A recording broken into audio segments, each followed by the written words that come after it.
Ladies and gentlemen, we are live. We are live and back at it again, folks. It's a Feel Good Friday, and we got a jam-packed night ahead. High intensity, SmackDown, Death Before Dishonor, Rampage, and so much more. We got lots to talk about, lots to get into, folks. So make sure you blow up that chat. We want to see triple digits here tonight. It's going to be a fun one. So strap in, strap on, grab your snacks, grab your Feel Good, and let's go.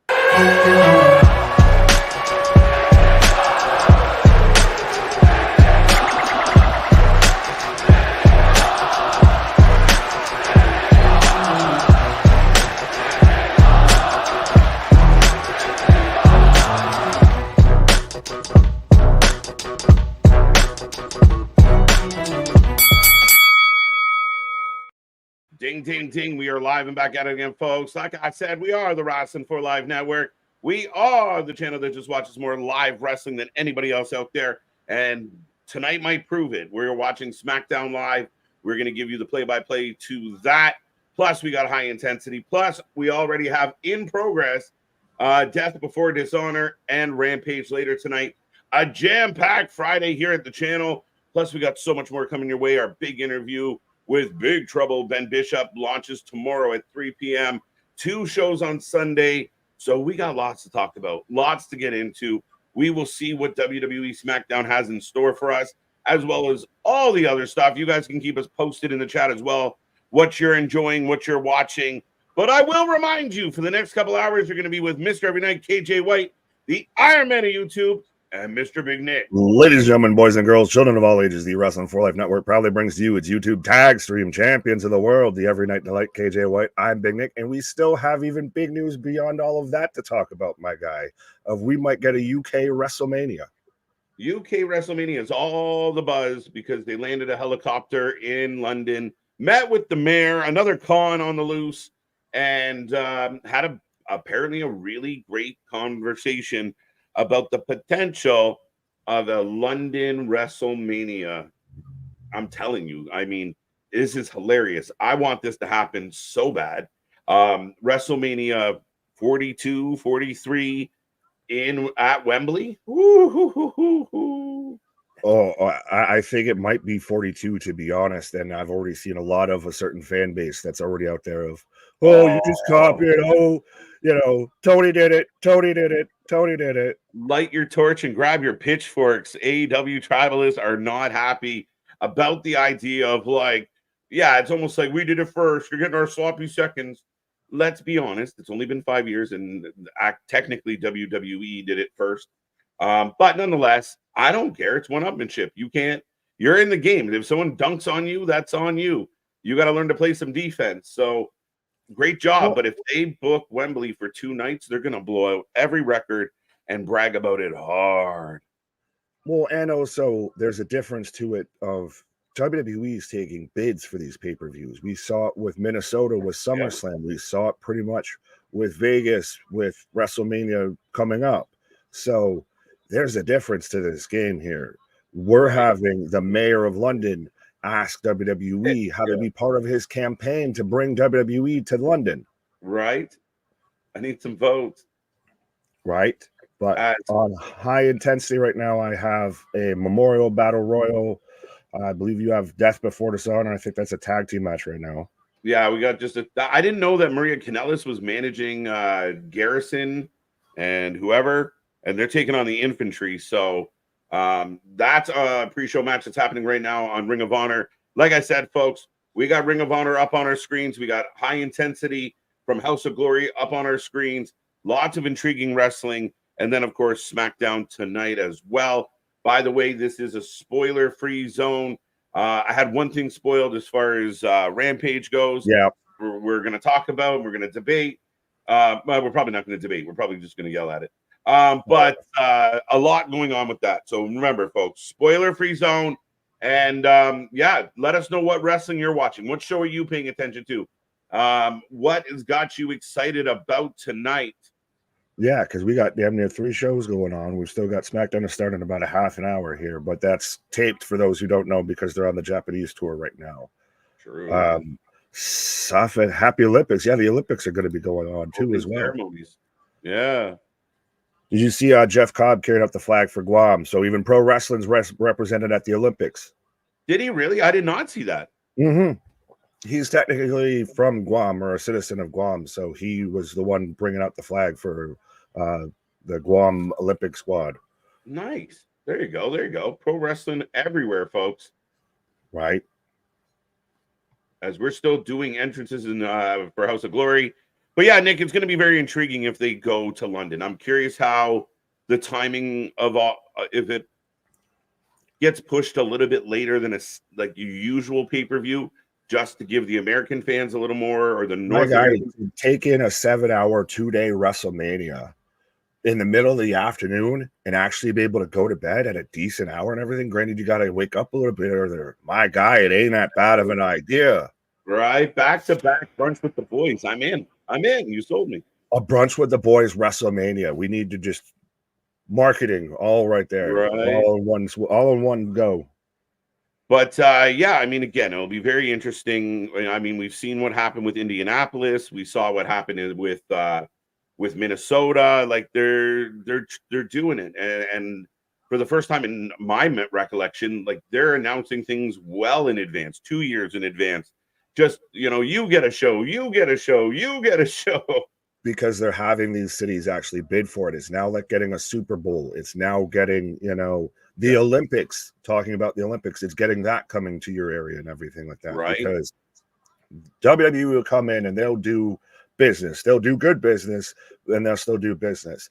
And meanwhile, everybody that's coming into that city is doing business in that city. And then you also, especially like a WrestleMania, you get all the independent shows. We saw it this past year in Philadelphia. You got House of Glory, GCW. Everybody starts running shows by Philadelphia. So now the entire surrounding economy does well. So that's why this is so beneficial, why they're got to that point to where they can get and take these bids, because they impact the economy tenfold to what even they do when doing big business. 100%, 150%, Nick. Sorry, Maria Kanellis gets knocked off the apron, but and the battle royal just started for those who are keeping track at home. Is it like a reverse battle royal? What the is going on? Everybody's fighting on the outside. Nobody's in the ring. Yeah. That is the exact opposite of a battle royal. Or did we already miss like 27 eliminations? Right. No, I don't think so. I think they've decided not to fight in the ring. Well, let's talk to the peoples. Let's talk to the peoples outside of the ring as well. All right. Guys, by the way, the infantry picking up a W.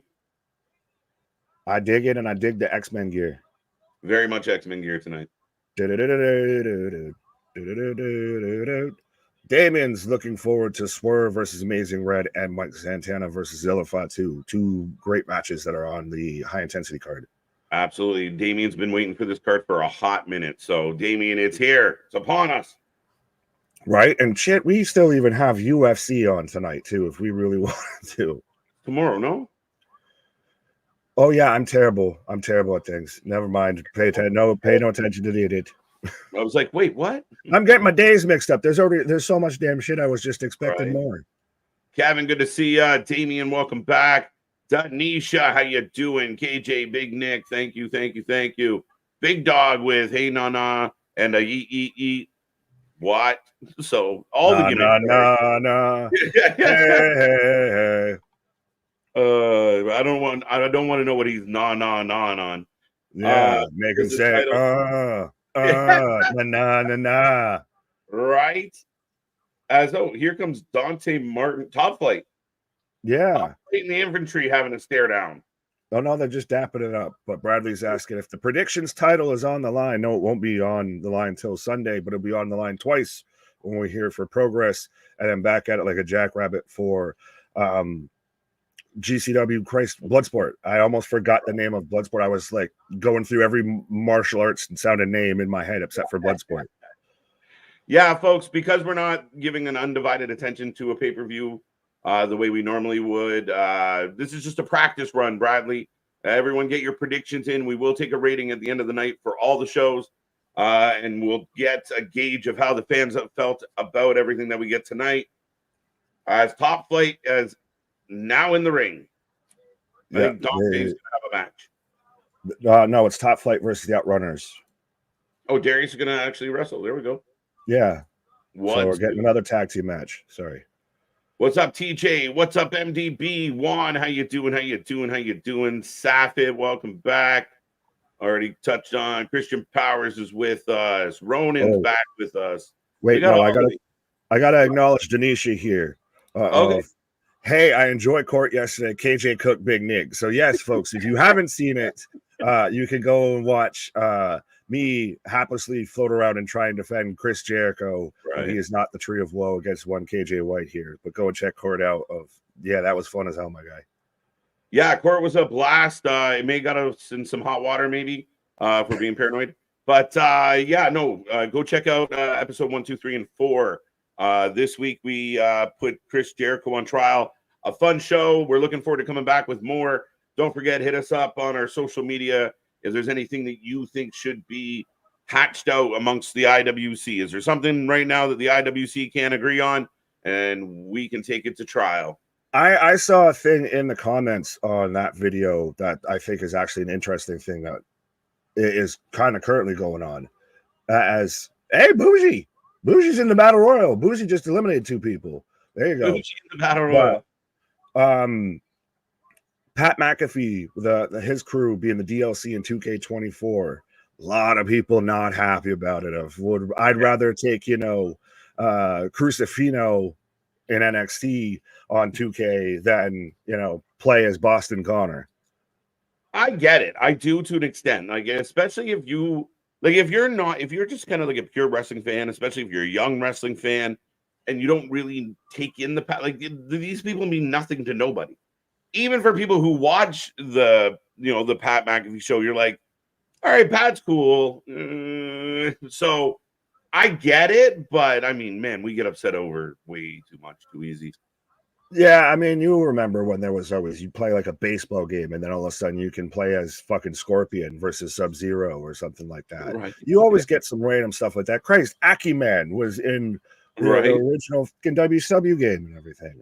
So I don't think it's the end of the goddamn world that everyone seems to be making out. DLC is not as good as I wanted it to be. The community creations is honestly better half the time than some of the people that the characters that the actual game puts out.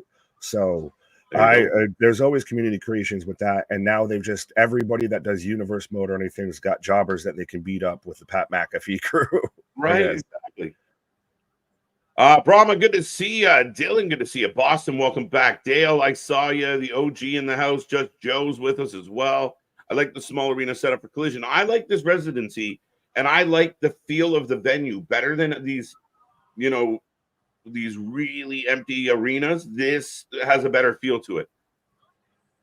Well, it goes to what we've talked about of they've taken in a residency, like you said, like Celine Dion, like fucking I'm trying to think of some other hack that's just has a residency in Vegas right now. But it's kind of that vibe of like how NXT always runs Full Sail. You get that same audience, that you build a core audience that's strictly there and they get used to everything going on. Yeah. So I dig it that way. We've been saying for a while they need to do that. They have it with Daly's Place at Dynamite. Maybe they need to run that a bit more. Yeah. And this works for Collision and Ring of Honor. Yeah. Yeah, I completely agree with that. And it might hurt his ego a little bit, but Tony, just fill the can. Fill the container that you can fill. So, like, stop trying to you're not selling 10,000 tickets right now. You work your way up again. And yeah, it sucks a little bit, but do what's best for the company. Do what's best for production. And doing something like this has a better feel to it. And I mean, even the stage setup and everything, at least it looks pro. It looks solid. It looks, it gives good vibes. It's bright. Yeah, well, and you don't have the weird tunnels and shit like that. Where was the comment from Dale? Bailey was defending her belt. As a lot of people speculating, her name just slipped out of my head all at the same time, is going to retire. Oh, Miko Satomura. No, fuck FAW. No, goddamn it. Yeah, now you cursed me with it. I took your word for it, you bastard. Yeah. Am I going to be right? God damn it. What up, KJ and Nick? What's going on, Kira? Damien, I got you already. Snoop Dogg is carrying the Olympic torch. Really? Surprisingly, he should have. He should have. I'm shocked he didn't. They probably warned him Holy beforehand. shit, I was right, and I doubted myself because I got her confused with Okay. Mina Shirakawa. Too There many you go. goddamn Japanese names to try to remember right now, unfortunately. Too many vitamins. So it is Maximum Miko male Satomura. Sorry. right. The maximum male models show up on Ring of Honor. Yes, they were the start of the pre-show. Yeah. Yeah, absolutely. And now we knew they were kind of already hanging around Ring of Honor, so not surprised by that at all. And good for them. If they get an opportunity. I mean, to me, their tag team division on Dynamite and Collision could use the maximum male models, oddly enough. Yeah, the tag team division in AEW is really three teams. It's FTR, the Bucks, and the Acclaimed. Tell me another tag team that's super relevant. I mean, you kind of got Kings of the Black Throne, but yeah, sorry. That the Acclaimed's been more of a trios than a tag. FTR has been on the shelf, and the Bucks don't compete in tag team matches. By the way, did he really give Blood and Guts 4 3/4 stars? Is that what I saw? Good old Tuna. Yeah, and he even said that he didn't like the match and then turns around and calls it a great match. This man. How do you say I didn't like it? We've talked about this man so much, and at this point, it's become so blatantly obvious. Oh, I want to say something, and I'm gonna just come out and say it. Of Dave Meltzer's the Joe Biden of fucking pro wrestling. Just needs to step the fuck away. Just needs to step down. Just pack it in, my guy. Admit you're not going to run anymore because it's Sleepy Tuna Meltzer's out to fucking lunch of. I didn't like the match. 4.5 stars. That tells you how out to senile and out to fucking lunch he is. How terrible his damn ratings are, and how they're just completely arbitrary and unnecessary. Well, and beyond that, they're how biased they are, Nick. Like how much they are. You know, I didn't like the match, but if I be honest and give it the 2 stars it's worth, people are going to be upset with me. So I'll say in the little blurb that not many people read that I didn't like it very much, but for the stars that everybody stares at, we'll go 4 3/4. Listen, that was not a good Blood and Guts, folks. I know we took a lot of heat this week about, you know, the idea that Dynamite wasn't good. A lot of people disagreed within the camp, but again, to me, it's a weak program. Well, it depends on which camp you're talking about, I think, saying disagreed of. Yeah, but I feel that it was just not good from start to finish. And this concerns me. 786. That's Blood and Guts, and it's literally 10,000 less than what you did the week before. Yeah, and you got MJF on the show now consistently. You got Ospreay on the show now consistently. Mm-hmm. You got the Bucks being prominent. You got the people that you want in place, with the exception of maybe a Moxley. You're using Daniel Bryan. You're using all your top guys, and you can't crack 800,000. You can't crack 9. Like it's not a good feeling. Like realistically. I've told you that's the new norm. Of before it was the 9s, now it's the 8s. Now soon it'll be the 7s. Yeah, Jaroshank Redemption. Yeah, I thought that was good. But yeah, it's moving the goalpost. It's moving the line further down, of which is concerning. Mm-hmm. Did you see the sit down with Cody and R-Truth on YouTube? I did not know that in their careers, Cody has never beat R-Truth straight up. Interesting. I believe it. I mean, I'm trying to figure out how many times they would have wrestled, but yeah, I know I've seen they had done it. I hadn't watched it yet. I feel like R-Truth went over Cody a couple times. Probably more when Cody was like coming up. What's that? I said probably more when like Cody was coming up and everything. Mm-hmm. We got a 2. We get a 2. Was Sleepy Tuna Meltzer for lunch is out to lunch is the best.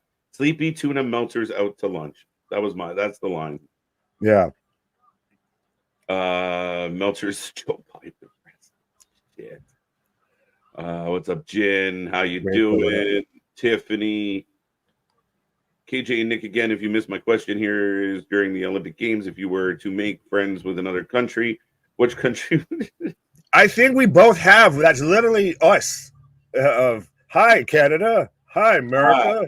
Yeah, there you go. As top Instead of flight the Olympic Games, we just have intimidation games because America.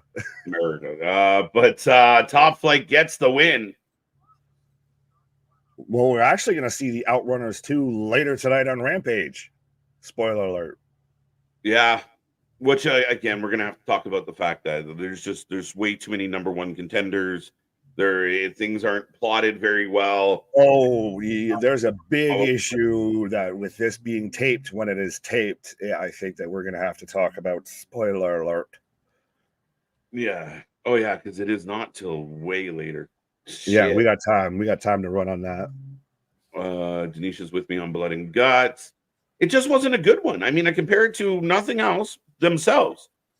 Was it as good as other Blood and Guts? No, it was not.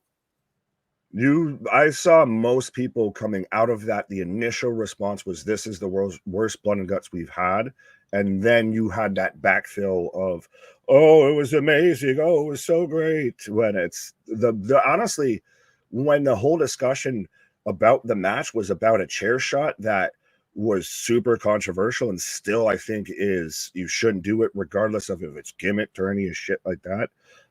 Sorry, I'm cursing, but that's the more talking point than anything else in that match. No one's talking about a good spot, a good moment. You had a man's middle finger getting stapled and a chair shot were the two biggest talked about things in that whole match. Well, beyond that, to me, the spots that a lot of people talked about were like, to me, it's kiddie, it's silly, it's not like, oh, this is a fight, this is like a grudge match, this is a group of men put in a cage and who knows who's going to survive. It's like you got, like, I'm watching Jackass, like Swerve standing there being stapled by everybody. Then you handcuff Swerve on the outside, break your own rules.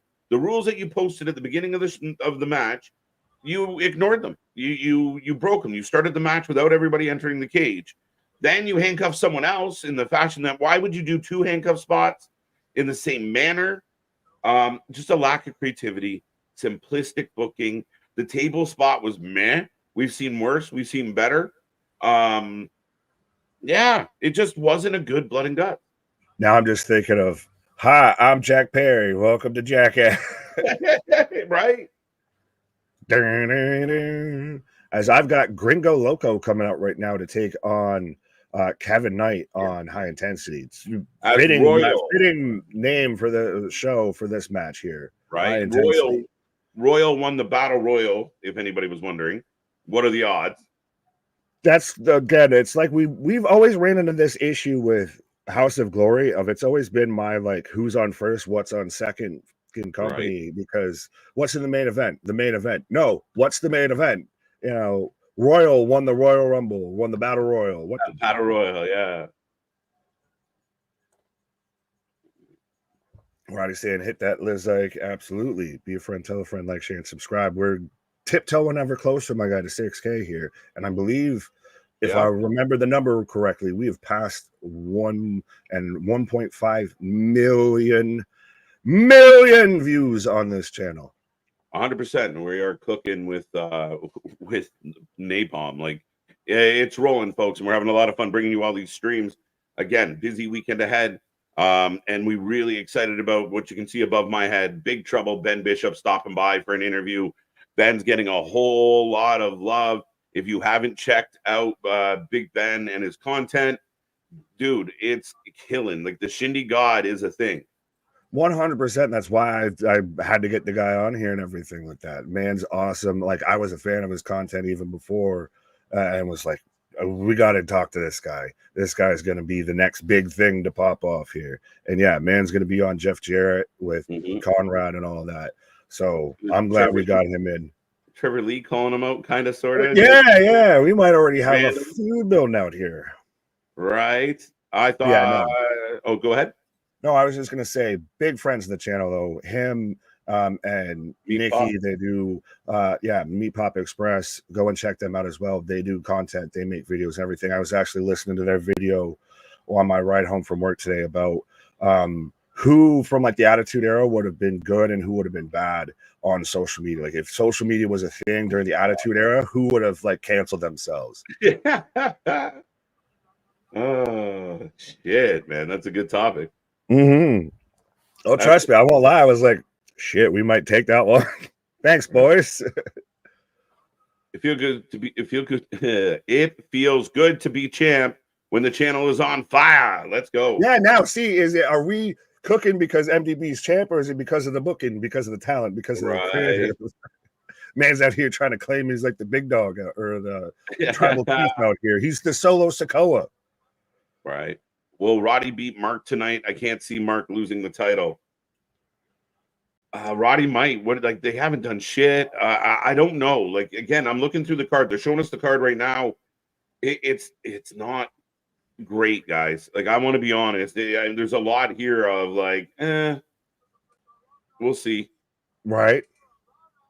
Everybody would have canceled themselves. DX would have been interesting. I don't think Stone Cold would have messed with social media. He'd be the guy that's like, fuck that. Flair would have been gone. Flair would have been gone. Val would have probably been gone. Sorry, I'm just adjusting because we are about 2 minutes away from the start of SmackDown as well. So I'm trying to make sure I can get everything up in viewing order. That acknowledge me. Let's go Solo. Good to see you, Samoan Watchman. Welcome back. The storyline sucks, but I'm hopeful. You think the Bloodline storyline sucks and your name's the Samoan Watchman? You're supposed to ride for your people. Yeah. And I love it. No, I think it's been good. I think it's been good. I've seen people, we've talked about it, there's been this kind of feel that SmackDown's lost its edge a little bit, that it's become the B show to Raw's A show. Yeah.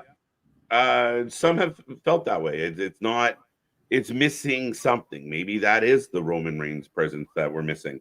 It just feels like they're missing something. Right. As did you just get blackout on Death Before Dishonor? I did. Okay, so it's not just me. No, I just opened it and I just closed it and reopened it because it was like, what is happening? But ladies and gentlemen, in a moment, we are getting the start of SmackDown. Nick and I will sync up on SmackDown. We have Ring of Honor. We have High Intensity. We got all the things. So be a part of the fun. Be a part of the show. Take our link. Drop it anywhere they're talking wrestling. We want to see triple digits in this chat, folks. So get in there. Don't be quiet. Don't be shy. It's going to be a fun one tonight. And Lord knows when we're going home. There's so much going on this eve. Absolutely. As I've got Kevin Knight in control of Gringo Loco right now. It's still just darkness imprisoning me on Ring of Honor, and I'm waiting for the start of SmackDown. Right. Jason, what up? Right. It's showtime, folks. All right, now I have the FBI warning on Ring of Honor. I've got a headlock takedown from Kevin Knight on the Loco shoulder tackle. Yeah. At least two. We got to get at least 2 out of 3. Mark Briscoe. Yep, so we're perfect there. I've got then on SmackDown. I got blank on SmackDown. Oh, I have now. Shit. Blankety blank. I got the logo. All right, I'll let you know when I get there. Let me know when you get the logo. Yes, sir. Together logo. I got Spanish Ring of Honor. What is happening in my life right now? This is, folks, this is why we literally say we cover more live wrestling than anybody else out there. We're the wrestling buddies you need in your life, that you want in your life. And you're doing your friends a disservice without spreading the good gospel of wrestling, because we're literally out here trying to sync up watching 3 shows at the same damn time. So we can watch all the wrestling all at once, be hanging out with all the homies. So absolutely be a friend, tell a friend, like, share, and subscribe. Often imitated, never replicated, never duplicated. And you ask me to repeat any of that, kiss my ass. I got Crossroads 1, 2, 3 on SmackDown. I've got abdominal stretch on High Intensity, and we're still just video package on Ring of Honor. Yeah, SmackDown is giving us a repeat of what happened last week. I know some fans said, oh, not again. They did it again. They've been doing this for 2 weeks and we can't take it anymore. Ladies and gentlemen, they're showing a replay of it. It is the biggest story on the show. You are going to get some repetition. I remember week in and week out watching people kick ass and dominate, and all you want is the babyface to save himself, and he can't. That's how you do it, folks. It's kind of this way of getting this thing called heel heat that I know is still lost to a lot of people, as we've got shout out. Speaking of lost heel heat, but Mr. Golfer, #1 heel viewer here. But yes, it's a way to get actual heel heat to where you just want to see them get the ever loving piss beat out of them because, God damn it, will you just stop? Like I've seen, I think it was Bischoff that was out there saying that it would be a mistake to bring back Roman at SummerSlam because it's too soon. You let these boys cook. You let them be the dominant. Speaking from the guy that was running the NWO, and this is NWO-esque, you just let them run roughshod. They take over the show. Yeah. I feel like SummerSlam might be it. I'm not saying I fully agree with it, but I was explaining the case. Absolutely. As the Beast Mortis coming out. Right? As wait. And what is with Patchy the Pirate Tongaloa? Oh, because he got Kevin Owens. Yeah, Kevin Owens ripped his eye. He suffered an eye injury. He's getting he really looks like wait, he has to forfeit his spot in the tag team. Oh no, it's gonna be Tonga and Jacob. He's gonna put Jacob in there. If we're gonna forfeit, nah, my guy. Oh, Solo's handling it. Solo Suge Knight. And see, it's interesting. He doesn't have a wise man to do his bidding. We're not forfeiting anything. There he is. Yeah, so it's going to be Jacob and Tama Tonga, a team I do not want to face, and I think is winning this tournament, this gauntlet match here. I truthfully do not know the outcome, but yeah, let's be real. I don't at all. I really don't. I know more spoilers for Rampage than I do for anything for SmackDown. It's true. It's actually true. I was enjoying myself way too much watching the Blood and Guts match, especially seeing Swerve get stapled. There you go. Ronan liked it. Even the Darby spot where he hung from the end, I didn't like. Oh, okay. Well, and it's even you can still like the kind of spots and everything. Like we watched the deathmatch stuff and everything, but there's a half a dozen death matches I would put above that, bar none. Tongaloa taking the Jacob replacing Tongaloa. Yeah, they're definitely winning this. I know nothing of spoilers, so if I'm wrong, just let me be blissfully ignorant. But yeah, no, they're winning this. Right? The Tonga, the latest finger poke of doom.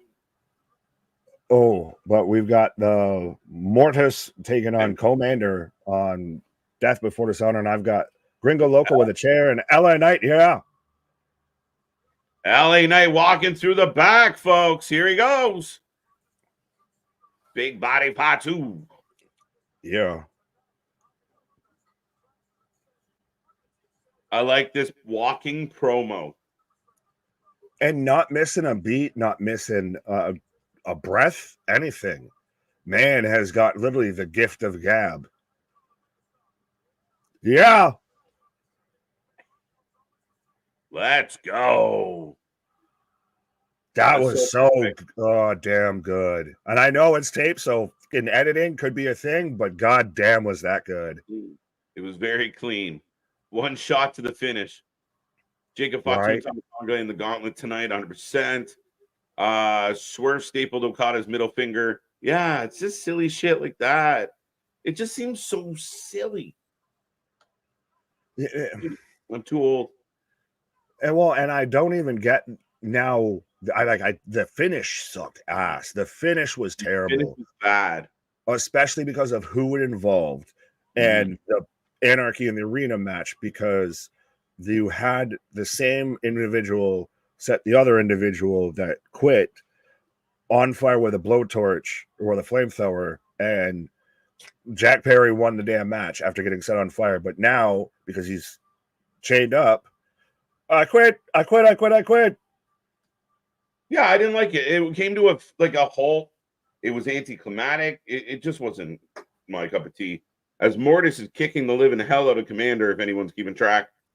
And Kevin Knight's right now in control of Gringo Loco, was, as Escobar is coming out on SmackDown. So we're getting LA Knight versus Santos Escobar. So if you want to give a prediction to a match, I think if you just name somebody's name right now, you might get a chance at winning. Right. Don't forget, with Elektra Lopez. Oh, them things is singing. Them heavies. No, God. I hate these gauntlets. I'm not a fan of gauntlet matches. I'm not. They never go well. Nah, you can do them well. You can do them well. They're just poorly done. Usually.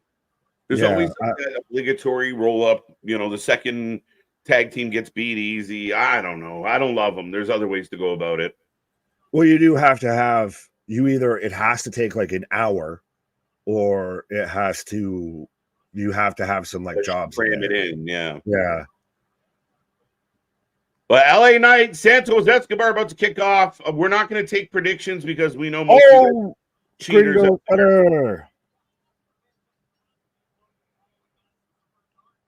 I'll say I'm taking LA Knight for this. Obviously, absolutely. Versus Escobar. I guess I'll take Commander, and I was going to take Kevin Knight, but I don't know. Oh, one count. Oh, shit. Mortis. By the way, folks, if you were just tuning in, we are watching 3 shows. We will focus a little bit on WWE, but we got 2 other shows going on in the background as well. What's good, AD and AZ, Ringsider Anthony in the chat, the judge Anthony laying the hammer down. Pause. He did. I know, but him and his shiny new belt. Nope. Oh, no, you're good. And he's saying nothing much, y'all. Hope you're doing good. Damon's taking Commander for the win. MDB, LA Knight. Jack Perry is Drew McIntyre's new best buddy. Did you see the picture that they made him take down? Oh, my God. Amazing. I thought the T-shirt of, next to the tombstone was the troll of trolls. That was incredible. And again, he might have just chosen to take it down. We don't know the truth, but at the end of the day, man, what a move! What a move! Real picture, cry me a river. Yes. And I want to, if you've made it to this point in the video and to this part of the stream or anything, let us know what you would call that tag team, because I think I've seen, Real Glasgow, Glasgow. Yeah. I think I can't say it because I'd be swearing, but I think I was going to call him like fuck a punk or something like that. Fuck a punk. They look like father and son, to be honest. Let's be real. Yeah, a little bit, just the size disparity. But right. Yeah, and the best part about it is too, of even like you said, if he chose to take it down, which even that's become a fucking thing now of, right. Oh, he took it down. It gets the people goddamn talking about it. Oh, yeah. 100%. That's the thing, is you got nothing but buzz. We're talking about how like Meat Pop was doing, who would be great at social media in the Attitude Era. Drew McIntyre is one of the best doing it right now on social media. 100%. This guy's just killing it. Absolutely dialed in. As LA Knight was in control of Santos. Santos slipping away. But yeah, no, 100%, man. I popped when I saw that. I couldn't believe. I'm like, that's not who at first I thought it was just like a fan photo. Like some kid in the airport was like, hey, Drew. And then I realized what it was. And I was like, oh, my God. Well played. And then even captions it with real picture, cry me a river. Yeah. Genius. Like he knows exactly what he's doing. And because that's the thing is, CM Punk probably, honestly, didn't give a shit because he knows it's going to just do nothing but get attention. But you're going to see 20 people on the fucking Twitterverse that are going to sit there and tell you how he fucking hated it. That's why he needed to take it down, because he threw a fit, and see, this is why he was a fucking cancer the whole time. Blah, blah, blah, blah, blah. Didn't give 2 shits. Sorry. He didn't care when the footage went up as, Alex Abrahantes has been taken out. I believe that's who that is. But No, I mean, again, Punk doesn't care. They're selling tickets. That's what they're doing. Yeah, there's nothing wrong with that. And I don't believe for a minute anybody internally has an issue. They all get what's up. And I'm here to make money, not to make friends. 100%. It's the Scottish Jungle Party. Oh, hey, oh, hey, oh, hey, oh, oh. You have to do it like almost with the accent, right? But Yeah. close. Jack Perry and Drew McIntyre, Mutt and Jeff. That's cute. Wallace and Gromit. Right. My favorite part of Blood and Guts is Anthony Bowens using the scissors on Jack Perry. Again, another spot that like is what it is. It's unnecessarily fake. Oh, that's what everything. You know that would never actually happen in reality because that someone would die. Someone would die. So it's unnecessarily fake. Again, there's a time and place for certain spots, certain things, but I just don't think that's where it is. I just don't think that's the answer. It's crazy to me how we could watch. Granted, GCW is kind of their shtick, but they can pull off matches like this that work 10 times better and actually tell a story in the match and everything and are great. Versus this is just shitty spot after shitty spot. Mm-hmm. Yeah, and again, it's the long setups. Like that's the shit that kills me is the long setups. And nobody doing anything. As the crowd is going crazy for Commander and Black Mortis right now. As Commander does his rope. Yeah, well, he hit his. Woo! Oh, all right, that was dope. Yeah, I thought he just hit his typical, the old school into the shooting star press thing, which actually has surprisingly because he's been on Ring of Honor, which Ring of Honor needs a TV deal. I know we debated that with Jericho, and you can have that, but they need to be much more of a focus put on them. So I was saying, at least it's been glad we haven't seen that spot in a while because for a while on like Rampage and everything, we saw that spot once a fucking week. Yeah. No, I mean, again, I give him credit for what he's doing, but into the Poison Rana. All right. Commander works if you don't see his shit every fucking week, 2 times a week. Facts. He's actually like the man hit a crazy ass moonsault on the outside and then turns around, hops back in, and hits a fucking springboard into a Poison Rana. Right. Like that's good shit. We are back to commercial. Santos gets a 2 count.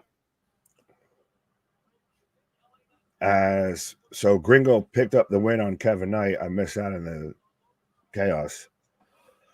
Right. Job said, what up? Ronan, CZW did a scissor spot when a wrestler got stabbed to the tongue with a large pair of scissors. Thank you for that Nightmare Fuel.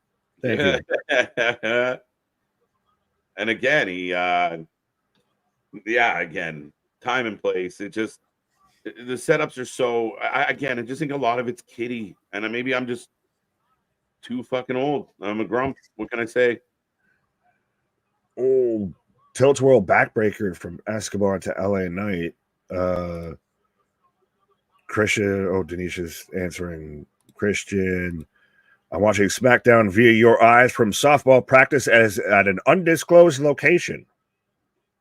Well, there you go. There you go. Interesting softball. Let's go. Well, no, I'm sure that there's plenty of people that are at work right now or something like that. Go ahead. Sorry, this Commander match still going. I told you, Commander's good when you're not watching it. Getting 2 to 3 times a week. As I'm getting a Charles Mason video package on high intensity Escobar into the corner. But no, I'm sure that there's a large chunk of people, and we've seen it. The numbers won't always match of how many we have in the chat and everything like that actually chatting with us. But I'm sure there's people that are at work and everything like that just got us thrown in. Christ, we're out here talking about 3 shows for like 3+ hours. We can get you through a whole workday at least. Right. DDT by LA Knight. Dose. Oh, so we're setting up the tag match on high intensity as 2 count from Escobar. So we're setting up Scroll down. The main event versus the cold-blooded killers, Charles Mason and Nolo Kitano for the House of Glory tag titles. There you go. She's the killer queen. Mike Santamora. I saw the correction, but that's still funny to me. Yes, after 44 years, I believe they said, is retiring from wrestling as oh my lord. He obafemied that man. He obafemied that man. Mortos just obafemied Commander off the top rope or literally off the top ring post. Jesus. Oh wait, Lopez on the apron. Logan Paul's here. LA Docs, big clothesline. You'll do nothing. You'll do nothing. Super kick. LA's in trouble, folks. Ooh. Oh, BFT. Oh, gets out of Blood Force drama. Canadian Destroyer. Shit going on everywhere. As LA Knight gets jumped by Logan. I'm actually excited for Logan LA. I think because it's been going for so long and they are both actually, it just works really well and it's been going for a while and it's going to be in Cleveland. They're both good on the mic. You clearly have been wanting to cheer for LA Knight. Logan Paul is the guy that no matter what, he's going to be the heel. So it's a perfect setup. Right. Oh, man, if they would put these two on to open Dynamite, holy shit. This match is cooking. As Mortis gets the win. 3 count. Yeah, as now Escobar and Logan Paul just stomping out LA Knight. Who helps LA? Does anybody help? Maybe not. No. Frog splash. He does like the wide ass like RVD like split leg thing. Yeah. But Logan Paul taking out LA Knight, standing over him, folks. And with only 1 week, 8 days to go before SummerSlam, Logan Paul looks large and in charge at the moment. Yeah, so he's definitely winning though, Logan or LA is at SummerSlam. As I've got the main event coming out. You think there's no chance that it goes the other way? No. He's gonna. They're doing their whole Japan shit. Well, that's why he's not on the Japan tour and everything. But yeah, no, I think that you have to at some point give LA Knight something. You can't just keep stringing this along. This is reaching a boiling point of if you don't pull the trigger now, then you're never going to do it. I mean, they've been doing it for a while with, as I got Maximum Male Models on Ring of Honor, and we got Naomi and Blair on SmackDown from last week. They've been doing it with Jay. I mean, they've shown. And then his father went on his podcast and said some dumb shit and then had to turn around and take it down. Mm-hmm. Yeah, oops. Whoopsie. Yes. I really do like the Maximum Male Models. MXM, I believe they're on the indies, but I do like them now, like what they're doing on the independent scene. I think they've embraced it fully, and it's awesome. It is actually pretty good. It's better than Pretty Deadly. Valid facts. Is Pretty Deadly just 2.0? Oh, wait a minute. Oh, Destiny's Child reunites. Destiny's Children upon us. Oh. The Beast wins. Yep, he did. Right. FTR Black Forest now versus MXM Collection. So that's their name. But folks, as you can see, they don't give a damn about Collision, and they certainly don't give a damn about Battle of the Belts. So we won't be here for it, but make sure you're here at 3 p.m. for our interview with Ben Bishop. Fact. What if Metaphor wins and they face Jade and Bianca at SummerSlam? Possible. It's possible, but I talked about it on Tuesday. I'd be all here for it. Yeah, but Jade and Bianca would have to get those belts back really quick. Who says they have to? Well, how are you going to do it? You're going to have That, a non. could you lead to that starts the Jade and Bianca feud? Maybe. I mean, They go 0 for 2. They go 0 and 2 with the belts. They lose them and then can't win them back, and you start to see the cracks. Maybe. It's just a reach. It's just a stretch. I'm just literally throwing out, possibilities and hyperboles right now. Right. As we got the Kingdom backstage, not sure what their problem is, but they're not happy. Yeah, Jade and Bianca would go over metaphor. Yeah, probably. As here comes Kyle O'Reilly. Yeah, so this is where we're going to get Kyle O'Reilly and Ishii taking on the Undisputed Kingdom of Taven and Bennett for the Ring of Honor tag titles. Right. So we've got 2 tag title matches going on right now. I've got one on high intensity, which what is this fucking cameraman doing? Jesus. He's trying to do like the continuous shot, but like not executing it well. Like we're seeing this man literally walking around the ring. Oh, fuck. Hold crowd shot as he's trying to step up here. Oh, okay. That's hilarious. We'll get it right. But now we got finally. We still haven't had this one tag title match start off. But yeah, we've got Ishii, who I know it's the Stone Pitbull, but this man looks like he's got a spinal column of fucking concrete.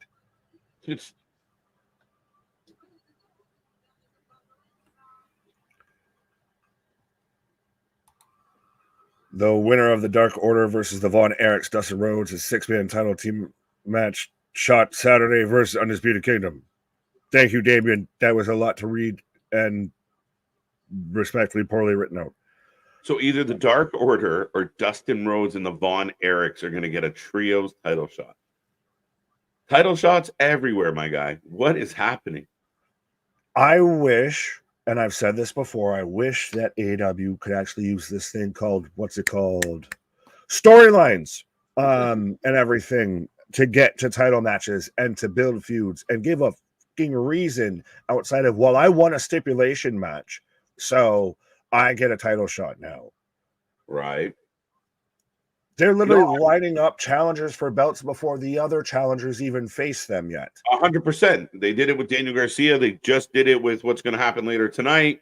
They did it with MJF. Like, when I'm done winning this match, I'm going to fight you in the next match. You're like, what are we doing here?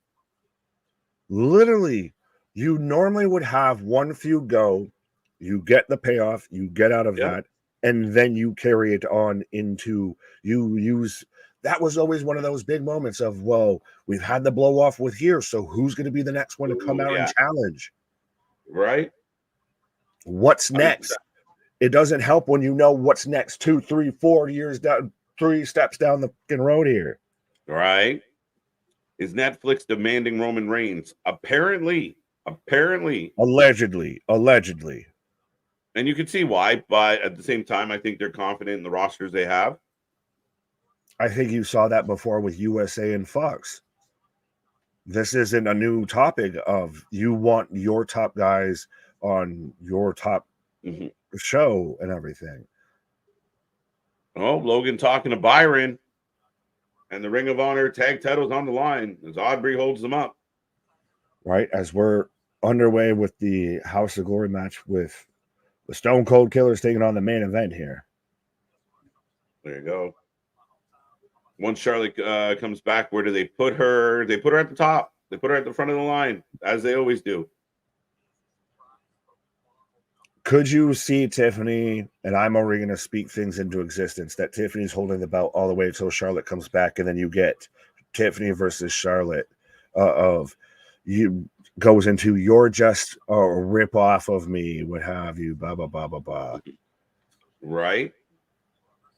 KJ, did something happen with the memberships? Yeah, folks, if you were tuning in right now, there's been a little bit of a background issue that we're dealing with amongst us. Curse you, Jericho. There's something popped up. Stay tuned on that. We're hoping to correct it really fast. But the super chat, super stickers, and the memberships are currently not functioning. So we're working on it. The YouTube algorithm overlords, are trying to, give us some bad booking here. So make sure you tell them, you need your wrestling for life. Right? You need to be a member. Let's go. As Jade is in the house, the storm is upon us. Good God. Even the fucking angle that they fucking shot her at. Kevin Feige, if she's not playing Storm in at least Deadpool and Wolverine 2, I don't know who the fuck is.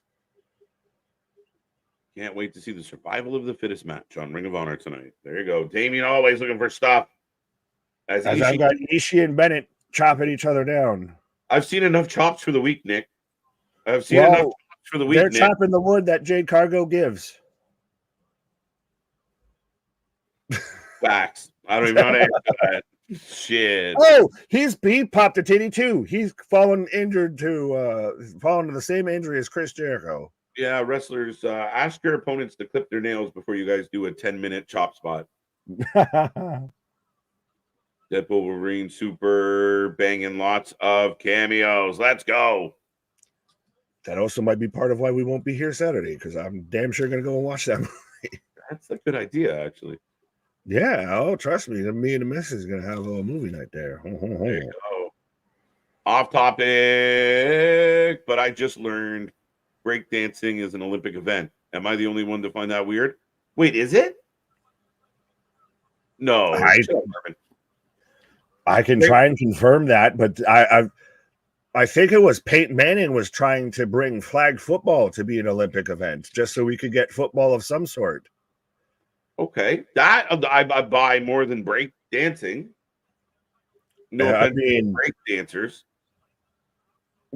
I still don't even respectfully get ice skating and shit like that. Of like it's dancing. It's just dancing. It's just ice dancing. Jade and Belair in the ring with microphones, folks. You talk while I look this up. Good Tiffany cashing in SummerSlam. I definitely see it happening. It is an Olympic event, because literally I just typed in breakdancing and like got to O, and it's Olympic schedule, Olympics 2024. Who's the king of rock? It is not higher. Where's Booker T? Booker T should be in the breakdance Olympics. Who is the favorite to win that? What country? Oh, continue on. I will look this up. I will. Unholy Union being accused of ducking and dodging, and here they come to answer the question. From behind. That's been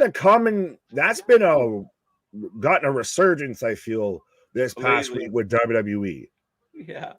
A lot of people have been jumped from behind. I like this. Let's go. Who are the favorites for the Olympic breakdancing? Folks, if you didn't think we could cover and talk about more things, for the women, keep an eye out for Lithuania's. What? Dominika Benovic. I hope I even nickname Nika. Oh, that's close to something I shouldn't have said. But yeah, I hope I said that right. And Japan's Ayumi Fukushima, nickname Ayumi. So yeah, hold on. That's just the women. There's a men's favorite too. Is all elite, folks. We heard it here first. Right. Oh, Christ, there's a whole. I got the whole breakdown. I got the whole fact sheets here. Oh, for the men, American, let's go America, Victor Montalvo, nicknamed Victor. So just his name is the current world champion, beating Canada's Philip Kim, Phil Wizard into silver, while Shigeyuki Nakari took bronze. So America, Canada, I believe Japan. For your breakdancing Olympics, facts that you didn't even know that you needed in your life. There you go, folks. We cover it all. As WWE giving us clips from Japan. Cody Rhodes exclusive interview tonight coming up. Ishii is in control of Bennett, standing on his hand and smacking him in the face. But there you go. The breakdancing favorites going into the Olympics. What the fuck? Breakdancing recently added. So was speed climbing. What the fuck? Speed climbing is what's his name there? The fucking hot dog guy. Is he gonna Joey Chestnut? Is he gonna be is he an Olympic athlete? When are we getting a hot dog eating contest in the Olympics? And I don't know, Connect Four maybe. Some tiddlywing. I'm really good at beer pong. Can we do beer pong in the Olympics? Oh no, yeah, there needs to be a beer Olympics. There needs to be a beer Olympics. Beer Olympics, or is that just in the movies? No, I think actually, shout out Bustin' with the Boys. I think they do a beer Olympics. Nice. Breakdancing recently added. So was speed climbing. There you go. Shit, America's number one.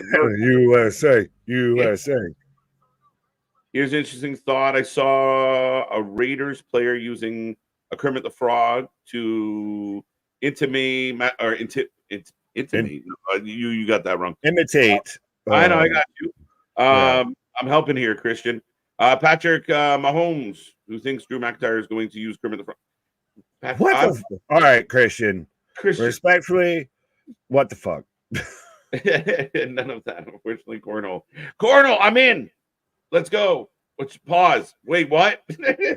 Right. And how are we getting to this point as these are athletic competitions and B, Olympic level athletic competitions? Welcome to the 2020s where everybody gets to do whatever they want. Finger painting will be a fucking thing at the next Olympics. Right. They're just now the participation Olympics. Racquetball needs to be an Olympics. Well, racquetball should be a fucking other shit. When's dodgeball getting in? I'm screwing that up already, so I'm just stopping myself.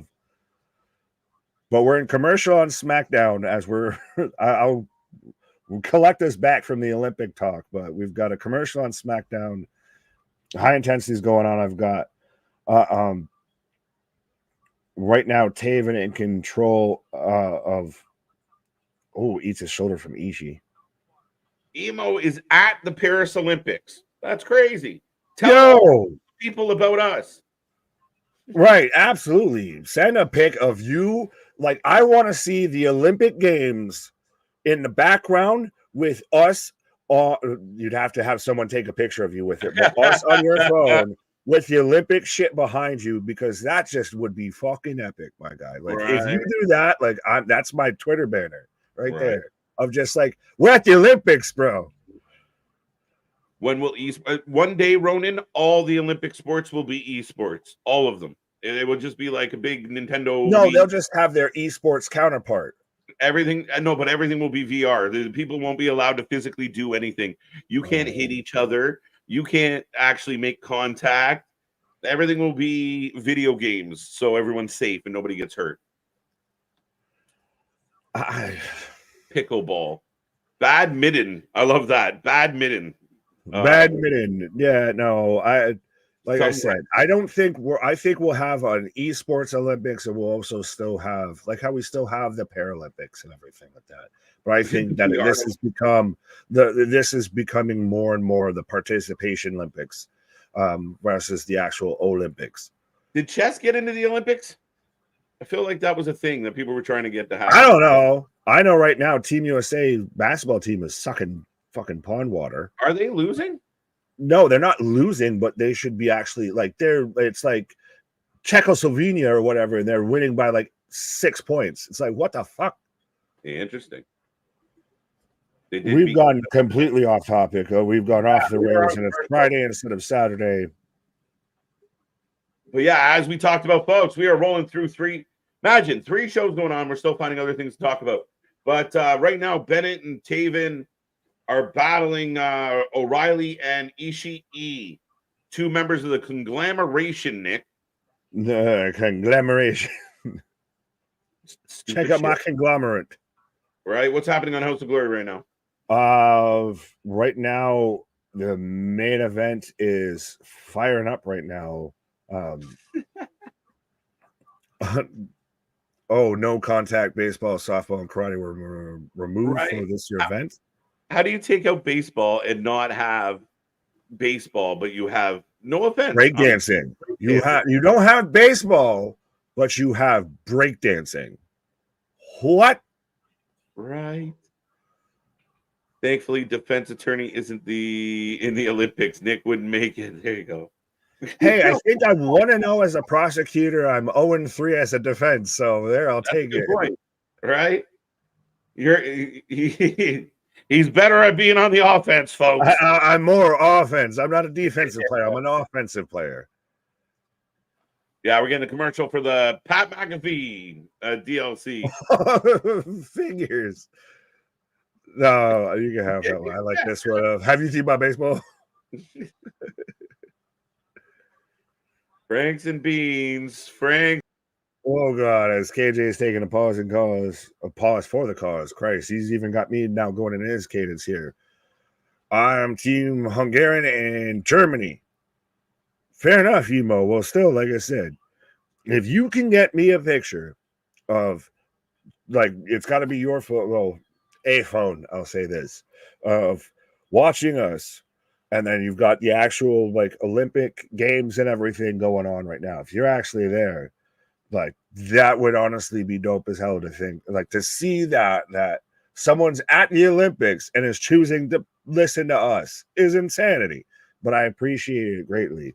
But I will take this moment as KJ is taking a pause for the causes. We got a missed. But I will take this moment of be a friend, tell a friend, like, share, and subscribe. The train keeps it rolling. We got anything and everything going on. Like I said, we've got 3 shows going on right now. We're still finding more things to talk about. Like, we're getting a recap of Bayley smashing the Money in the Bank briefcase right now, which just means we're getting a pink briefcase. I think because they're on the Japan tour, we just get the taped up one. But well, 1, 2 count on Ring of Honor. But literally, as you can still see, we're covering 3 shows. We're back at it. Tomorrow, we got the interview with Big Trouble Ben Bishop, huge friend of the channel. Absolutely, not even just because he's 6'12", earth shaking, pillar quaking. I said that backwards, but you still get it. But we've got that interview coming out tomorrow. Really excited for that. And then Sunday, we've got Progress Wrestling, our debut Progress Wrestling stream and everything like that at 9:45 a.m. And then back at it for Bloodsport with GCW. So be a friend, tell a friend, like, share, subscribe. Help keep that algorithm going. Trust me, like we said, we got a little of a snafu with the YouTube algorithm overlords right now, but we're hoping to get back at it like a jackrabbit with the memberships. We can do the members only streams, everything like that. But yeah, you write your local YouTube, customer service representative and let them know that they need to fix this issue with the Wrestling for Life network here. Tiff needs a Barbie briefcase. Absolutely, yes, she does, Rachel. I think she's getting the pink briefcase at some point or another. Hell yeah, death metal music in Paris. Hey, I dig it. Well, that's probably not even death metal if you're getting Dutch and German. As I've got Mason cutting a promo, Ishii getting hung up by Canellis going at Taven. Ooh, it's a fucking springboard disaster kick. So we're starting off the gauntlet right now with, what is the team name? What can we come up with for Baron Corbin, as they just come out to Corbin's music, but it's Baron Corbin and Apollo Crews. I've seen some people joke calling them the new, APA and all of that, but what would be their tag team name for you out there? Larry, Nick, Al Gore has rhythm? What? Now you're just making me think of the Johnny Cash song, Get Rhythm When You Get the Blues. Come on, get rhythm. Marvin, this tag team is so unusual or unusual? I think it's unusual between Corbin and Cedric. Oh, Marvin, you didn't even get it right. Oh, my guy. It's not Corbin and Cedric. It's Corbin and Apollo Crews. My guy. The Bald Brothers is what I call them. There you go. Corpalo. That's actually, if they came out to Apollo's music, that might actually work. If they did like Corpalo and then it just like cut to like the metal music. Christian's taking Corbin and Apollo for the win. As now I've got Legado del Fantasma coming out here. As we're still going on both tag matches right now, of the top rope has been just dismantled on House of Glory. Is this an I Quit tag match, by the way? I probably should have looked at that, but I feel like on House of Glory right now, because the ref's asking that it's just on trailer on Fight, it says that it's just a tag match, but this very much seems like it's an I Quit match now, which is insane for a tag match. The announcer knows Samantha Irvine. You put some respect on Alicia Taylor's name, 100%. She's still fantastic. That's the thing is, Samantha Irvine is great. Alicia Taylor is great as well. Christ, now you got me already blanking on who they moved from Raw or from SmackDown to NXT. But that's the thing is, two people can be great at something at the same time. You don't have to have like one it is better than the other or anything like that. Like you can have a personal preference, but like just because one's good doesn't mean the other one's bad, I guess. As we're getting the trade and blow spot on Ring of Honor as we're underway with, so we've got nothing but tag team action right now on my screen. If we've got Corbin and Apollo taking on Los Lotharios, Legado del Fantasma in the gauntlet match on SmackDown. We've got, I guess, Damien's, confirming my thoughts that this is an I Quit match on House of Glory High Intensity between the main event and Stone Cold Killers. And then on Ring of Honor Death Before Dishonor, we've got a tag team match for the Ring of Honor titles between Ishii and Kyle O'Reilly taking on Matt Taven and Mike Kanellis. Christ almighty, I was so close there. I don't know why I was going to call him Kyle Bennett or something like that. But yeah, I was so close to getting it perfect right there. But yeah, we've got now 3 tag team matches going on 3 screens right now. We've got literally duct tape involved. Oh, right now they're just beating down Lioness. They've got, homie's mouth just taped shut. Just because we don't think she's great doesn't mean we think she's bad, though. Fair enough. And I will respect that, MDB, with those who watch us. I will respect that.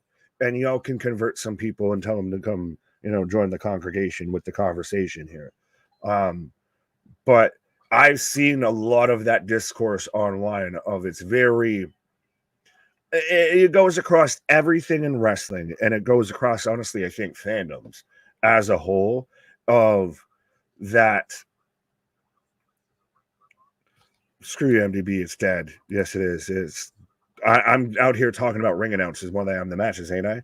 But it's very much become a thing in like fandom, and especially wrestling fandom, of because you like one thing, that means that the other thing's bad or that you hate that. Like it's like goddamn Jedi and the Sith of one must be good and one must be bad. A lot of people portray it of you can't enjoy like multiple things at the same time. As Kyle Fletcher out here causing a distraction with Callis of, I feel like they're trying to convert this man because they damn near helped him win. Well, now they fucked him. Aubrey turn around 1, 2, 3. So the Undisputed Kingdom retains as I'm in commercial on SmackDown, and we've still got this match. Is that a goddamn... Are we swashbuckling out here? They've got a sword, they've got a katana to this man's throat. Like, this is getting a little stupid, a little ridiculous here. They were gonna, instead of choppy PP, they were gonna choppy decapitate. So, all right, that might work for some people, but that don't work for me. That was just a little ridiculous there. So Charles Mason and let me scroll. Yeah, Charles Mason and Nolo Catano retain the House of Glory tag team titles after they literally just, that was if you have ever watched the movie Strangers or anything like that, like they literally just handcuffed these two guys, duct taped them, beat the bejesus out of them. We're going to decapitate one person to get the other person to quit and everything. That was just a wee bit ridiculous. As we're back in action on SmackDown. 2-1, House of Glory. Good on you, Damien. You're the third person I've heard use the term swashbuckler this week. Really? Well, who the hell are you hanging around that's using the term swashbuckler? As I see 64 people kicking it with us right now. So be a friend, tell a friend. Let's see if we can we're still not even through the first hour here. And we still haven't even gotten to the Royal Rampage with cheese. So let's see if we can get this up to triple digits and everything like that, my guys and gals. And they, thems too. No discriminate. As we got 81 likes on the stream right now. So I should see at least 81 people here watching this with us here. And let's see if we can get this up to, triple digits and beyond, or even on the likes and congruent viewers. You're not exactly lone if you add AS. What? Larry, English doing are you how? And Jobson also doing are you how? Very much just letting us know that you're feeling the vitamins full effect here. As I've got Garza was going kind of for like the double underhook suplex onto Apollo. Corbin, end of days. Un, deux, trois. Eliminated. Right. Most extreme elimination challenge. Right. Don't get eliminated. As I am Guy Ledouche.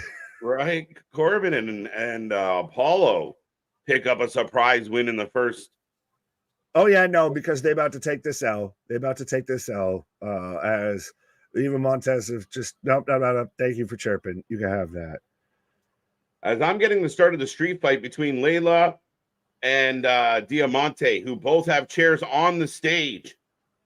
My guy, if you have ever seen like like it's the most stage fighty, like, and then I go like this, and then like this, you go like that, like this. You are honestly probably glad. I don't know how much you have high intensity pulled up, but you're probably lucky you dodged the I Quit tag team match. Oh shit! We had an it wasn't advertised that, and it seemed to de-evolve into that, to where it ended with Lion from main event was about to get decapitated by a katana, and that's what made them say I quit. We had almost choppy PP. Holy shit! Yeah, as Diamante just threw Layla Hirsch off the stage onto a table, and the ref is counting. This match might be over as quick as it started, Nick. I don't think so. I think this one's going to go a bit here. And I actually do like Diamante, but yeah, so far, it's again, it feels like a lot of the same we see. As the match is not over, the ladies continue to fight. Corbin and Apollo are in the ring right now with the Street Profits as the gauntlet match. I have Joe Hendry on high intensity, by the way. Joe Hendry popping up everywhere. Literally, Sunday, September 9th, House of Glory presents Say His Name, and he say his name.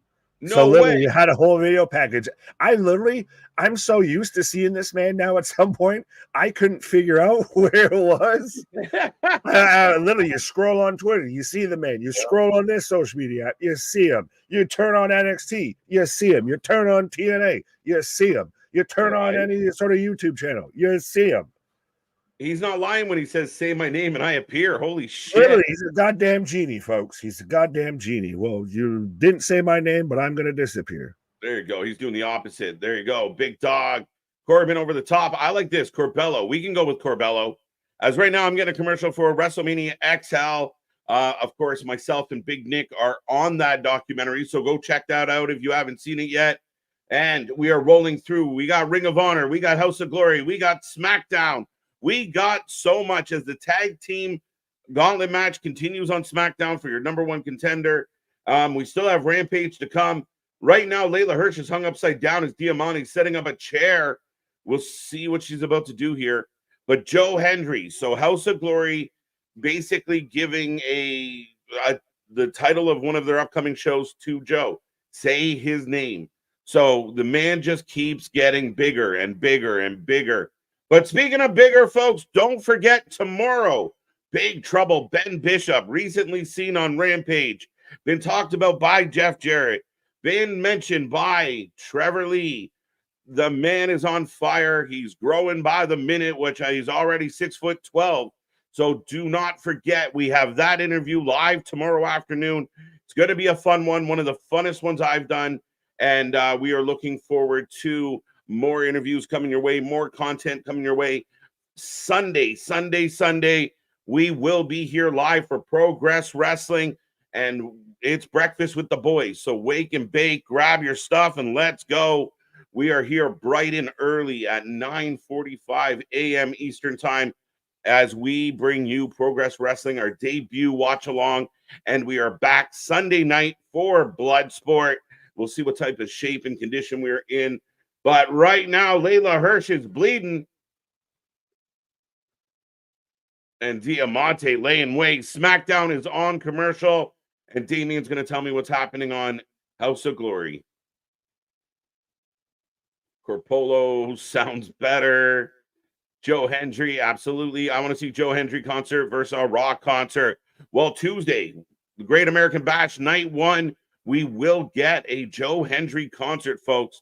I mean, it's crazy. The man is legitimately everywhere. Stoner Jesus, how you doing? I was in some random stream, and someone with the name Joe Hendry comes into the chat. Say his name, and see if he shows up here. Use your powers, Jesus. Texas Death Match. Right now, I'm getting a Sami Zayn package. We can find House of Glory. Triller. Hose of Glory. I like it, Denisha. But yeah, it's on Triller. We got more apps than we know what to do with. Remember, if your friend is from another country during the Olympic Games, support your friend and learn the culture. There you go. Very inclusive. A brutal text death match. But Layla Hirsch fighting back. I think she's got thumbtacks. We got thumbtacks, folks. And the crowd goes wild. Joe Hendry, let's go. Keep saying it. We like Joe to show up, and we're working on getting more names onto the channel to join us and talk a little wrestling. As we are back from commercial, we got Montez, we got Corbin in the ring, folks. Again, be a friend, tell a friend. Let's see if we can blow this chat up tonight. Still over 60 people hanging out with us. Yes, thumbtacks on Ring of Honor.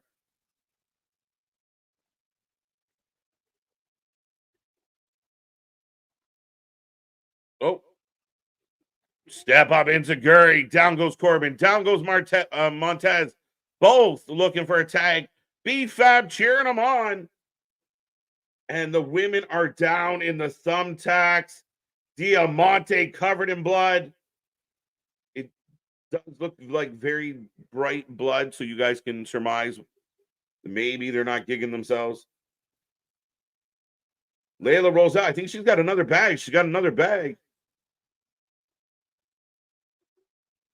But Apollo Crews with a step up Enziguri of his own on Dawkins. Big suplex. Down goes Apollo. Corbin with the save. 2 count. Let's go. This is crazy. Layla Hirsch, moonsault into the thumbtacks. Nobody home.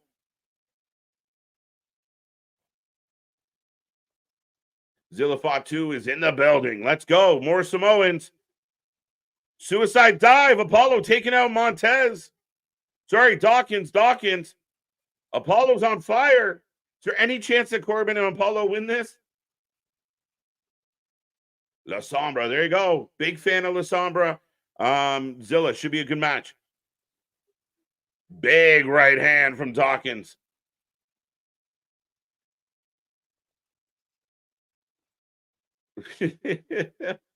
Sure. We want to make friends from all over the world.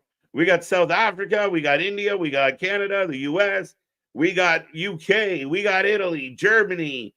Where else? Amsterdam, we've got people tuning in from. We got people all over the world enjoying the show. So, yes, Colombia and all the above. Be a friend, tell your friend, no matter where they are. As here comes Pretty Deadly. Running out. They are up next to take on the Street Profits. Apollo and Corbin been dispatched of. Roll up. 2-2-2. Worldwide, baby.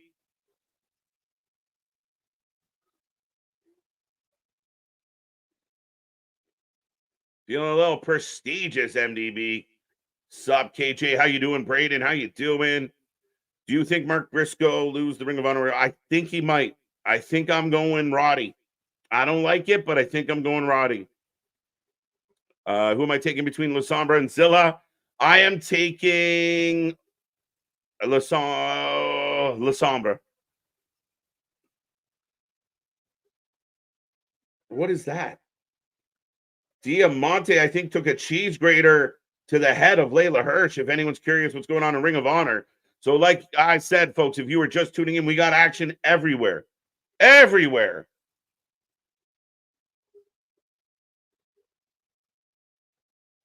As the fans are chanting Diamante.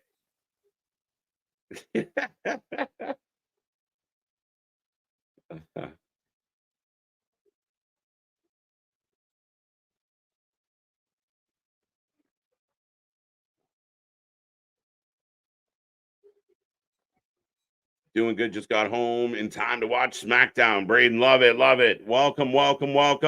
Like I said before, folks, I hope everyone out there is enjoying their Friday, ready for your weekend. We're looking for a crazy one. Don't forget, next weekend, SummerSlam. We will be here live for that one as well. Of course, we will be. There is so much coming your way. So get in there and tell everybody you know about the Wrestling for Life Network. But yeah, welcome on a Friday night.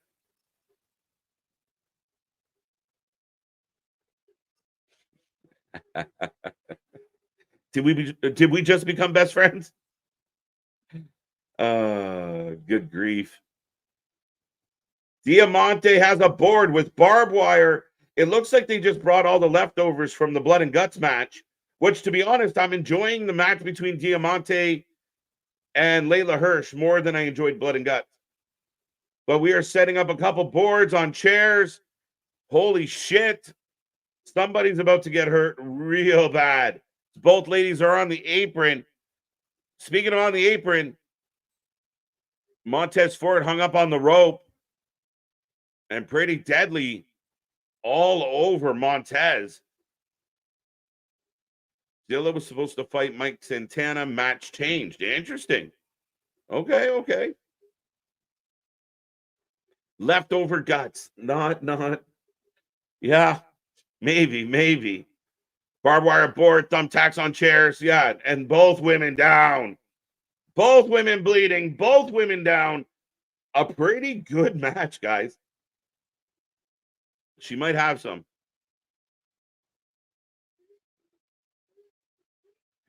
Maybe I'm the only one, but I really like Pretty Deadly. LOL. I got a kick out of those guys. I think they're good heels. I think there's a place in the company for them.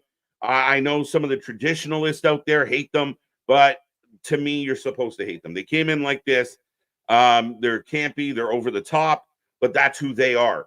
People don't like it, and it works. They play heel well, and they've again, if you watch NXT UK, you know they can go in the ring. If you watch NXT, you've seen them have good matches. So having them on the roster, I got no issue with. There you go. Larry gets it.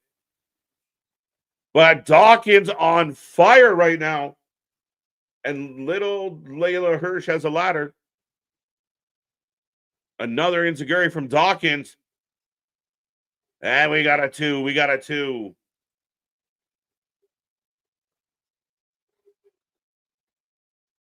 I mean, not bad. Not bad so far. As we are in what? Round 3 of the gauntlet match? I don't know why traditional wrestling fans wouldn't like Pretty Deadly. They're good in throwbacks to a heel tag team you'd see back then.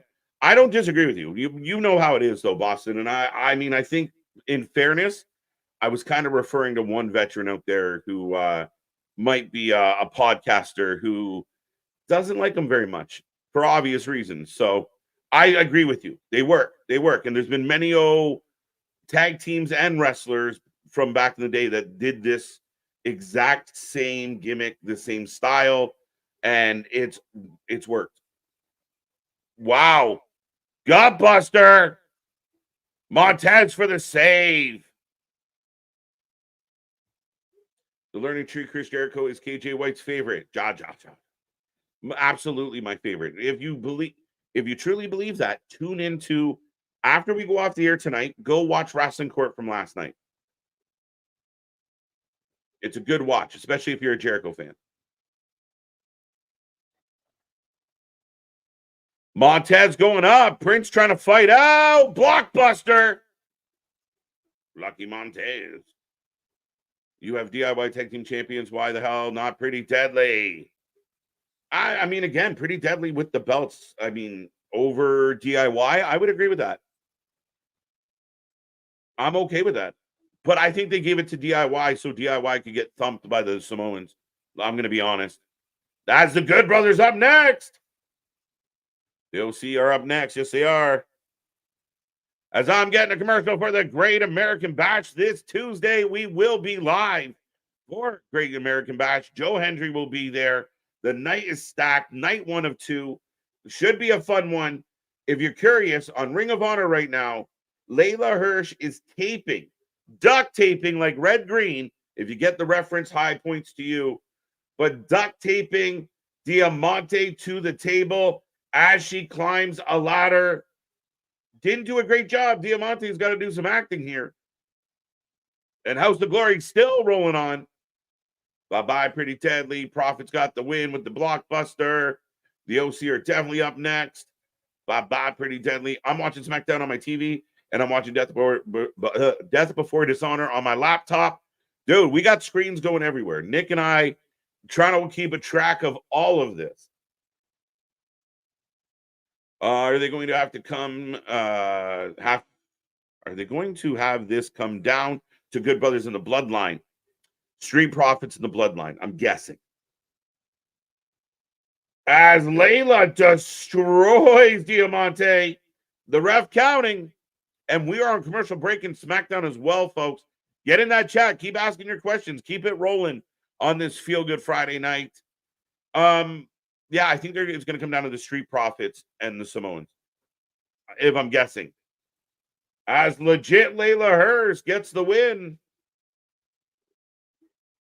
Doesn't matter who goes how far in the gauntlet match. You know Jacob Fatu will go through them. Yeah, absolutely. And I'd almost argue you kind of think you would have put, I kind of want them in earlier to have more of that opportunity to show that.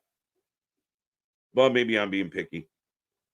What's up, Blaze and Luna? Mike Tripp says, what's up? KJ, how's brother KO? Much love. There you go. There you go. What's up? What's up? What's up? Mike Tripp. There. Is it the Gorilla? Is it Gorilla duct tape? No, that's specifically used by the Gorillas of Destiny. Sorry. Just regular duct tape. I'm not a big fan of these style of matches, but it does have the benefit of letting several tag teams shine. I just don't like the structure of them. And generally, you kind of have to make a couple teams look weak to get to the next one. It's not to be said that they can't be done well. I find them long. And I find by the end of most gauntlet matches, I just want it over with. And often I feel like the winner of the gauntlet match is pretty obvious. I'm enjoying Sombra and Zilla. Let's go. Let's go. Sombra and Zilla still going. Coming out of the commercial break, the Good Brothers are in control of Montez. There you go. Emo gets me. I'm enjoying this Texas death more than Blood and Guts. I thought that match between Layla Hirsch and Diamante was a really good match. I thought it was good. I thought it was entertaining. Speaking of entertaining. Yeah. Did you see the little commercial for Ring of Honor action figures? What? So you can get your they had Ring of Honor based the action figures. Yeah. So you can get your ROH Kenny Omega, your ROH, Brian Danielson, Daniel Bryan. You can get your, Nigel McGuinness with the little fucking funky dreads and shit. Prediction on CM Punk and Drew. I think Drew and somehow tied into Seth, but I don't know.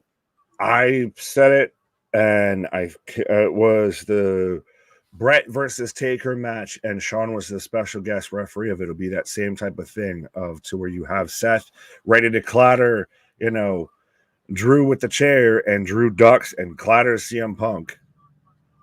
See, I can almost see that going the other way around. Because Seth so then where does CM then you set off on Drew Seth? No, you'd be setting up Punk Seth, I think. But I also think there's a potential of a triple threat Blood and Guts. Hell in a Cell. Jesus Christ. Yeah, that could be an option 100%. That I think you mentioned that before, and that really was interesting to me. But yeah, we'll see. It's as much as we didn't like the idea of him being the special guest referee, it does add this interesting layer because he does have tension with both sides. Mm-hmm. Yeah, it's like I said when they did it, it's not the way I would have done it, but I don't hate it, and it's got potential. So it will be, as far as I'm concerned, it will be on them to kind of deliver, which obvious, right? But if they can pull it off, that it's exciting, interesting, kind of like that, like you said, the Michaels Undertaker fun stuff. If they can pull it off, great. And now it's up to them if they can. Right. As I've got Gallows with the north-south elbows and now choking out Ford. Zilla's got Santana down, and Big Show's still there. So we've got Daniels, Big Show, Paul White, and Jerlene. Right.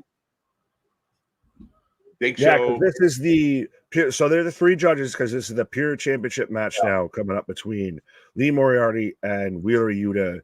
Who you got? Wheeler. Has to be Wheeler. Has to be Wheeler, eh? I'll go Lee. Let's go. Shane Taylor Productions all the way. I feel like they don't care enough about Ring of Honor to really change too much up. That's true. Just let it status quo. Just let it ride. Just let it fucking ride. You're not necessarily wrong. But the Good Brothers, Montez is fighting back, and Carl clattered Santana with a chair. Jacob Fatu and Tongaleo for the win. Yeah, I'd say so, Rachel. I would assume so. I would assume. They seem like that could be, you potentially set it up to where it looks like they're going to have all the gold. And then they don't. As I've got Lee Moriarty coming out right now as Dawkins rolls in Anderson. It is when you buy an MF Doom mask from Temu. You could have very much gone and gotten Eric Young's mask, which is still everybody was calling it an MF Doom mask. That's still that's just Dr. Doom. But yeah. Hilarious. That's straight up supposed to be like an MF Doom lucha mask, and it kind of looks trash. Yeah, it's a little rubbery. It's a little flaccid. Lights out! Lights out on SmackDown. Nope. Look at this entrance. Oh, Jacob Fatu's entrance. I know we complain about Def Rebel. This is the only good entrance that they potentially have even done any bit recently. because they went to him and said, "Hey, we need a Samoan beat. Let's go." Like they But can't you really fuck know that up. what it looks and would be such a perfect counterpoint to of Roman's entrance with the ho he ho ho. You have the bright blue and the very operatic entrance, Right. and then lights out, fire, flames, dark, red, fucking tribal beats and everything like that. That's Zilla the perfect point counterpoint. Oh, 100%. Good and evil, red versus blue, you know, Hadouken. Right. Zilla Fatu is the new champion, taking out Yo. Lasandre. That tells me Mike Santana's about to do a lot more with TNA. Santana, no, it was Lasandre that lost. Wait, where the fuck was Santana? I came up halfway through the match, so yeah, I believe it was Lasandre against Zilla. Okay. The Street Profits are going to need 2 hospital beds when it's over. As we are in a commercial break again, folks. Yeah, Damien, what happened with that match? Because Mike Santana was supposed to fight Zilla, then Lasandre ended up fighting Zilla. Santana, who is this Lasandre that you speak of? Because I googled it and it pulled up Andrade. So are you sure it just wasn't Mike Santana and you got sold and swept and sold a bag of goods, a false bag of beans from Damien? No. I don't know, my guy. I'm going to give you what champion he is right now, but he's a House of Glory champion right now, is what Zilla Fatu is right now. There you go.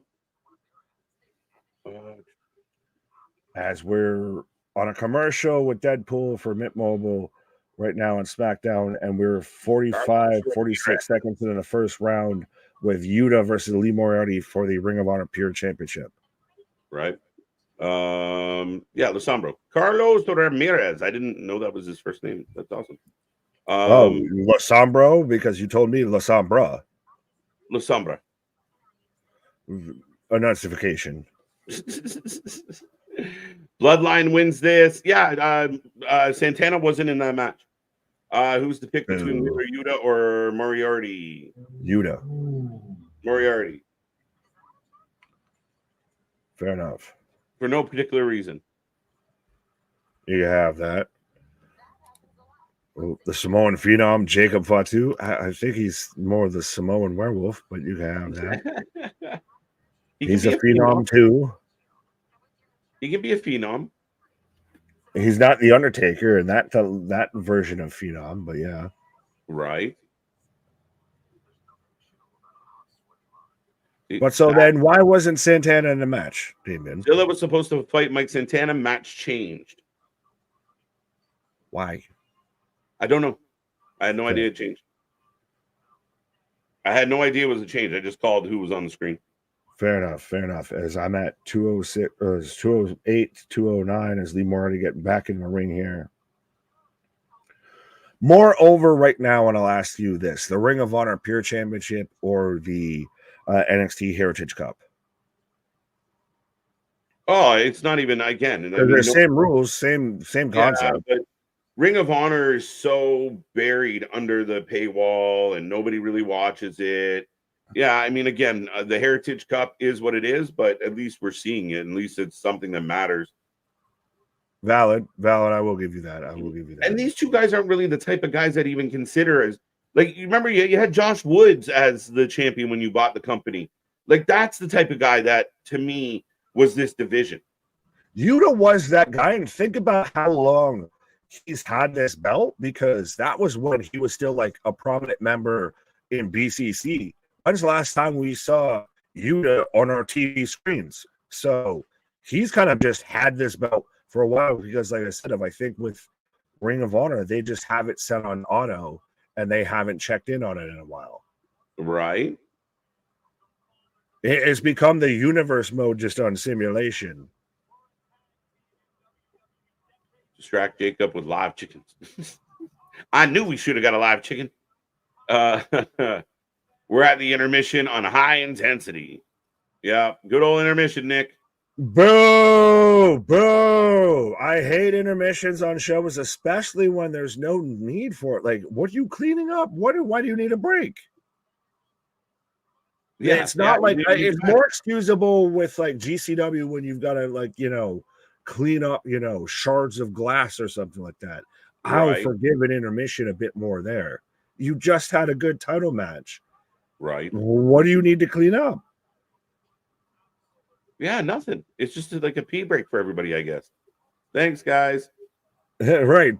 Thanks, guys. This is everyone. Go to the merch store. Go to the concession stand. So here, we'll do it that way too. Go to our merch store. Go to our merch stand. Make sure you hit that like, share, and subscribe. Ring that bell notification. Right. So that way you know when we're here live for anything and everything. Because I almost take up my fan. Yes. I'm petitioning for Joe Henry and Elias. That'd be cool if Joe Henry was in the ring about to sing a song, and you hear that guitar strum. I'm still waiting for this man to do anything. Like, is he just done with wrestling? He reads the Bible a lot on TikTok lives. That is a thing. This man took the Elias gimmick too seriously. You're not actually Elias, right? I'm sorry, Ezekiel. That's actually what I should have said. The Ezekiel. Sorry, I got the wrong E name. He's very inspirational. Like, I mean, a really well-spoken guy. But yeah, he reads the Bible to people. He's one of those guys. Everybody, like we've talked about, everybody likes to use the term fumble. He's a guy that didn't have to have matches. He was Joe Hendry before Joe Hendry, to an extent of this man sat there and held a whole concert. Remember when they went to WrestleMania in New Orleans? Held a whole concert and everything. Could sit there and just all he had to do was come out and talk shit, sing a terrible song about the local city that they were in, and he's over. No one was out there clamoring for Elias to be a world champion, at most be a mid-card challenger. They were just happy to see the fucker. 100%. And then his whole "I'm not Elias" gimmick was nonsense. That killed it. That killed everything. And he never came back from it. And I mean, now I think he'd be fine. And again, never rule out people that are connected to Triple H have found their way back into this. And if you look, more and more NXT presence on this show, week in and week out. Right. More likely to re-sign with WWE.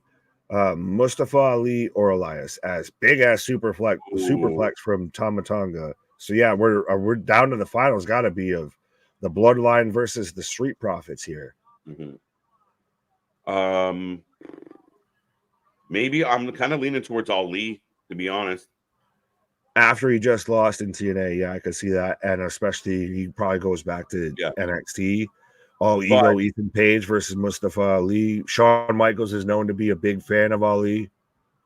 Yeah, that's the thing. And I mean, though, I believe on Thursday, Ali came out and confronted Nick.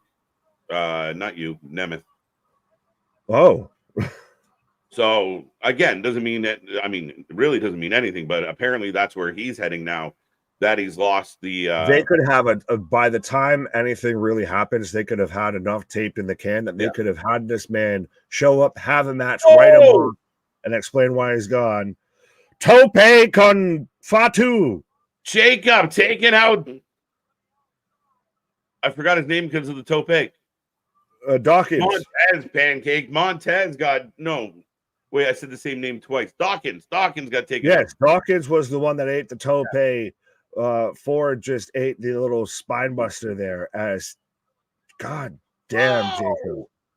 I imagine, and I'm sure it probably exists somewhere that I haven't ever seen, but I'm just picturing right now.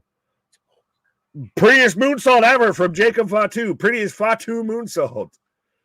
Let's go. The only thing pretty about Jacob was that moonsault. Listen, I'll call this man pretty. So I'm right now. I'm Adam Sandler and he's Jack Nicholson. I feel pretty. Scary. Oh, pretty. That's one scary prettiness. That's Coyote Ugly right there, my guy. Dang. But no, I was saying just prime. That's still even Montez Ford is a superhuman of an athlete to hit shit like that. Of Oh, literally yeah. just leapfrogs over the top apron of the ring post there. Mm-hmm. But And there you go. Bloodline picks up the win. They're your new number one contenders to take on DIY. Makes sense if you have the dominant. The man, Jacob Fatu, took both DIY out by himself. Yeah, and that's what's going to pretty much happen. I think they're going to dust DIY. And I think that's why DIY got the belts. They wanted to set up. Well, yeah, and they want to set up the babyface, right? I mean, the Bloodline beating up A-Town Down Under, it might get them cheered, to be honest. But the hope is you have DIY, the babyface W, and now the Bloodline's going to annihilate them. That just is, like it or not, it's a goddamn impressive ass visual. And they're very much, going to have the tag titles, and it's a good way to, they go over the babyface versus you get heel versus heel. Yeah. No help, Easy Bake. No help. And Cody Rhodes exclusive interview up next. I think, Nick, both of us anticipated, you're going to get them in there, especially when they said Jacob stepping in. They were winning 100%. And now the Bloodline's going to get their hands on some gold. The new Bloodline's going to get their hand on some gold. Absolutely. That'll be the first goal that they bring in there. And it'll be interesting if Jacob Fatu is going to go from a guy that you almost thought would never make it into WWE to holding gold in WWE. Yep. Yeah. And quickly. Right. Hey, guys. Well, and what I was saying before of fantasy booking, if you could give me prime athleticism, like Jacob Fatu now versus like prime athleticism, Keith Lee, that's a dream match, my guy, because those are two guys that are built like a tank and move like a Lamborghini. Yeah, I completely agree. I think Keith Lee, when he was clicking at all cylinders, and we hope he's out there doing well. But a banger for sure. And again, my dream match is probably going to come true. I'm hoping. Is I want KO Jacob. That's why I kind of hope that Tongaleo gets to slide back in and win the belts, because I don't want Jacob being the tag champ. Does Kevin Owens or Kevin and Randy cost? Well, because did they say when the tag title shot is? Is it next week? Oh, it's at SummerSlam. Is the tag title shot? Fact checkers out there can confirm, but I think that was a title number one contender spot for SummerSlam. Fair enough. Well, that's a way to get Jacob Fatu on the card, and that's true. Did Tongaloa get an eye injury because he punched Kevin Owens right? Yeah, they're like, you need more training, sir. We're not. You sit on the bench for a little bit, right? You went in the game and shot nothing but bricks for 5 minutes. You sit on the game. You sit on the bench here. Tongaloa is the runt of the litter right now. So right. Maybe they like, all right, you know what? You're just gonna play manager for these two for a few weeks. Facts. You get to sit there and look like Patchy the Pirate out there for a bit. Patchy the Pirate. Anthony has a good question. I mean, did you kind of feel like coming into SmackDown it was going to be a little lackluster-ish because it was taped? Yeah, it was taped, and it was taped before a tour, not taped before a pay-per-view or anything like that. So I think definitely it was going to be one of those ill-forgotten, just runt of. Speaking of runts of the litter, this was a runt of the litter SmackDown. Yeah, you're not wrong. And again, we literally have House of Glory and Ring of Honor going on right now. I mean, did High Intensity just stop? Like, yes, it took a break. It took a pause for the cause. It's frozen in time. There's nothing intense about this shit anymore. But Wheeler Yuta and Leah Moriarty are still battling for the Pure Championship on one screen here. SmackDown is in commercial, folks. I will say again, I feel like I've said it a lot tonight, but tomorrow, 3 p.m., like right above my head, Big Trouble, Ben Bishop, 3 p.m. Eastern time on the channel. Be here for that. Ben is an awesome dude. He seems like he's got a lot of things lining up for him real nicely. And from what I can tell, talking to him, he's earned every bit of it. He's got a great attitude, and it was a wicked conversation So be a friend, tell a friend, and be here for that one. We're looking forward to it in a big way. Well, and to be on our journey and everything like that and still be growing as content creators and everything like that, it's really nice to see somebody else that's really like also kind of on that, come up and everything like that. In the wrestling game and everything. Like, we call the action, this man does the action. So it's nice to have that kind of simpatico, It's the Spider-Man meme a little bit of like, I see you. Yeah. JV saying that Tungaloa bumped his head on the table when he took that table spot. So that's why they put the eye patch on him. He's dealing with some clearance issues. Yeah, we'll see.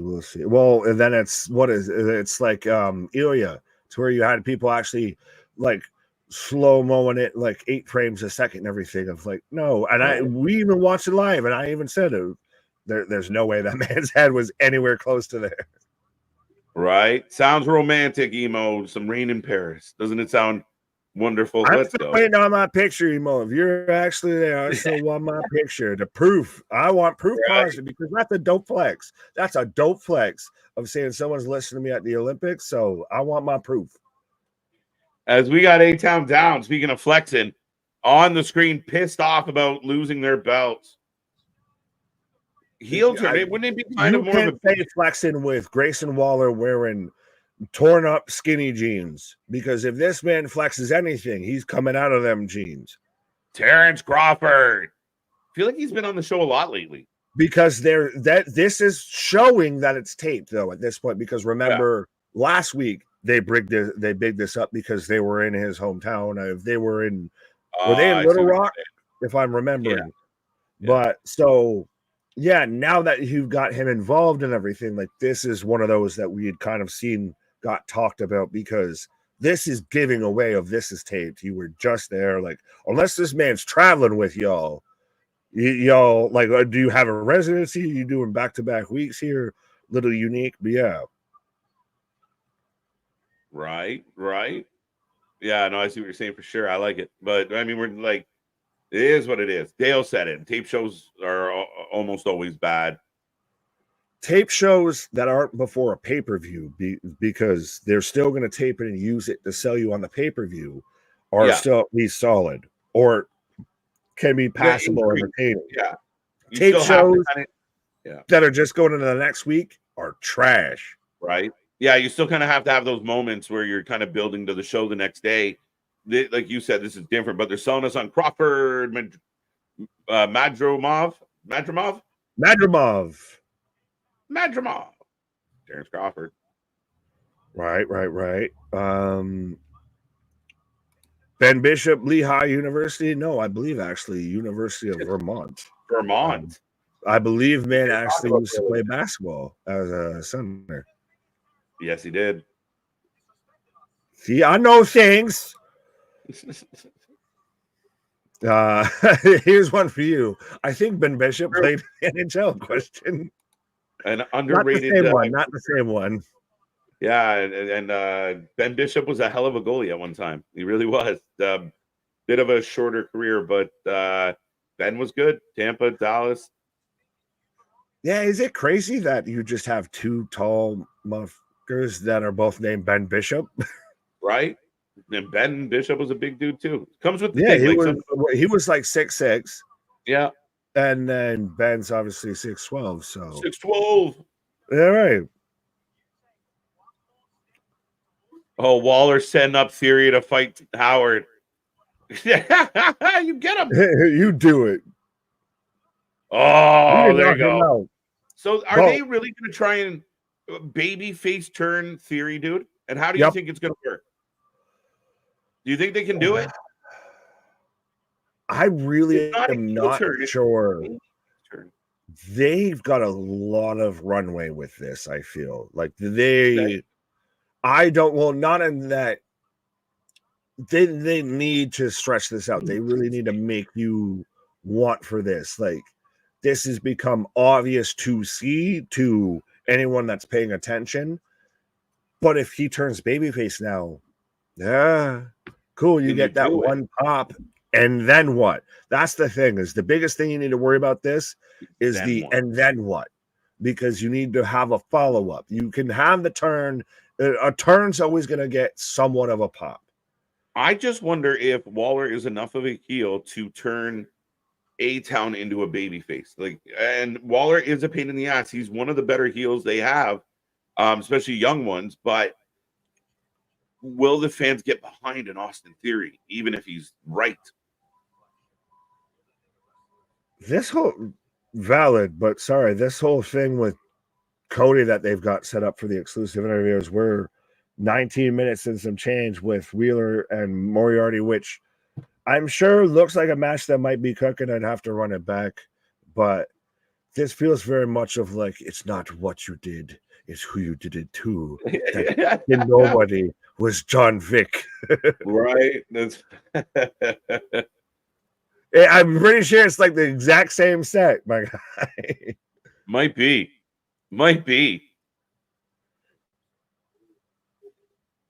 This doppelganger version. This doppelganger version of the Bloodline. This Wow. does, though, really good to put Solo over because you have Cody talking about him and, dare I say, acknowledging Solo after he's the one that just went 2 years feuding with Roman, and now he's acknowledging and dealing with what the problem that he has on hand with Solo. So you're starting to set in. Oh, wait a minute. He did it. Oh my God. What? Lee. And new. Say words. Lee Moriarty is your champion, I believe. They had to change something. Did they do the 59 in 58 seconds type thing? It was late and he cheated.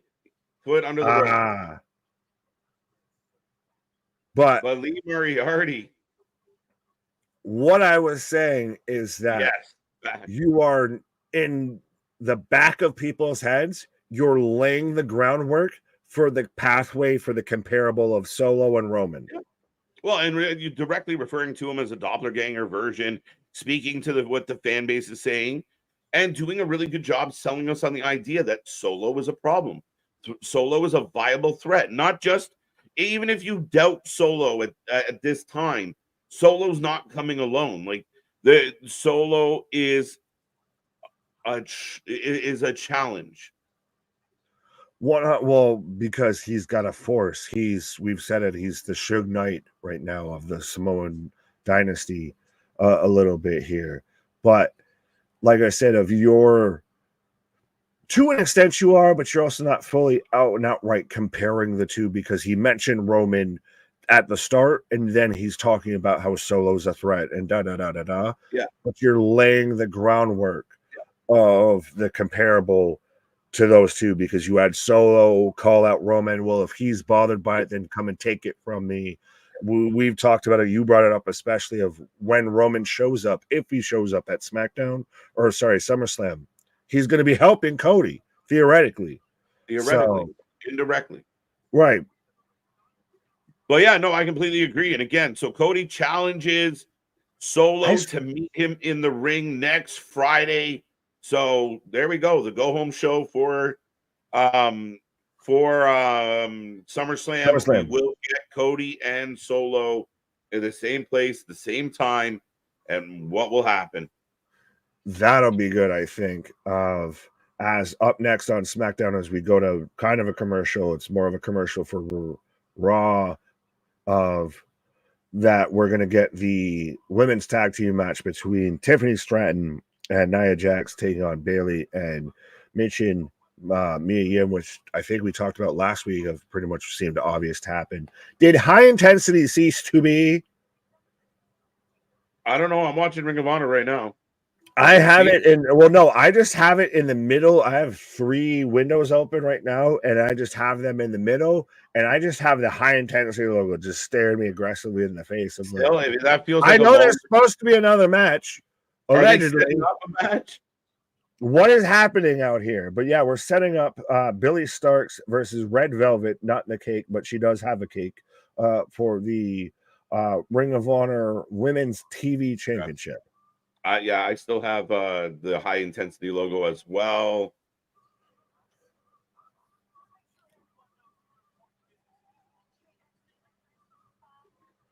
But I'm just checking out high intensity, but yeah, we're just getting. oh yeah, no, I was just gonna go. Wish they'd bring in Max Holloway for a couple spots instead of boxers. Well, they're just gonna put them on payroll and just fly them out wherever they are.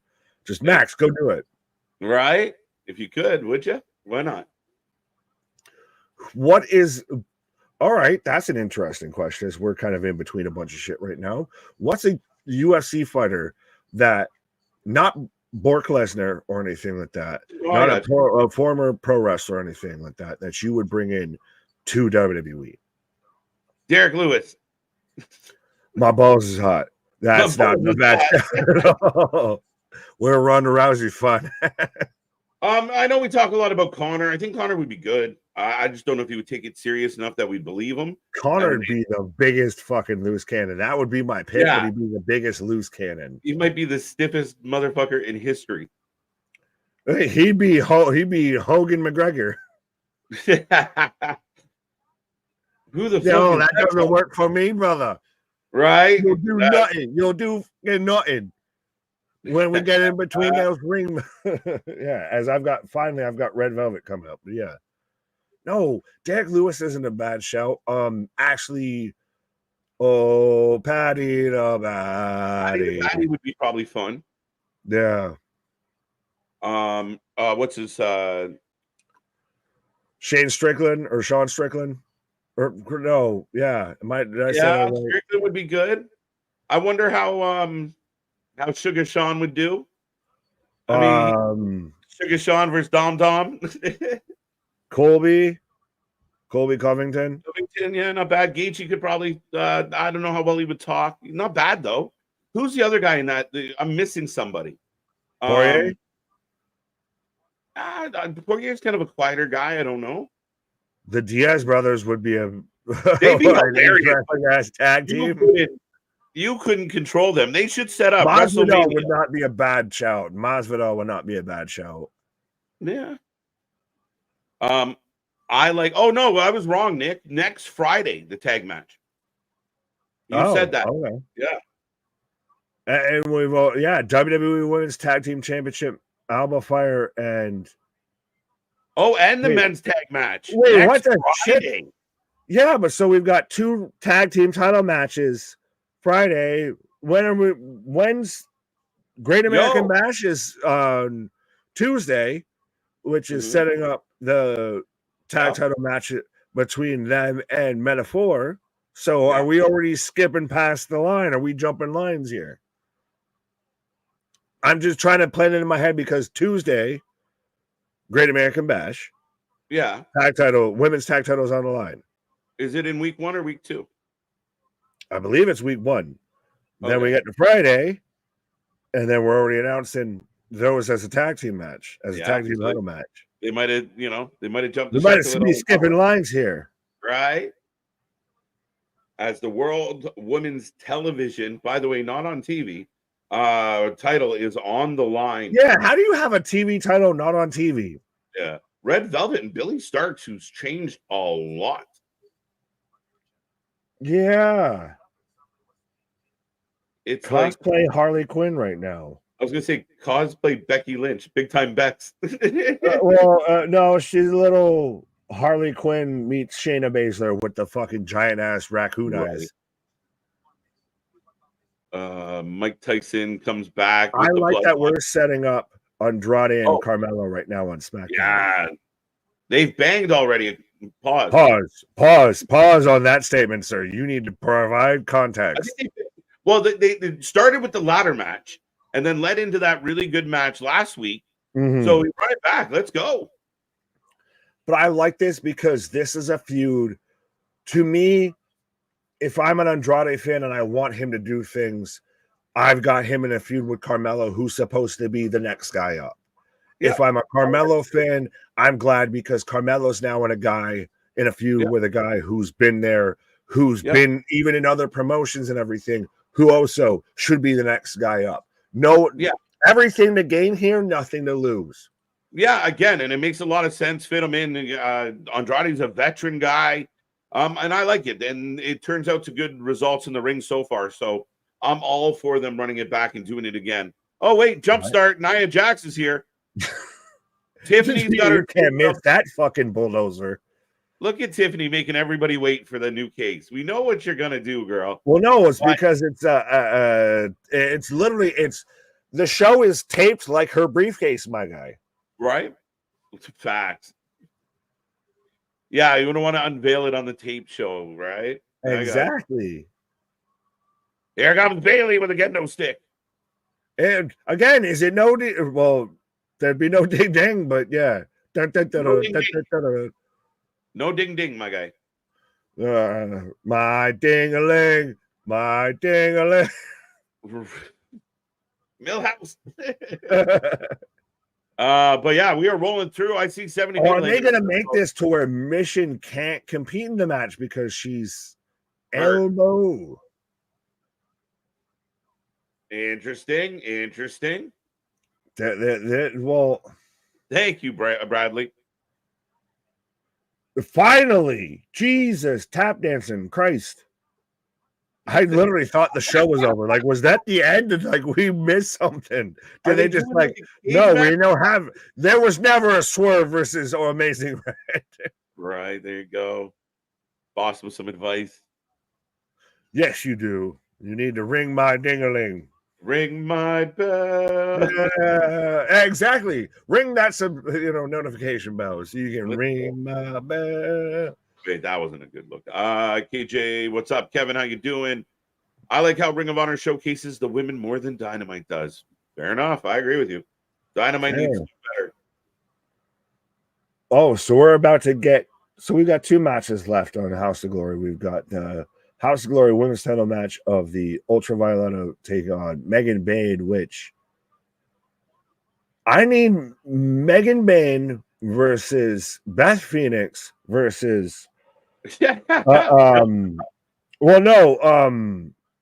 Valkyrie, and just who is the most fucking glamazon, I guess, because they all kind of are within the same sphere. They're in the same, rotational pole here of gimmick.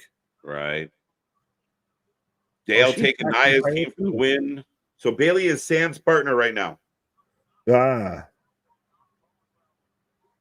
And she's still wearing the same gear minus the lucha mask that she wore on the Mexico tour. As I've got Billy Starks with a chop to Red Velvet in the corner. Mm-hmm. I posed the question: has Bailey's title run been flat? Not really. I like it. I'm okay with what she's done. She's out here being accused of BBLs, and we're going to talk about flat. What? No, I think it's been slow. It's been void of challengers. I think more of her build to her becoming champion was more of the chase than once she was champion. No, I don't. I mean, agreeing. Again, the chase and the story behind the chase was pretty cool, and it was a good moment. But name a big feud she's had as champion. Well, it's just because coming out of WrestleMania, she had to finish off with Damage Control, and then once they were gone in the draft, she then had Piper Nivens at Clash. That was a good match, a good defense, and now she's heading towards Nia Jax. So we might not have had the payoffs we're hoping for, but it's new. It's a few months old. So it's gonna probably only last a few months old, because I think we could see 2 title changes. I feel at SummerSlam, both in the same match. Yeah, fair enough. Double stomp, Tiff on Bailey. 1, 2, 2 count, 2 count. Megan Bayne has an eye patch. Yeah, I was like, why is she fucking patchy the pirate too out here? Are you ready, kids? Aye, aye, Captain. Oh, who watches the wrestling and does all the streams? KJ. I like it. 2 count Red Velvet. I only got 1 verse, my guy. That's all you need. All you need is 1 mic. I've been looking at Bailey a long time. I have no problem seeing she is not flat in her title run. Thank you, Marvin. That was well played, sir. I saw a coyote in my backyard. All right. It's not a pet. Don't play with it. Pause. We are back in commercial break on SmackDown. I got Zoe Stark's 2 count on Red Velvet, and High Intensity has returned from intermission, Nick. Yeah, thankfully, finally, of yeah. How you doing? Ultraviolet. Team Nia Jax for the win. This is just a battle of thickness on High Intensity. Is high thickness, high viscosity. Instead of high intensity, it's high viscosity. Right? It's intense, all right. Right. Well, it fucking needs to be. Sorry for swearing, but it needs to be after. What was that? That was like literally a half hour. Like if that was the only show we were watching, it would have been people to tune off. I almost did. I thought the show, they screwed around and, that was the end of the show accidentally. They had Raven come through with a golf cart and cut off the power feed.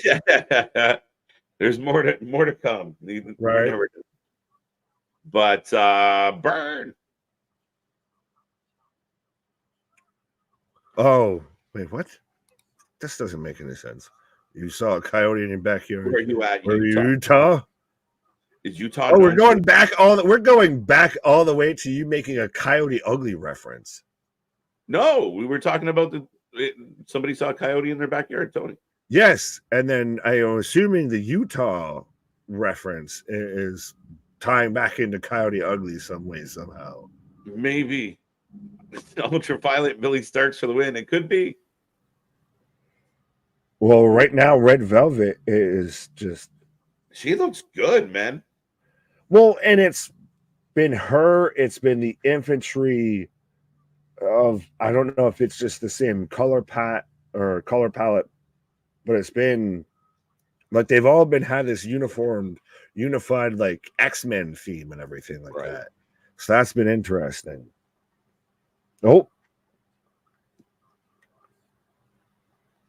They're both wearing like white, like the same attire, just literally one's got like purple around everything, the other's got gold. Like the eye patch is just fucking killing it for me there, Snake Plissken. Right. Snake Plissken. As we are back and Tiffany's still in control of Bailey on SmackDown, folks. I'm gonna have to watch Escape from New York and everything tonight. That was literally New York, LA. New York.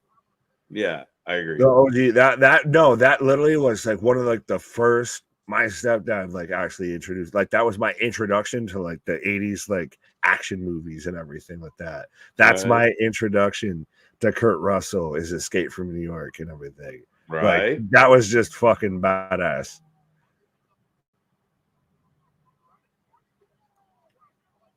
Nice. LA is actually not. LA is not bad at all. Just saying. Yeah, it actually holds up. Really the OG well. For sure. Yeah, Tiffany, but no. Normally, action movies like that, like the sequels, don't always hold up as great and everything like that. No, they struggle. But I mean, again, I think the LA was so separate from it. Valid. Well, so then, on a side note, as again, an interesting, cross section here of pro wrestling. We had it earlier. Of every show had a tag match going on. Right now, every show has a women's match going on. So it's a really interesting cross section.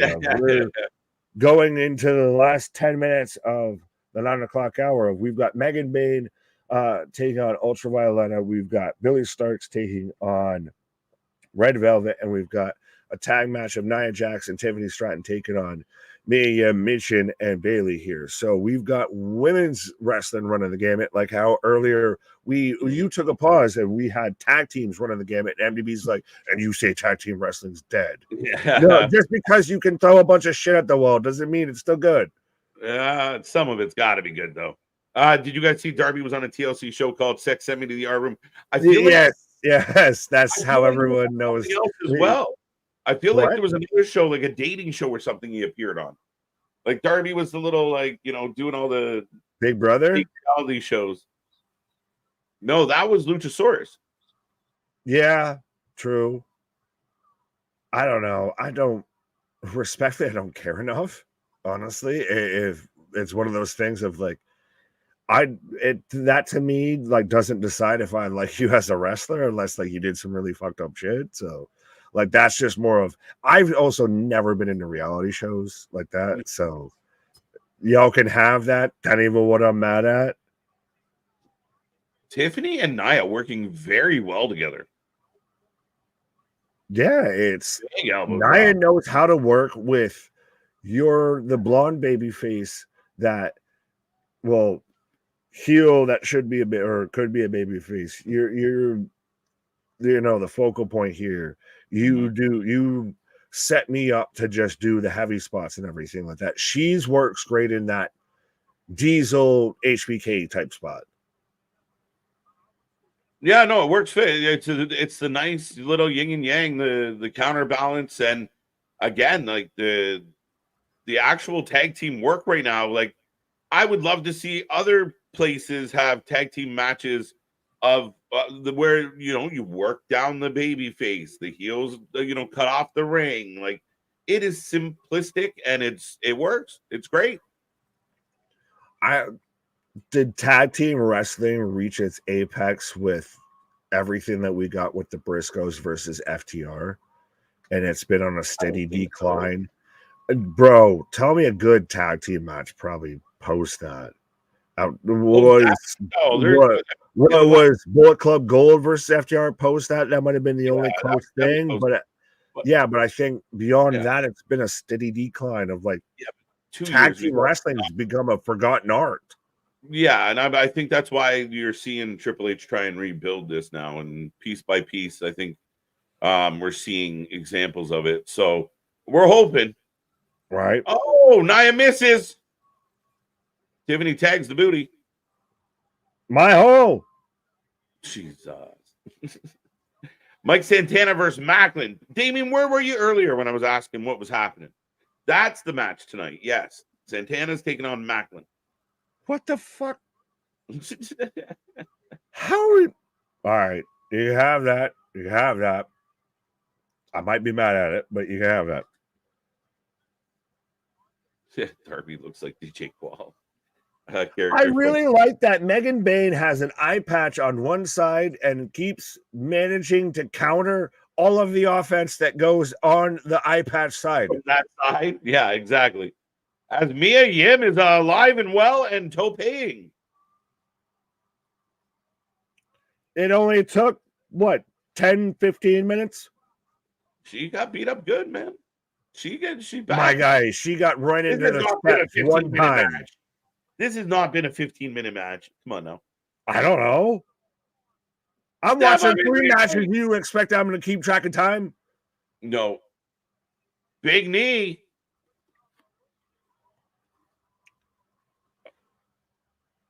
What is?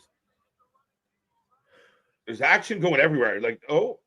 No, you're fine. I just popped in my own head because did you see it? Like it was San Diego Comic-Con where you had WWE was there also with the Action Figures, and also AW was there, and you had Mercedes as Poison Ivy, and then I had Camille as I think she was Bane.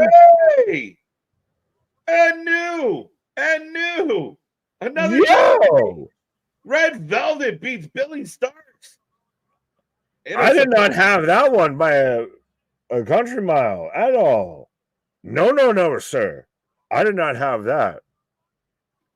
No, not at all. Good match. She played dead. It was kind of cool. Got up and hit the finish. She legit played dead. She got to give us. No, that kills the joke that I was about to make because I thought I saw Camille dressed as Bane at the San Diego Comic-Con and everything, and so I figured because we also have a Megan Bane of you think thickness is on. Nia Jax and Tiffany get the win. Megan Bain hits a tombstone pile driver for the 1, 2, 3. Shit happening everywhere, folks. Well, we've got finish. 3 matches finished altogether. Yeah, shite. 3 matches as Bailey takes an L. Wow. Rory. Bailey gets the win. Billy Starks takes the L. So Bailey, not Billy, or Billy, not Bailey. Billy lost. Oh no! Now all right. I missed the false finish. I'm getting confused. We're all getting confused. Who's on first? What's on second? So Bailey and Miriam lost. Yes. We got Solo. Megan Bain won, and Red Velvet won. True. Now, ladies and gentlemen, we got Solo Sikoa cutting a promo. I'm just doing Jacob Fatu. Keep going. Right? That's it. It's the same shit he's doing. Like I said, Nick, they're doing a really good job of putting Jacob in the right spot and doing things like this that stop him. Like, at least you're presenting it the way that he is the number 2. He is the general. And they're still calling out Roman. Oh, absolutely. Like, if you want this, you know where to find me. SummerSlam. But that's still, and it's still,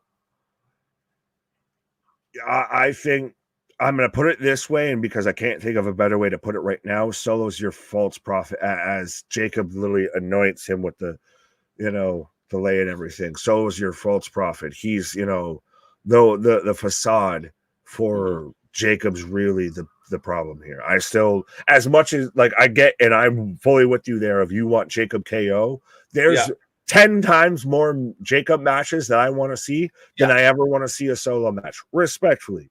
Like, I want to see Roman versus Jacob more than I want to even see Solo versus Roman. You want to see Jacob versus KO probably much more than you'd rather see Solo versus KO. And again, Jacob's got such a longer resume, such a longer list of accomplishments and matches. We know, right? Solo's still in the, but it's still crazy. And do you think that what they had thought about, as I'm trying to pull up Rampage, but that what they feared has come true in that not fully to the extent of to where Jacob would cannibalize Solo, but it's no. Do you still that's how we don't focus more on Jacob than you do Solo? The conversation literally started with, look how they're presenting Jacob, so it's clear that he's in the second role. You're like, I completely agree. And talk yourself. I'm just presenting an argument. Opposite. No, Jacob, right now, they are purposely making him the powerhouse. He's the enforcer. He's the Umaga. And Jacob is the guy. Like, that's why they put Jacob behind Solo. That's why it's Solo still very clear that Solo's the guy. And this isn't the first faction where the head of the faction might not be the toughest guy or the strongest guy. Usually it's that enforcer that if you can just get through that enforcer, you can get to the Smeasly champion. So, I mean, Jacob's been cast perfectly, but he's not overshadowing anything. It is Jacob Fatu right now in the Bloodline 2.0 in the Roman Reigns spot in the Shield to where he's the big enforcer that doesn't say much, but if he shows the fuck up, it's going to be a bad day for everybody involved. Yeah, 100%. I 100% agree with that. It's still just to me an interesting parallel. Right. I want to see Jacob versus Solo. Jacob versus Solo. It could happen. It might happen one day.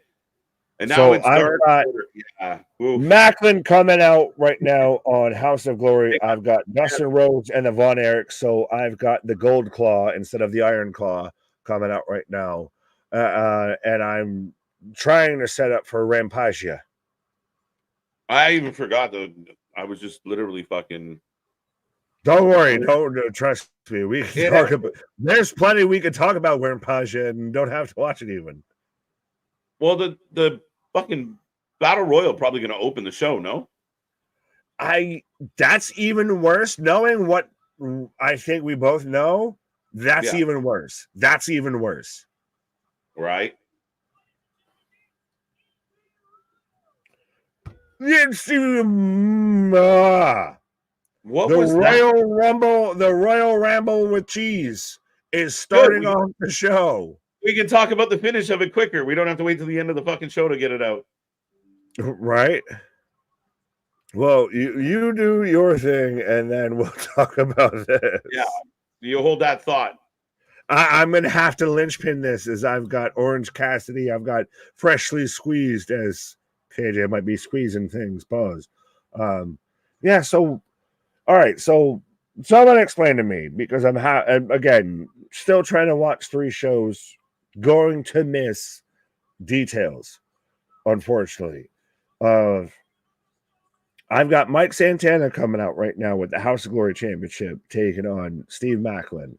So what title did Zilla win earlier? I know I joked and said it was the House of Glory title, but so legitimately, what title did he win? Because they said he won a title. He walked off like he did. But which title did he win? As I've got, who do I've got right now? Oh, I've got Dustin and the Von Erichs taking on Dark Order right now. As who I've got Claudio coming out for Rampage into this battle royal. So yeah, so the majority of Rampage is this, battle royal with cheese. And this is literally, folks, right now in this back little corner here on Rampage's stream is the most that I've seen them acknowledge Battle with the Belts, which is following up Collision tomorrow. They haven't advertised any of that on Dynamite, on even social media, really, on any sort of bit of television production that they've had. Here comes Brody King. Oh, this is going to be interesting. Now, how do you guys feel as we've still got the 6-man tag match going on and we've about to get the start of, I believe it's said to be a street fight on House of Glory. I still want an explanation. New York Street Fight is next. Fair enough. I still want an explanation of what title did Zilla win. But who do you have as, we're getting Commander again. So we're getting double dipping on the Commander. But who do you guys have winning this battle royal? That's a terrible question, actually, because we don't know who's in it. But how do you feel that every title challenge seems to be based on a stipulation match of, because you won this ladder match, you won this battle royal, you get a title shot versus any sort of real feud or tension, or I really want to challenge you, and so I go at you. Like that seems few and far between here when it comes to AEW specifically. Of literally, we're gonna have the next man up for the title challenge before we even have the first title challenge. So you're creating your own logjam, which is a little ridiculous to me. So we're starting off with, we have 2 men. We have each in one ring we've got Commander and Claudio in one ring and Brody King and Orange Cassidy in the other. That's an interesting aspect to have. Is this just going to be, like I said, a giant chunk of this show, and you're going to have anybody and everybody, especially because you've got 2 rings to work with? Perhaps as we got the tag team. We're just strolling on that, of not like we're in an actual physical competition, but we're also on our way with Mike Santana versus Steve Macklin in a New York City street fight. Is this for the Ring of the House of Glory Championship? And again, so I'm a terrible nerd. I'm a bad wrestling nerd, even though I'm here live watching this live. What title did Zilla leave with? I need to know. I'm confused now. The vitamins have rotted my brain, as we've still got the Golden Claw of the Von Erichs and Dustin taking on the Dark Order here. Is it me, Boston? I second the nominee. Wait, what? I'm broken. All right, you're just randomly out there with unnecessary facts. 2 of these 4 are not the same. Which 4? What is? I'm watching 3 matches. You got to be a little bit more specific, unfortunately, here. A New York City street fight Are they in my today? All right, Unbroken. I'm starting to almost wonder if you need to go sit in the penalty box because you're starting to not even say English or anything that makes any reasonable sense. AEW is just stupid. Royal Rampage with cheese. Should be a pay-per-view just like Blood and Guts.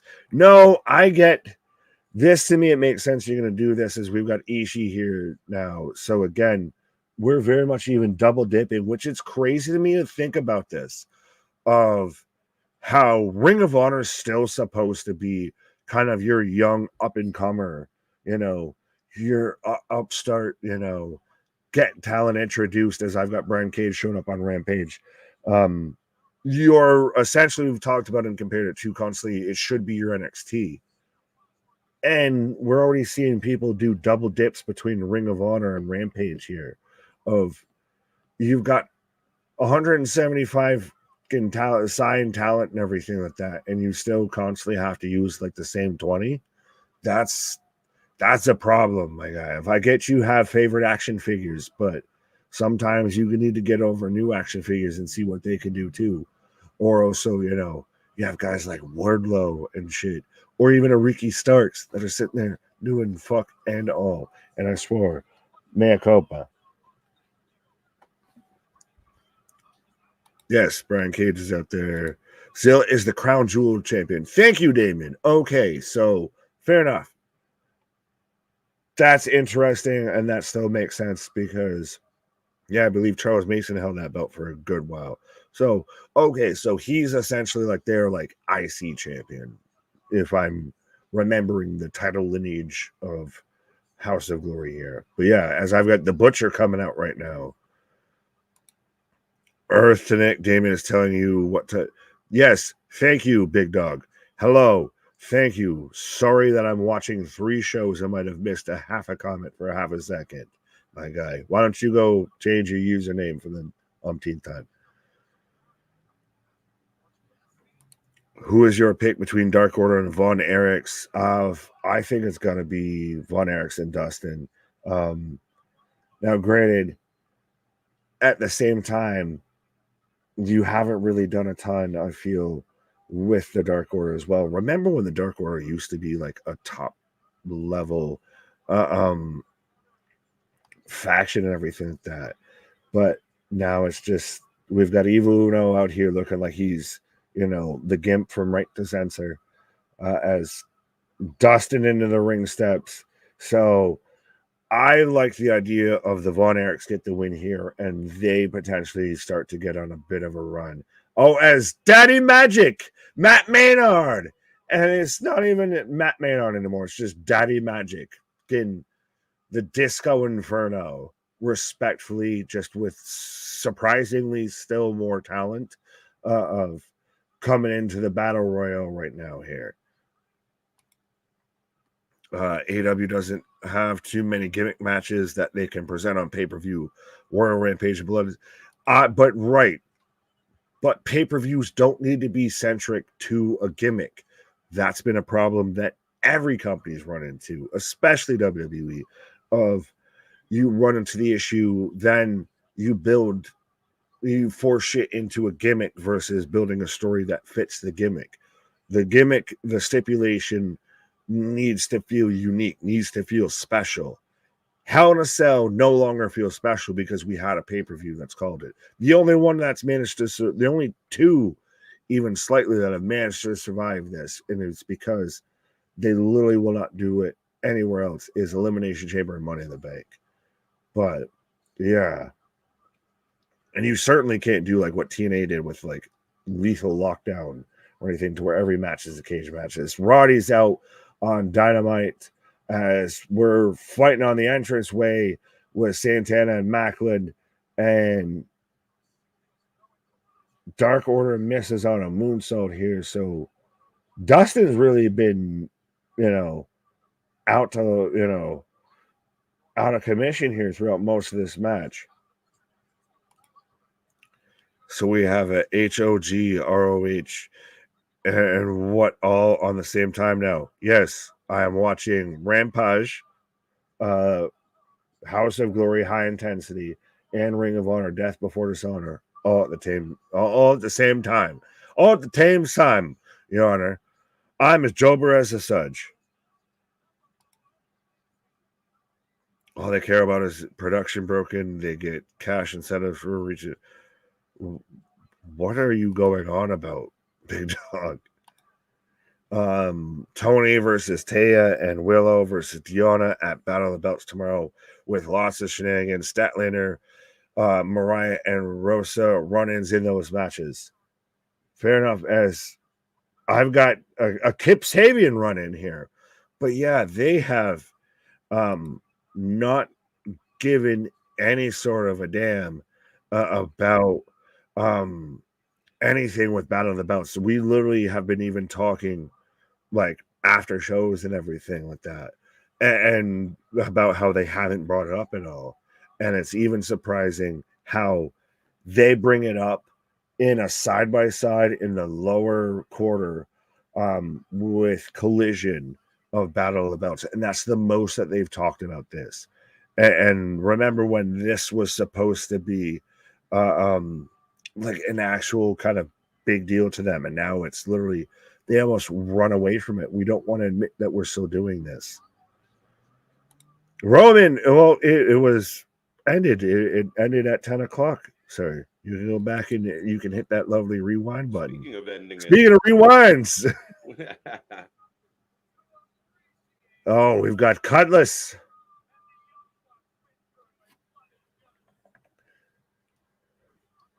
That's on a House of Glory, they're breaking out some doors. Macklin, Santana, and the Battle Royal is happening on Rampage. Can we talk about the winner yet? I'm gonna let you have this, and no, it's probably not gonna actually last that so long. I was gonna tag it then, but I was like, this. Tag. You really think that this is gonna last that long? Maybe. I can delay. Fair. We're here for another little bit. All right. I'm gonna take a pause for the cause. There you go. Nick's taking a pause for the cause. Macklin gets the 2 count, and right now I got Dustin running around as Dustin and the Von Erichs are taking on the Dark Order. 100%. Get it, Nick. Royal Rampage can be something that they can do the lead and all in. Well, we'll save that for when Nick gets back, JV, because there's a bit of an issue. So what happened on Friday Night SmackDown? All the things, Roman. You missed the best SmackDown there were ever happened. You missed everything, Roman. You got to go back and watch it. Best SmackDown in history. That one's for Nick. Brandon Cutler. Yeah, Brandon Cutler offering. I can't believe Brandon Cutler's still in the company, but hey. As right now, if you guys are tuning in, I got Macklin and Santana roll through. Big back body drop. We got tables. Wow. Crazy knee by Macklin.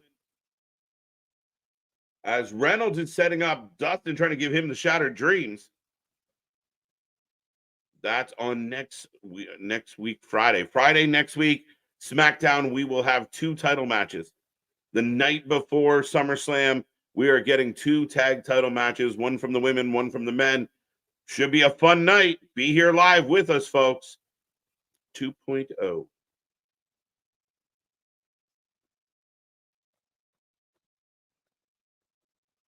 Oh, Johnny Hungry choking out Dustin.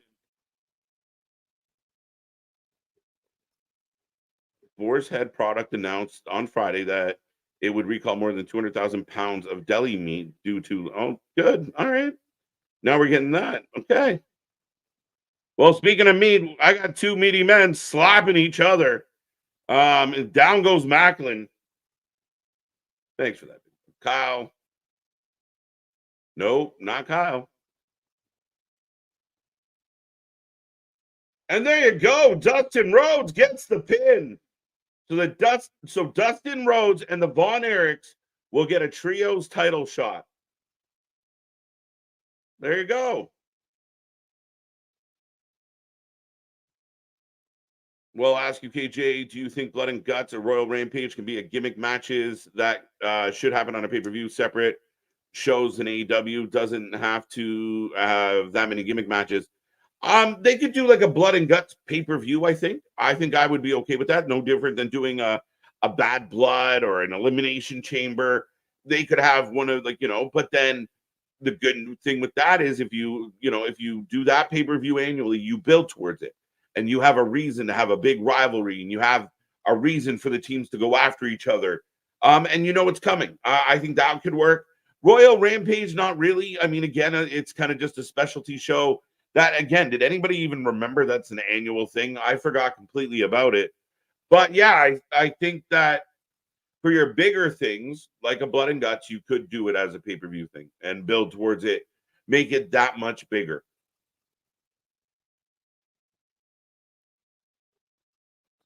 As Shibata's coming out, and Macklin gets laid out by, I almost called him Montana. Santana and powerbomb through the door into a cannonball. Santana on fire. I think Tom knocks out Blythe's easy. I don't know if it's going to be easy. Edwards. As Mike Santana gets the pin. Still champion. Steve Macklin goes down 1, 2, 3. As Shibata comes out to celebrate. As we got wrestling going everywhere. What's happening on that Battle Royal? Is it over yet?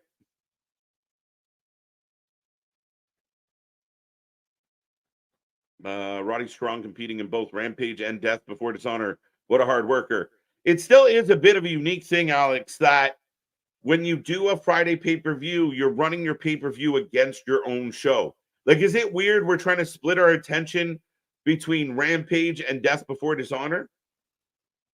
I think that's odd. Could you imagine doing, an NXT at the same time of, as a WWE programming show? I couldn't imagine it.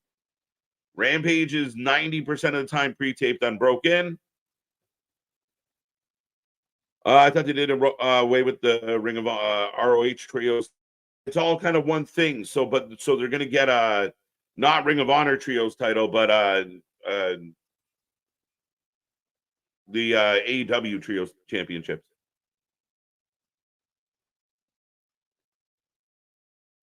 Interesting. I enjoy Royal Rampage, especially the visual of the two rings. Reminds me a lot of the World War III match from WCW. Yeah, I don't mind it. I like when you mix it up and keep it exciting. I wish, there was a little more intrigue to it. But yeah, I mean, I'm all for it. I just think you do that as more of a specialty. I don't know if you'd build a whole show around it. Unless they make it like their Royal Rumble. Interesting.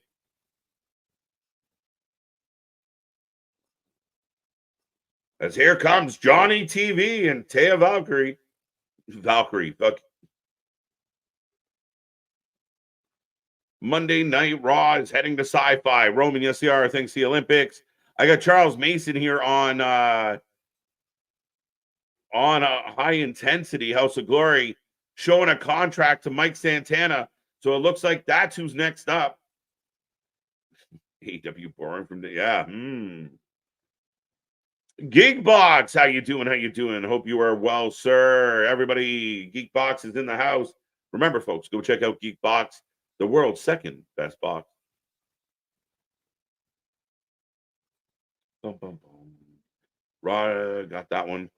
Yeah, anybody else find that funny? Let's go, Jericho. Hey, I put Jericho to bed last night. I think I'm out of things to say about him. We have a 6-way survival of the fittest match now. Let's go, Damien.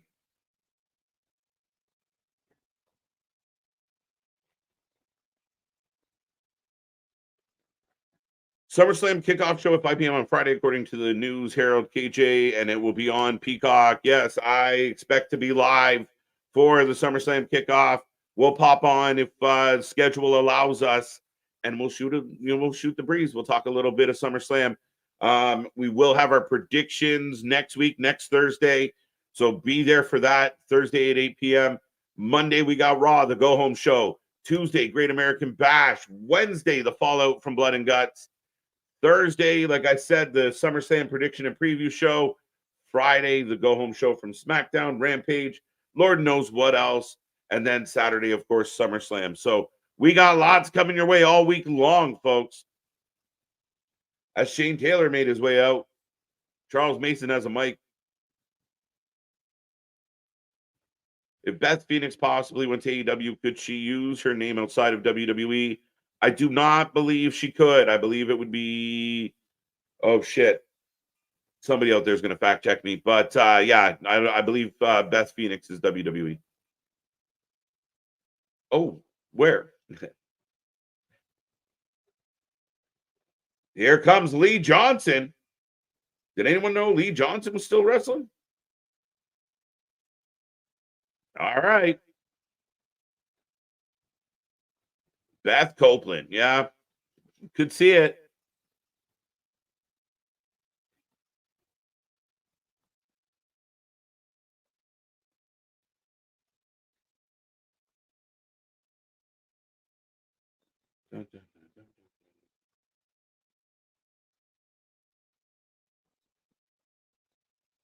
Elizabeth, that's what it is. There you go. Elizabeth Copeland.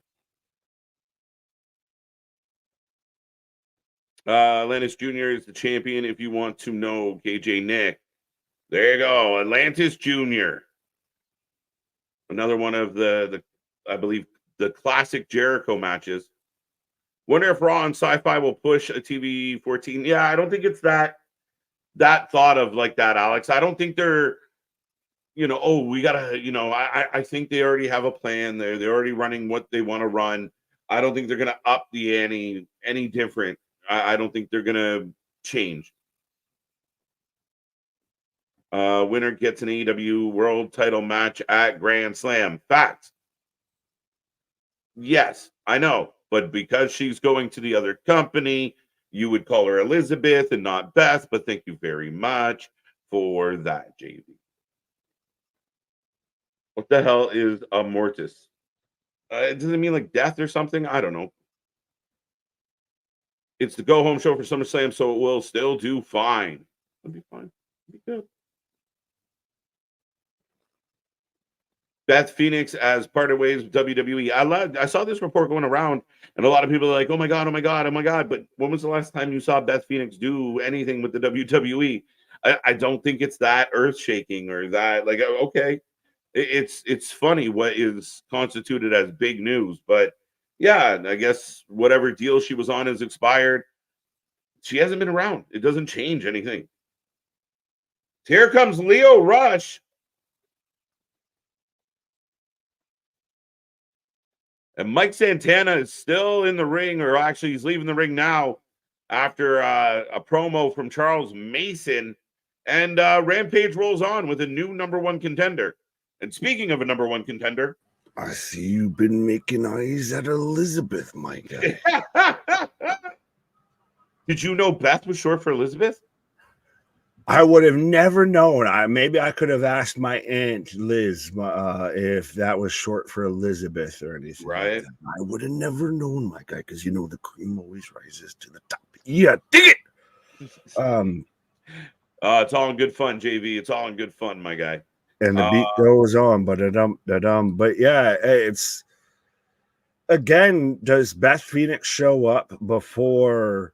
Copeland's back and everything, right? Like, does she kind of go there, or what's going on with all of that? Like, now we got some interesting talking points while I was on my podcast. Beth Phoenix, like, we know that her in-ring career is not something that she's overly wants to push. So maybe she agrees to a one-off or a two-off. I don't know. Her husband, we thought that wasn't something he wanted to push, and it seems like he fucking did once he signed with another company. So just fair enough. Again, if you can take the bank, take the bank. Like, if you get offered take little bank, my guy, any day. Right? I mean, again, it's kind of free money to an extent. But you argued how Jericho is just out there, just working off an old pensioner that's somehow still young. Yeah, if his pension check was like, $250,000 every month, like, it's insane. It's insane. The return on investment on some of the people is madness. But I don't imagine you would bring her in without Copeland at her side. Oh no, you could do it, and then that's when you get the That'd pairing. be silly, bro. This company, as Amazing Red is upon us. Whoa.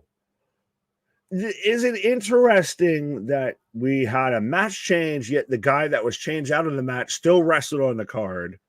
They flipped the match. They flipped things for no reason.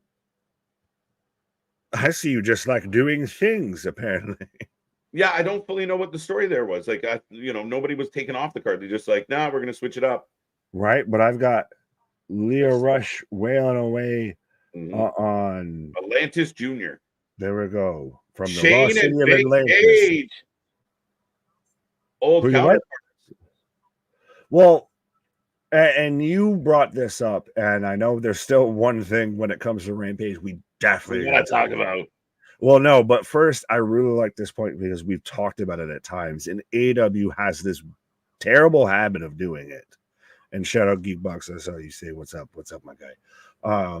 Appreciate you a lot. But that, again, it's them competing against themselves. Like you said it perfectly, of imagine if like Heatwave went against SmackDown. Yeah. Like, what are we doing? You're splitting your audience unnecessarily. Yeah.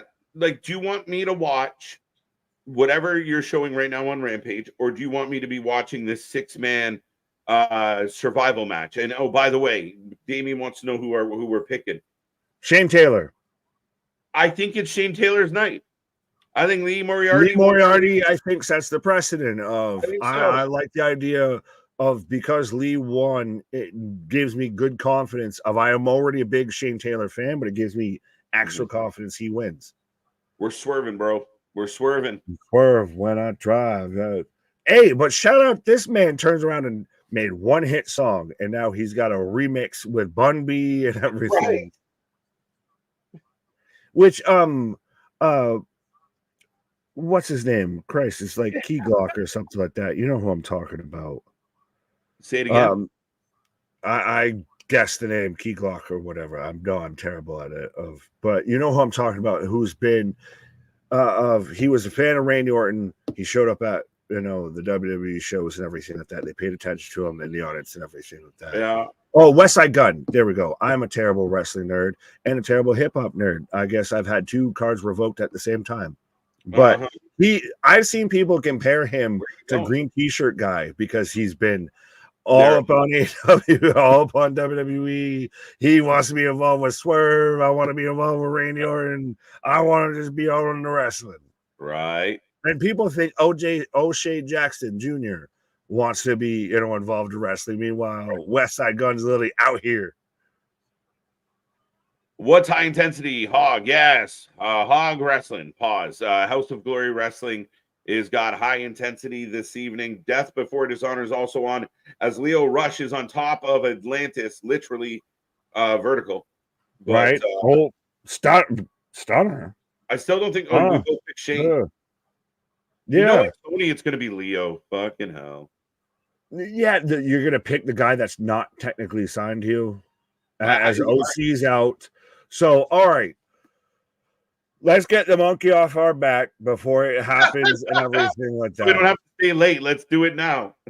Right. Well, let's talk about this. So, he's already in the ring. All right. So, Darby Allin is in the ring. And for those who don't know, and this is going to be the one spoiler. So, if you don't want to know, plug your ears. You've got all of the 5, 4, 3, 2, 1 to do it now. Darby Allin wins this. The same guy who in the same taping was in Blood and Guts and won because he was going to set a man on fire, is now in the Royal Rampage with Cheese and wins this too as well. So now you've got Darby set up to take on the winner of Danielson versus Swerve, of just all sorts of what the fuck and rage and Well, we don't even know that though, because we still have All Out in between too. That's what's peculiar about all this. Because of Grand Slam, right? Because you're not helping; you're making it worse. The number 1 contender for Grand Slam, and I'll be honest, it's a Dynamite, it's a Grand Slam. Darby getting a title shot at a Grand Slam doesn't bother me that much. But there's so much going on with the championship. You need to just focus on MJF and Ospreay and Swerve and Danielson one by And one. Hangman.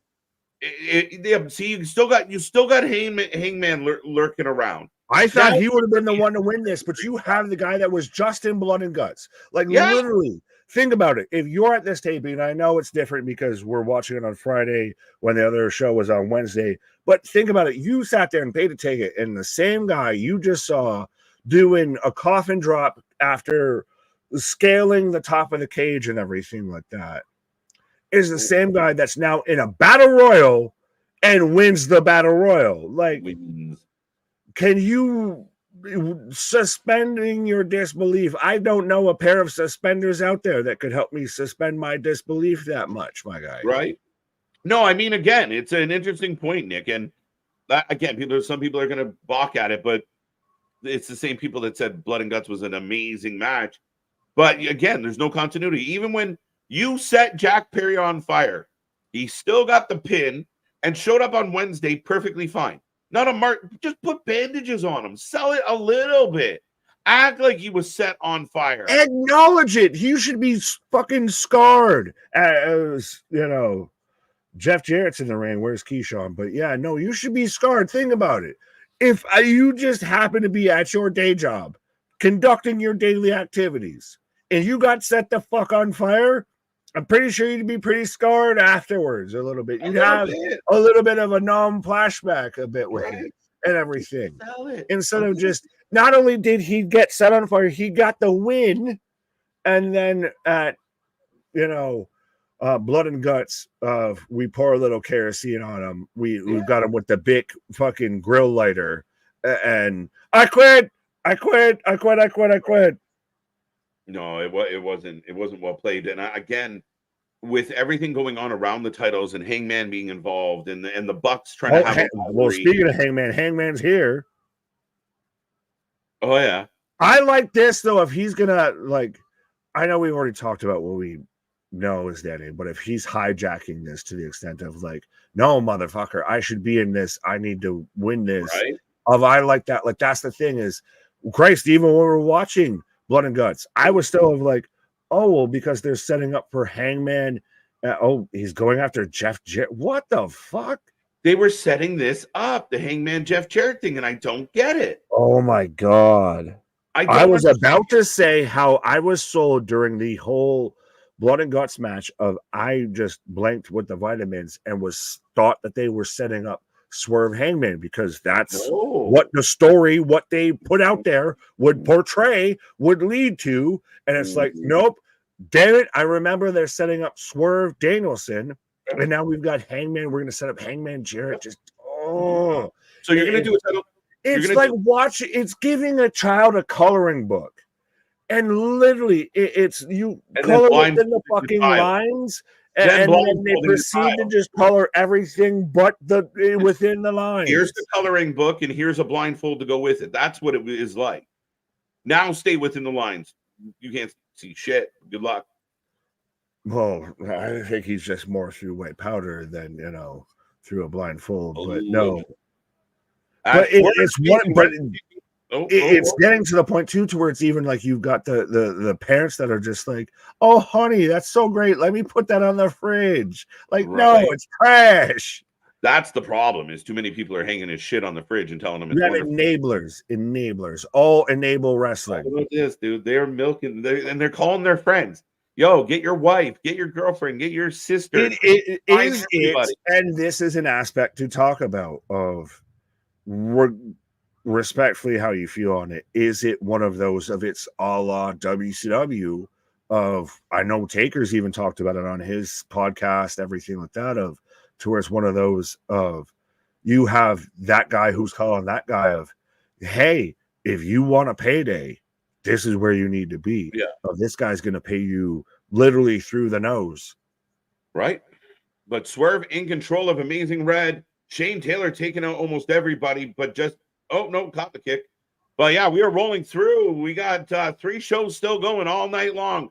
3 hours of pretty much 3 shows, folks. Right. Well, we're past 3 hours at this point. Now it's going to be about 4 or 5 hours. Right. 3 shows, 1 stream.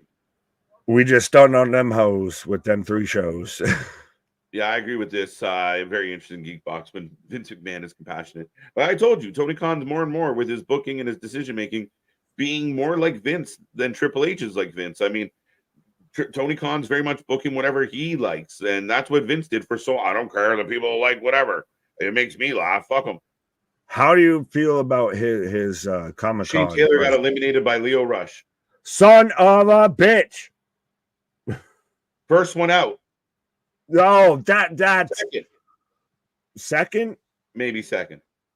Either way, not great. Like no. I would rather see Shane Taylor promotions in TNA, honestly, than I would in AEW. I feel like they would be presented much better. They would be the system.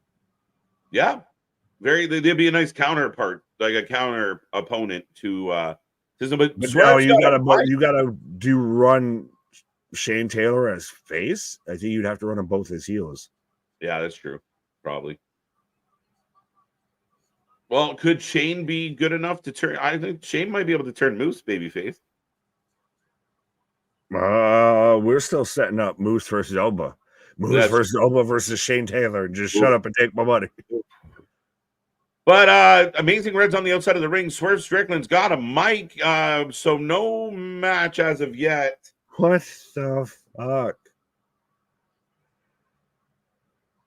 Oh my! Leo Rush is going to win this, bro. I was kidding, but I think he might win now. Right. Well, now we're underway, I guess, with Amazing Red and there we go. Swerve. Amazing Red full out. Oh, gee! Everybody in the front row just took a bump. As Amazing Red, yes, they did. You're that crash pad. And again, we're cameraman. He's halfway stunned on me because he's literally like, "We're live, folks." So, dude, I'm getting motion sickness. This man making me dizzy, bro. Seasickness is a thing. Oh my god! Don't pay the other way. F your S. Don't pay the other way. Oh, Darby with the most HBK oversell of Claudio tosses him literally from one ring. He rolls through a ring and then right to the outside. Like, right, my guy.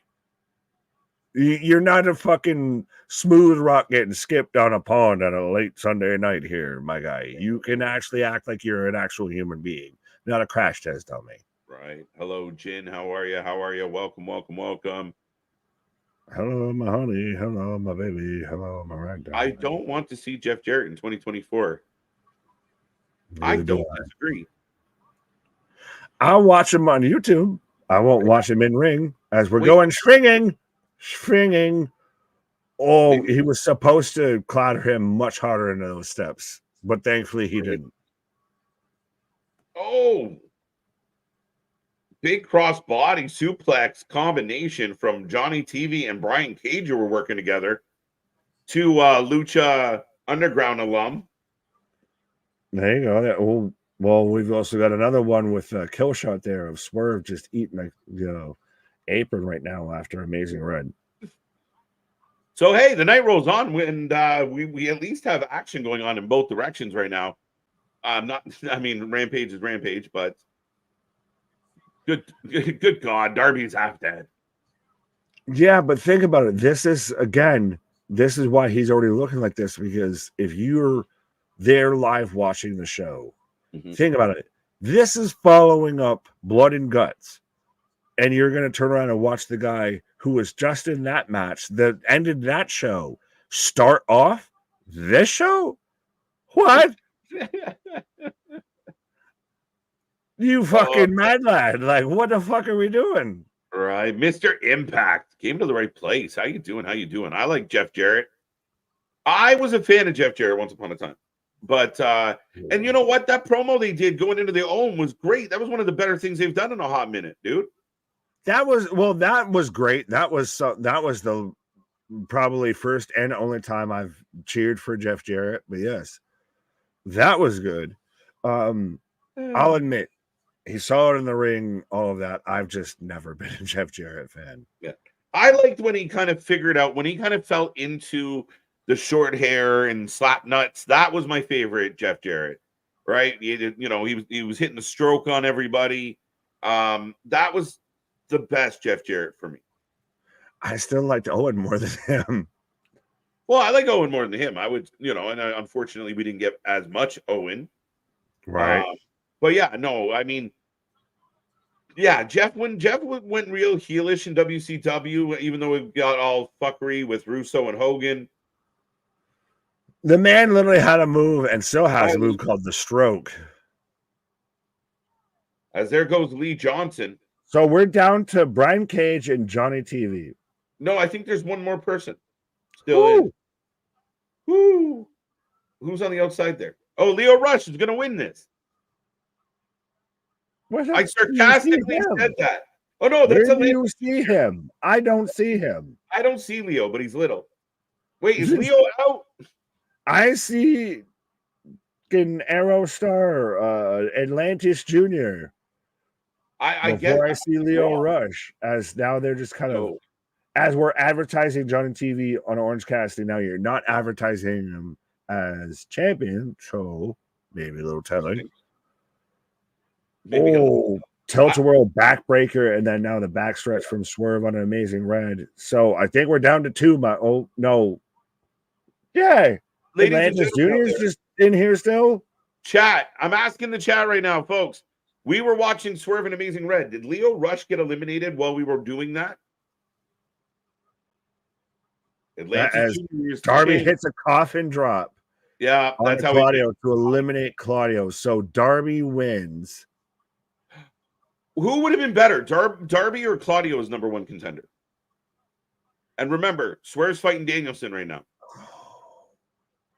The fact that you're making me actually acknowledge this match, even, because to me you shouldn't have done it.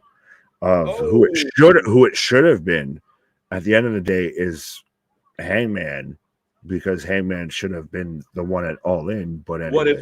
What if Hangman fights him at All Out? Oh, why? So this is the trick that we're in right now. So Danielson gets All In, which they're barely even interacting. There doesn't feel like a heated rivalry between Swerve and Danielson. So Hangman cut the promo of his life. Yeah, man. Out there going at Swerve and everything. And that should be the feud. That was the biggest moment, you could argue, during Blood and Guts, was when Swerve and Hangman were just across literally rings from each other and just staring each other down. That's the fucking feud, and you choose to walk away from it. Yeah, no, I mean, again, so let's say you do Danielson Swerve at All In. Does Swerve defend his title at All Out? And if he does, 3 weeks later, he's defending it against Darby, or somebody's defending it against Darby no matter what. As Taya's in the ring. All of this is just bad. Now I'm just like, we take precedent more of Danielson on his last run, or your actual built-in, baked-in storyline of Swerve and Hangman. To me, sorry, Danielson, you can be the match at All Out, because if you want to give back to the business, my guy. Right. Taya Valkyrie just low blows Cage, makes out with hubby, and now Johnny Cage is about to put Cage to. Oh no, he's not. No. Tornado DDT. Lariat. We've still got Red versus Swerve, and we've also got Stat versus Layla Gray. I'm glad she's still partially employed by AW after Jade left. There goes Johnny TV. Well, and we're getting again, we're getting Statlander versus Willow on TV for the CMLL championship. So again, this is your at best, or at least it'll be third now at this point. It's your third women's feud, and you can't get this on any pay-per-view, on nothing, just everything TV. Oh, Atlantis Jr. retains. Damian was right. What in the flying fuck? I did not see Leo Rush get eliminated, but maybe he retired mid-match. I just saw a bad ending to what could have been a good match. Finish your story. What if Danielson beats Swerve and then Danielson fights Darby at Grand Slam? See, in my head, Nick, I asked about Claudio because, okay, Swerve beats Danielson. Then if he has his next defense is Claudio, there's a bit of a continuity, a continuation to the BCC theme. So if Swerve goes over Danielson, is what you said at All In. I'm running this back just so I can run it back. And then at All Out, what's the match? Would it be Page at All Out? Or if Danielson wins, maybe nobody. Maybe Danielson doesn't work All Out. But how about we just didn't need to fucking be arguing any of this, and you could have just had Swerve and Hangman because that's the goddamn match you need to have. Like we're literally trying to just patch up a billionaire's terrible booking with this. Of this 100% should have been Swerve versus Hangman, and even if you don't have Hangman win, then guess what? Then you can run it back and you can add a step at All Out. That's the only thing that, to me, in this title feud that actually sounds like something that's worth repeating. Danielson versus Strickland, to me, unless they have the greatest match since MJF versus Ospreay, right? Sounds nothing like I need to run that back. No. So, and a match that actually calls for the stip, and a match that actually brings the stip into focus. Right. Oh, we're going to do a cage match. We're going to do a street fight. We're going to do whatever. It's justified between these two. They've already bled all over each other. They've done it. They've literally been the spot to where they're drinking each other's blood and everything like that. So 100% of this is your blood feud. This is your hot hand. How are you, on a heater up and you've got an ace and a jack, you've got blackjack in your hand and you walk away from the table? I feel with this, like, what are you doing? As Swerve gets a 2 count, a really long 2 count. Do we get a new Ring of Honor Women's Champion here? We've already had 2 or 3 title changes on Ring of Honor tonight. 2 for sure. And ones that we predict the ones or try and call the ones of like, oh, there's no way they're winning this. Holy shit, they won it.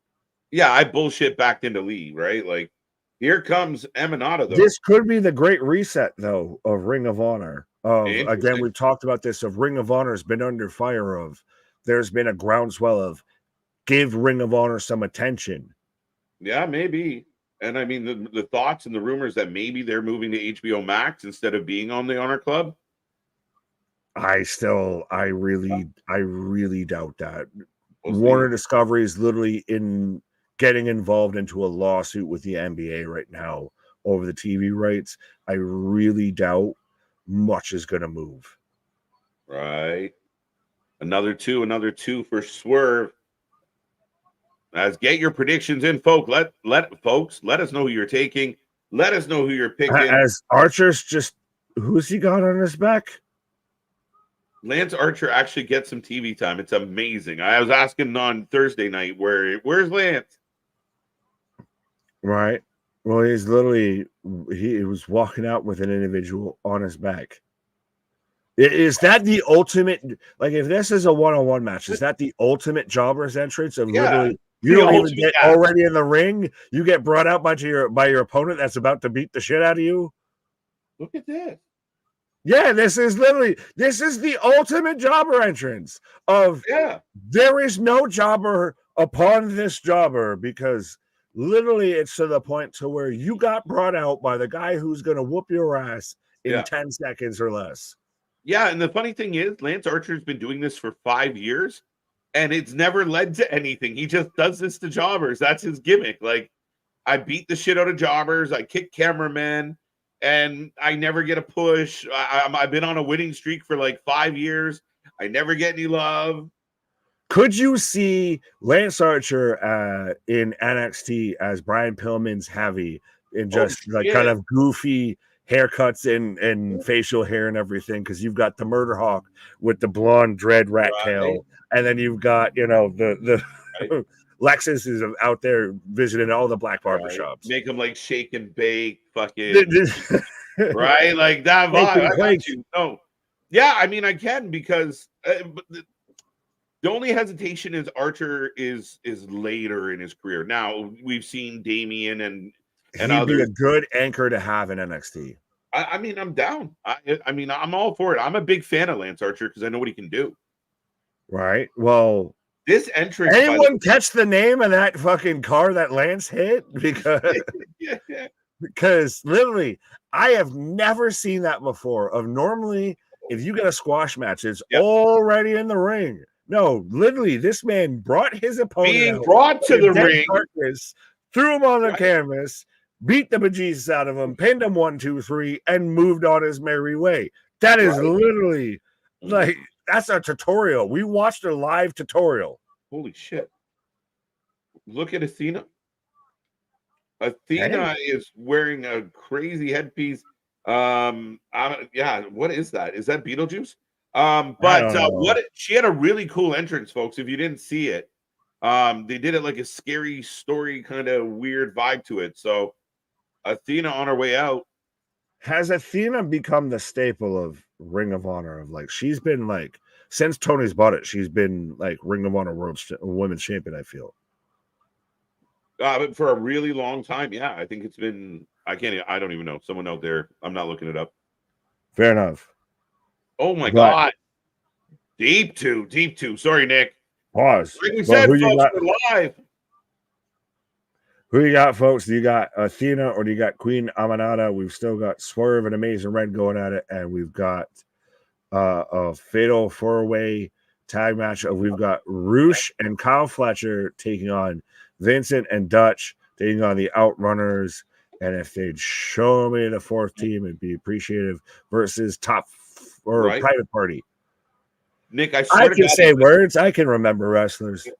I swear to God, they're listening to us. The list of names that you just picked off, I think I asked where a handful of, I've been constantly, where's Lance? Where's, my guy, we randomly popped in WWE. So and then all of a sudden we take Jericho to court, and all of a sudden, we got issues with the tubes of you. So I if there isn't, starting to become, a Pepe Silvio wall, a wall of, they're listening. It's starting to get there.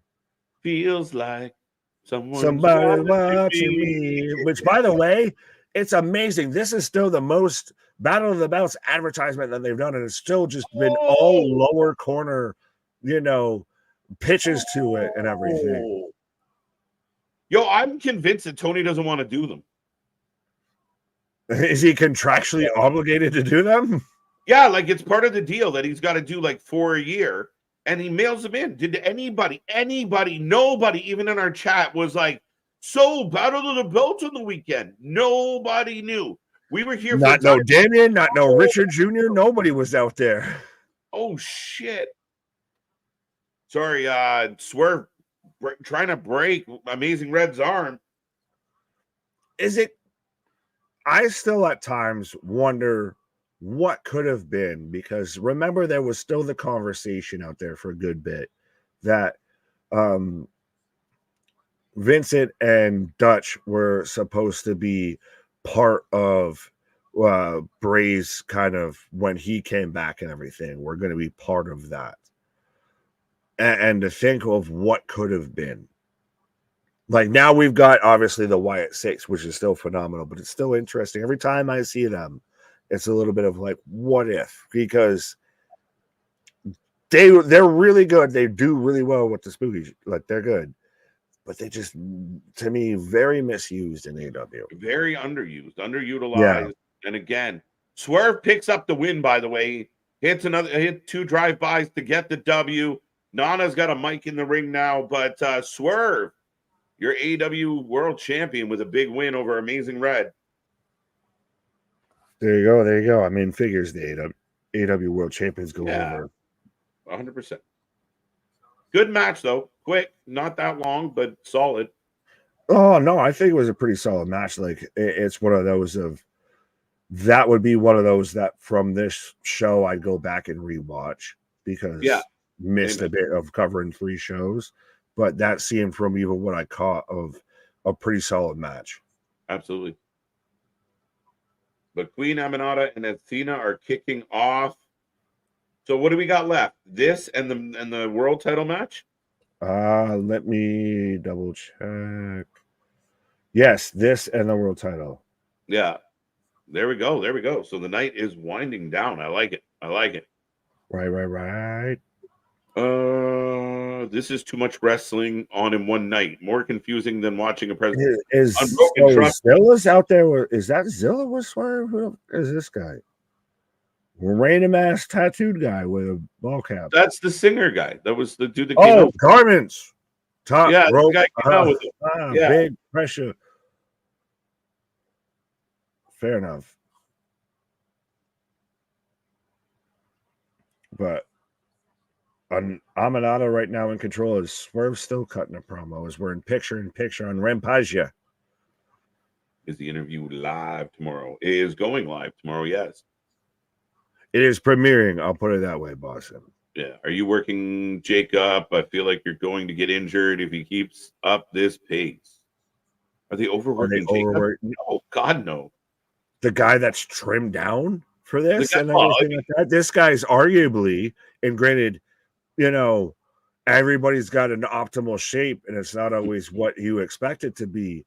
But I think this guy's running with high octane of this guy's got a V8 under the hood and running at optimal fucking strength here. So I don't think we're overusing the guy.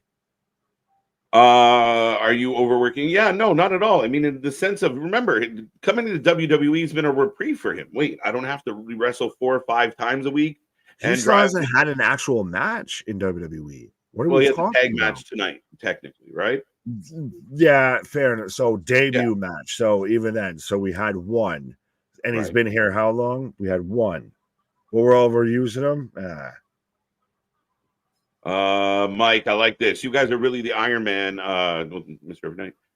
But of YouTube so far, what is the longest stream? Do you know? Yeah, 11 hours and 57 minutes, I believe it is. It was one of the WrestleManias. It was either this year's WrestleMania or it was last year's, to where we were literally there was one to where it might have been last year's where we went over. Yeah. We did an overrun of literally there was exclusive content, essentially. If you were here, you got to see it.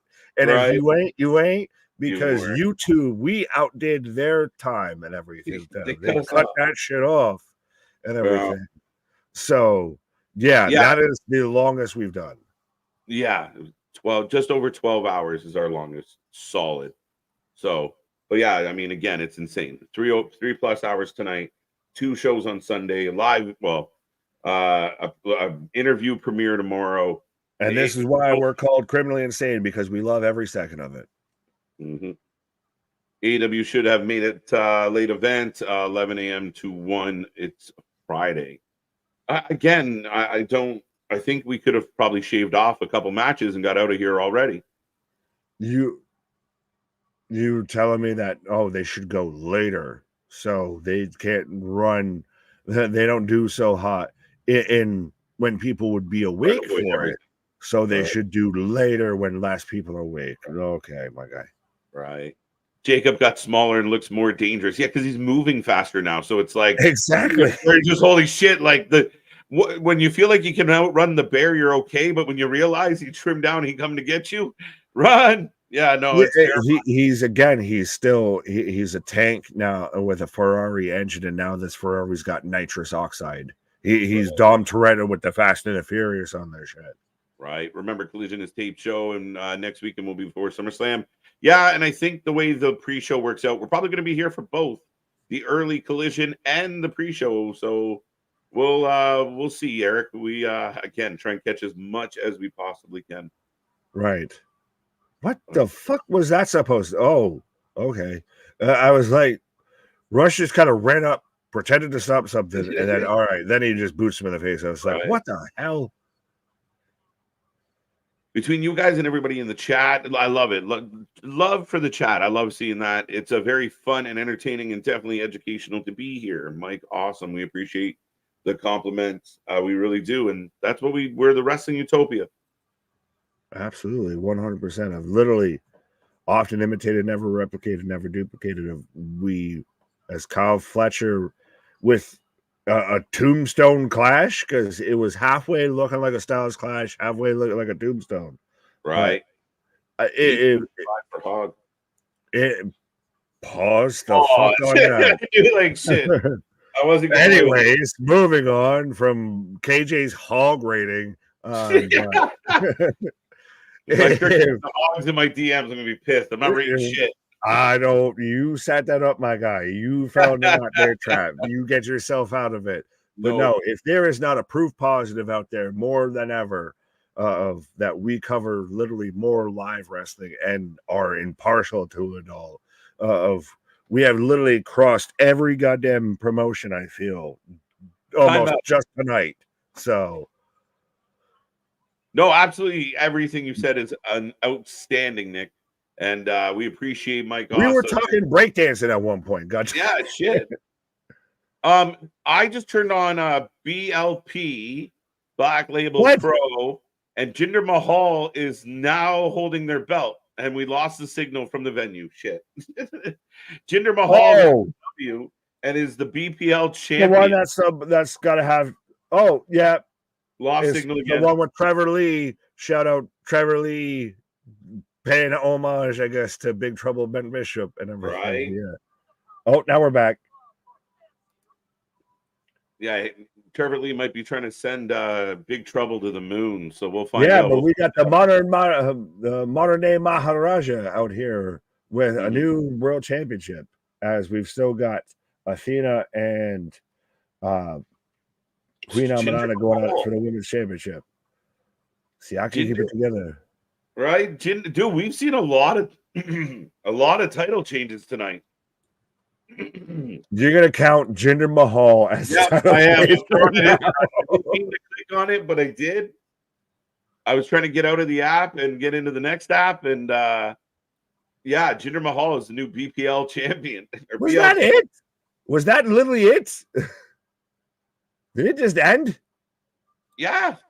Oh shit! No, I thought I had clicked into it. I'm like, oh, let's watch this now too with this. So we're still watching Death Before Dishonor, and I'm like, wait, that's it?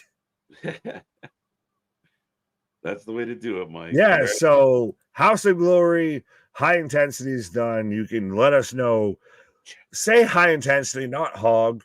Respectfully, I don't want to know your hog score. This is not a measuring contest or anything like that. But let us know your ratings for SmackDown as well.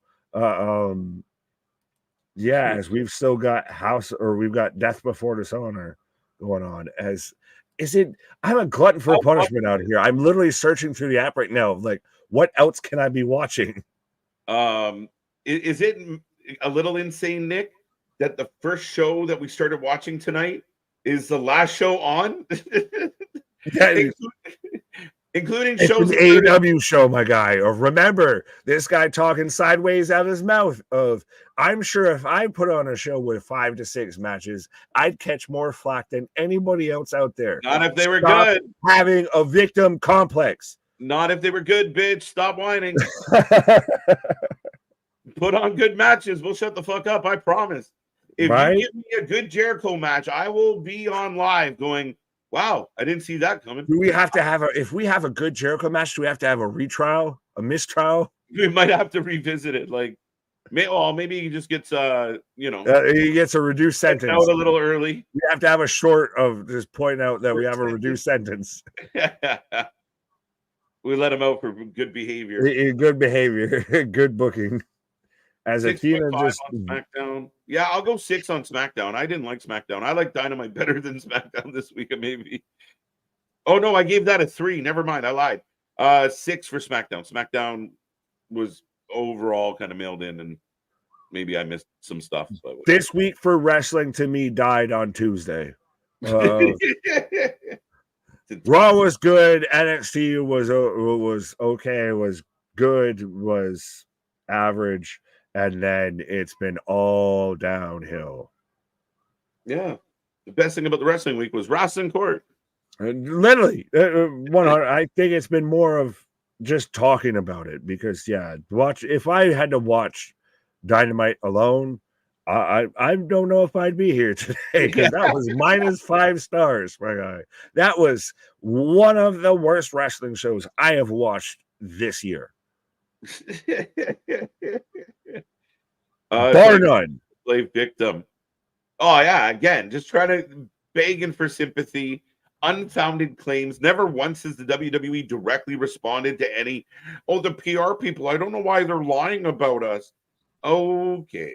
I liked the whole report of someone big in the media said something to let Tony know that WWE PRs trying to and I was literally instantly of, so what you're telling me is Dave Meltzer talked to him.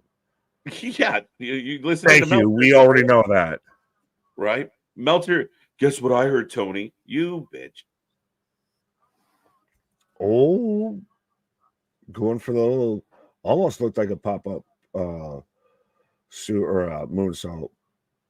Oh, Athena with the exploder suplex into the corner. Yeah, no, wait, you called them Harvey Weinstein, but it'd be great if you could have a cross-promotion pay-per-view. So which is it, bitch? Like, it's one of those of, are you mad? Do you hate them? Are they your rival? Or are you like, let's hold hands. Let's be friends. Again, you can't have it both ways. You can't accuse them of being something horrible and not, And it's not even, that's the thing is it's to say something so wild one way and then to just reel it back like nonchalant. Like, it's one thing to obviously have issues with someone that's your competitor. Right. Technically. But at the same time, to say something so wildly out there and like run that up the flagpole to then, we just chilling? Nah. Yeah. Absolutely. No, I mean, again, it's insane to me. And it's almost like not realizing, right? Like, if you said it to him, like, hey, do you realize you did this? He'd kind of like, oh, okay. Like, I don't think it registers. He doesn't realize what he's saying. No. Because, he's never had someone ever put him in check. No. No, and I mean, whether it be a parent, whether it be a peer, whether it be, anybody. Oh, Rampage. Okay, so we're down to just Ring of Honor. I also have Extreme Knockout Fight Night 68 Summer Bash on Triller. I need a sidebar. I'm an addict. I'm a glutton for punishment. I need a sidebar right now. Antique Roadshow episode 45. Literally. We've talked about it. That might be, when the YouTube overlords, decide that they made a mistake, that'll be our first members only stream back. Right. Is an Antique Roadshow. What do you think that's worth, KJ? We should. I'm in. We'll do like a Price is Right or something. We'll watch an old game show. That's what we should do. Find an old game show episode and we'll watch it through. We're taking bets on who's winning. The Jericho match had more slap chops than an. Don't get me started, Mike. We have a short. Go and talk about it on the short till where we pointed out how they literally chopped for 20 minutes. They started the match just cold into chops and then literally went through 2 commercial breaks. Right. Still just the only offensive move, chops. Yeah, no, it's insane, man. It's really insane. Like, we're just going to do this. This is how we're going to roll. Okay. And like you said, it was almost like, tell the referee to tip us off when the speech is over. Or I don't know what the fuck the plan was, but that felt like just stall. You did 20 minutes of chopping. Right. The Ring of Honor main event has not started yet, guys. Yes. We are eager at this point to probably head towards said door. The Ring of Honor, the show that started at 7 p.m. tonight, is the last wrestling standing. It is fitting, though, again, with the owner and overall promotion of this company. And it's still crazy to me because, honestly, where's the hype for Death Before Dishonor? None. Like, we've covered this now. This has got to be at least our second to third time covering live a Death Before Dishonor. Yep. And the hype's gone. The momentum's gone. No one's here. Like, there's people here. Like, we're watching this and everything, but like, there's no push. There was no hype. There was no momentum. There's no attention drawn to it. Yeah, no, I mean, again, and do you remember, like, you go a couple years back and heading into the, you know, some of these pay-per-views for Ring of Honor, like, you had the Briscoes, or at least a video from the Briscoes popping up to challenge FTR or challenge the Young Bucks. Like, there was something happening to kind of go, oh, this is a thing. Very much like Ring of Honor and Battle of the Belts, nothing. You had them actually traveling. They would go to a spot because Death Before Dishonor carried that weight, would draw attention. Now it's in the same residency as Collision and everything. All right, a little bit. This is NXT recording Great American Bash at Full Sail. Death Before Dishonor has moved from being a pay-per-view to being just a special episode of Rampage, of Ring of Honor. Sorry. Right. But Athena has the queen. Oh, she's going for the tombstone on the stairs. Oh, she nailed it. Oh my God. That is an interesting ass spot. I have not seen that before. It like that, Nick. Yeah. Killer whale. They're coming together, folks. Be careful out there. They're coordinating. Shamu coming for you. Right. Wee willy. Wee. What star rating did you give Blood and Guts cage match? Mine is 5 stars. I'd give it 2 out of 5. Actually, no, I think that's just overall what I'm going with it when I gave that whole good night, because that was just bad upon bad upon bad. You were compounding shit. And then meanwhile you have, out to lunch Meltzer of, I'll give it a 4.5. I didn't really like the match, but it was a great match, so I'll give it a 4.5. What did you just say?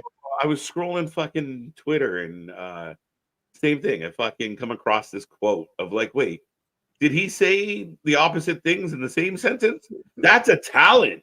That's a talent. Is that a Freudian slip or a Kantian slip? Right?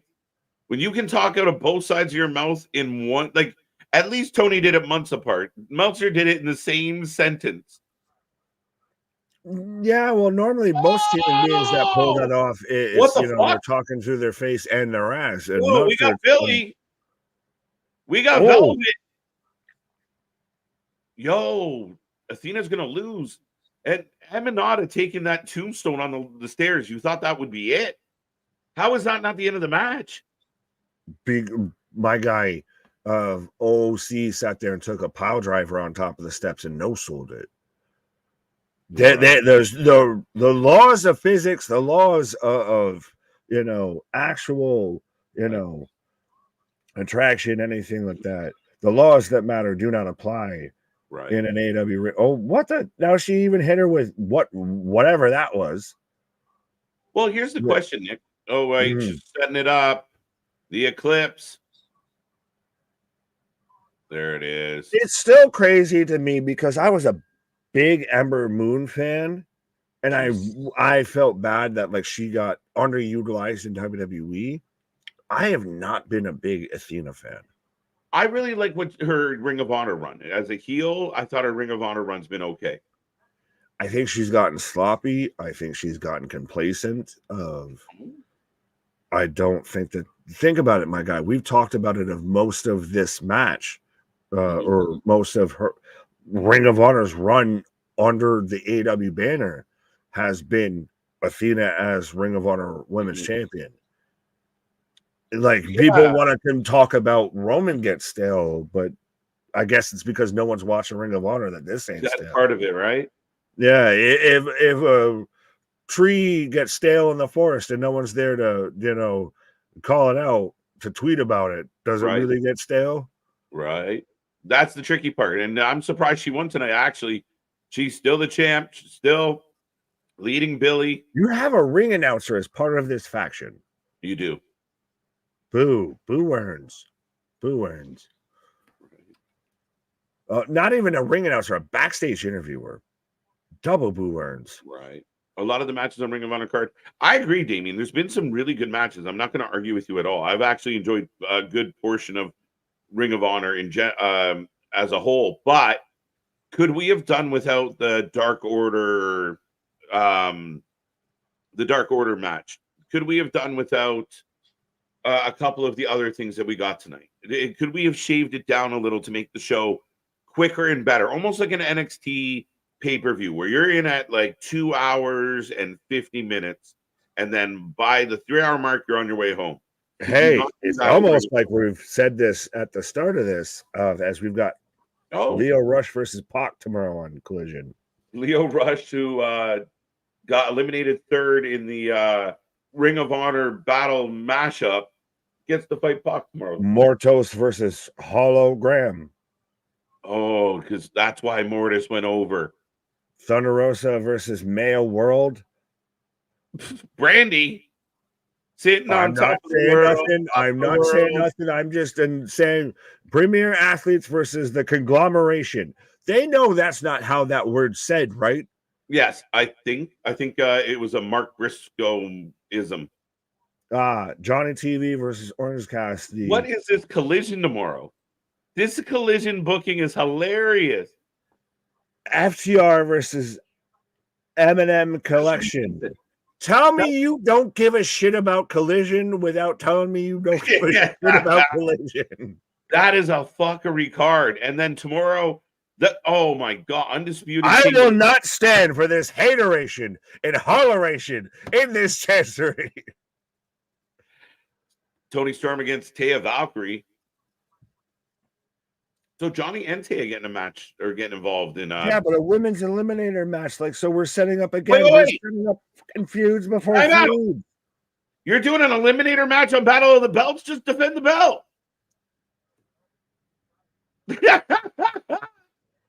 See, we're getting a CMLL championship match on Battle of the Belts. Willow versus Deonna Purrazzo before we set up Willow versus Statlander for the same bout. So again, you're telling people when to get off. This Tony Khan's booking has become fucking exit signs on the highway. You tell motherfuckers when to fucking get off. Right. Pause. But just Jesus, tap dancing, Christ. I like this if this is where they're going with this with Roddy. They're bigging up, they're doing a whole video of how it's their Ring of Honor true and true. This is Jay Briscoe tying back into that. No, did you see? Sorry, go ahead. Yeah, they're just really trying to build it up. I give them credit. I just wish we knew more about it heading into it. Anybody else still get chills when you see Jay on screen? Yeah. You have that moment of like, oh, it's still when you see Bray and everything, because they just showed him real quick of like just out there in the rain with the Dumb Boy shirt. Like I watched the video of him showing Mark showing his mother and Jay's wife and his kids of their action figure and everything, and it's still pretty crazy. Right. Like this has the potential, and I really hope, especially now that this works out perfectly, that this is the last match of the evening. You know, this is the main event. You need to do your Mark Henry, and now it's time for the main event. It's time. I love that. I miss that. They should bring that back. It kills me. No, well, he'd have to be employed by the company to bring it back. Man, I used to love that. Not even what I'm mad at. I used to love when he would do the interview segment. The best one was Abaddon when she just puked and he was like, "All right, back to you." Like, the best shit. No sold everything. We need to get Mark Henry on here. We need Right? to have Things are you interview Mark. yeah. And now it's time for the Mark event. Oh, it's too funny. But so yeah, I hope that with this being the last match tonight, the last match that we're focused on, the last match we're paying attention to before we call It's it a just night. crazy. It's just But crazy. I hope though that this shows up and shows out because that's what the show is about. Oh, it should be a hell of a match. You would hope. Yeah, the almost I 4 have hours, no faith, but you would hope. right?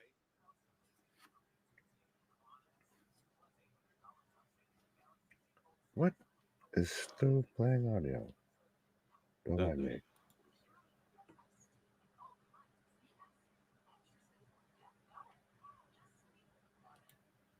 Oh, you are. Bye-bye. Bye-bye. Don't mind me. I was closing browsers of... We've been covering everything else, my guys. So I have had no idea. browsers that were... I'm just watching you. I'm like, what is happening? They were still... I had browsers still talking in the background. So I was like, where's the sound coming from? I don't need to... I already have voices. I don't need if more you were voices. trying to make a point, I was just like, do. Right. As Roddy Strong gets in the ring, I'll be right back, my guy.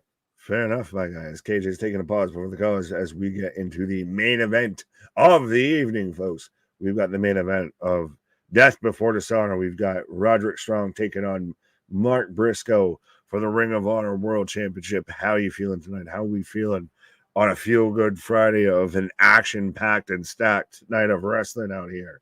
Literally covering more shows than Jesus himself. We had the Father, Son, and the Holy Spirit out here of wrestling shows, I feel. Who's your pick between Mark and Roderick? I'm taking Mark because the more Mark has this championship, the more it gives them a reason to keep him on TV and an easy reason to have him on TV. Of Roddy as your world champion, I don't think it works. I think that there's a lot of momentum. Like, that's the thing is, I just want to see Mark Briscoe kind of weight everything a little bit of. It's hard to really picture him like when he loses in a singles match to a bit. So, especially with the title on the line. And that, like I said, they've literally they're pre-ordering right now the Briscoe brothers action figures of them as tag champs after the dog collar match. So I think it's just 100% this is set up for Mark Briscoe to win. You've got a good match. I liked the little that they worked at, a bit of sympathetic of they had something there, but not a ton of tying in Roddy, knowing Jay and Mark and having that Ring of Honor lineage. So I think that works. But yeah, I also have no faith in the Undisputed Kingdom anymore, especially after everything with Adam Cole. He got like castrated and then like they had him come back to like make sure he was castrated again with this whole MJF thing. So yeah, no, this has got to be Mark Briscoe retains here, I feel. But you can let me know how wrong I am in the chat, folks. The Miz is heel elite and Mark is blue collar working man. Okay. Why is the Miz here? What, Tony? Mark Briscoe retains. Stoner Jesus, may the blunt be with you. Just saying, for now, that's ominous as shit, especially when you have the name Jesus. This match gonna banger. These guys go way back. They go back, and that's the thing is, this is always the conflicting thing with me when it comes to Ring of Honor, of when you're going to pay homage, when you're going to lean and rely on what Ring of Honor was, of what built Ring of Honor to be Ring of Honor. Because honestly, Ring of Honor to me is closer to an ECW than it is to an AW, and the fact that it's a smaller, it's an indie promotion that built itself up to be one of the tried and true, like a home for top tier talent.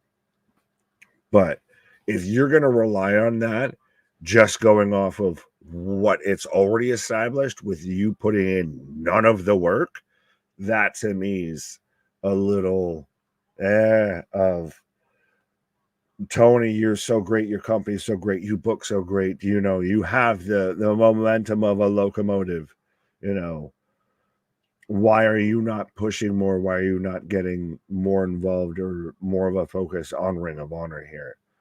So yeah, that's the only confliction I have with some of this stuff of you focus on what's been established that you didn't create versus focusing on what you could create. Like this should be a feud that ties into the homage and the history, but there's a rekindling of that history outside of just tonight as to why this match needs to happen, I feel, etc. As right now, kind of just been a pretty solid back and forth. Briscoe's been mostly in control. Small Mark, what's up? How you doing? Hella wrestling happened. Absolutely, my guy. And we still managed to find other things to talk about that were wrestling. Tony Hayes, fans would love to see Briscoe beat the crap out of the Miz. Fair enough. I also don't think you understand what match is happening, Tony. I think you are living in a haze, sir, or ma'am, or they them, what have you. Who do you have in the co-main event and the main event of UFC 304, KJ and Nick? I do not know what is the co-main event or the main event of UFC 304, Damon. As you ask us a pick, Kira's given 3.0. That's old. So I was. Let me know, Kira, what show that was too. Right now, Briscoe just laying in chops on Ronnie on the outside here. So I feel like this might have actually been the first match that's really kind of fought outside. So far, I'm probably going to be incredibly wrong. But yeah. Oh, Roddy with a big chop responding. Speaking of a big chop, I guess you call you pork chop, I guess. I don't know. Pork chop? Further thing from a pork chop. Canadian bacon chop. I don't know. I'll take that one. Bacon back. I want my baby back. Chili, KJ, baby back with puppy sauce. Background. Who won Rampage Royal Rumble? The Rampage Royale with cheese. That would be Darby Allin. Yeah, the same guy who, if you were watching it there, would have been in the same night, have won Blood and Guts, turn around and then came out fresh as a jackrabbit to win the opening match, by the way, on Rampage of the Royal Rumble with cheese. Say that again. I said how Darby was in Blood and Guts. Yes. And then still literally within the same night, in the same taping, the match that opened Rampage. So literally in a hop, skip, and a jump goes from Blood and Guts to winning a battle royal for a world title shot. Yeah, not a lot of continuity there. And I still don't really understand why they're giving out title shots for a show when you have 2 pay-per-views between now and that show. Oh, elbow, knee up on the elbow. Elbow drop to the knee. Froggy Bow gets blocked. Nick, who's your pick, Edwards or Muhammad? Edwards. Leon's a bad man. He's bad man. I watched SmackDown, Ring of Honor, and some House of Glory. Been very impressed with Ring of Honor. Ring of Honor has had some good matches, don't get me wrong. Just a little bit too long of a show. To me, it's one of those of all 3 shows across the board have fallen into the same trap of, well, everybody's had good matches, not great enough that I don't pay attention to other matches to focus on that match. Like you're literally, if this was a bar and we've got multi screens up and everything like that, we're Buffalo Wild Wings, and you've got this, and this. You would say there Buffalo. Was nothing across either show that made me make sure I stopped and paid attention to that. Yeah, 100%. I mean, you got a point. And I mean, House of Glory had a couple good matches. Same idea there. Like, I mean, it was entertaining what I caught. SmackDown kind of got mailed in. We know why. Rampage was Rampage as expected, as advertised. Ring of Honor, again, there's been some quality stuff happening, but there are times where definitely wander away because you book stuff you shouldn't be booking on the pay-per-view. You should be booking on the show. Facts. Patty the Batty. You can't Patty the Patty, by the way. Speaking of Royale with cheese, the Patty the Patty. Hold on. I'm pulling up this card because I feel like, yeah. So the main event of 304 is Leon Edwards versus Belio Muhammad for the welterweight championship. Both took Edwards. Yep. Co-main events, the heavyweight championship of Tom Aspinall's the interim championship, taking on Curtis Blades. Yep. Who you got? I kind of feel like Blades might pull it out. Really? Yeah, why not? I'll take Aspinall. Yeah. Pause. Yeah, pause. Bobby Green versus Patty for in lightweight division. That one's a heart pick. Patty the Batty, because it's Patty the Batty. But I mean, I want to pick Patty. Oh, I really like Patty the Batty. I think the momentum train gets derailed. Okay. Patty, honestly, I think it was his last fight. Probably shouldn't have actually won it. Yeah, fair enough. Because it was Patty. So I think Bobby Green wins this one. Interesting. I could see Bobby's a tough one. I want Patty. Like, I was there. Like, I watched Connor fight twice live in Boston and everything. So I was there of like when how you've got now with Patty, you got all of that, the whole momentum. I was there watching that when like that started with like Connor. So I get it. And I would love to see that happen again. I don't know. I'm if he wins, I'd be great, but I'm very nervous. Yeah, fair enough. He's in tough for sure. And definitely a hard pick a little bit with that. But I mean it should be good. Right. King Green. Sorry. King Green? I think I smoked that strain earlier. Right. It's the good stuff. Right. I felt royal afterwards. I had a royal rampage with cheese. It all came back around. Right. As both men on the apron, by the way, Roddy's got Mark up, Mark down. Hey now, you're a mark now. I wish I had Patty the Batty's metabolism. You see this man walking around at like 225, 230, like just plump as fuck. That's again though, still it's still great. It's still that's part of what makes him what it is. But that's part of why I worry. Right? Yeah, but it does make you question it as far as how far can you recover yourself, and would you be better off not putting yourself through such a substantial drop? And and it becomes it's even like with Connor of how much does the entertainment value cost your fighting capability, like cost what you're training? Are you doing too many interviews, too many press conferences? Are you doing too many, social media posts when you could have been in training? Are you how much we've talked about it, Christ, even with us of staying stay with the girl that brought you to the dance. Right. And I think for Connor, and I hate to say this because I love Connor, but I think it's all about the green now. Like you even see him poking at Jake Paul and others. Like, hey, like I don't know if he wants a real fight more than a dollar bill. I think it's more of just staying relevant. It's staying relevant. True. Because that's the thing is that he was supposed to have the fight with Chandler. Didn't happen. Briscoe is bleeding.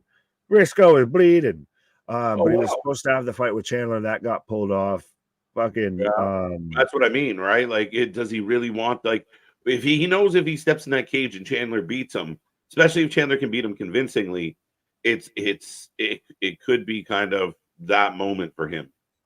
Yeah, but I mean, even Roadhouse, the sequel wasn't great for him and everything. Like right now, where the fuck is if I'm Connor, honestly, unless I truly believe I could go in there and still compete and still fuck some other players up, I rest on my laurels of I am still Conor goddamn McGregor. I still was the one that boxed Floyd Mayweather Yep. and all of this of Mhm. I bring out the red panties. Oh. But I think it's one of those. I think Connor has that issue of you don't know when to walk away from the spotlight. It's hard to walk away from the spotlight, especially when your spotlight, again, Is so that much, bright?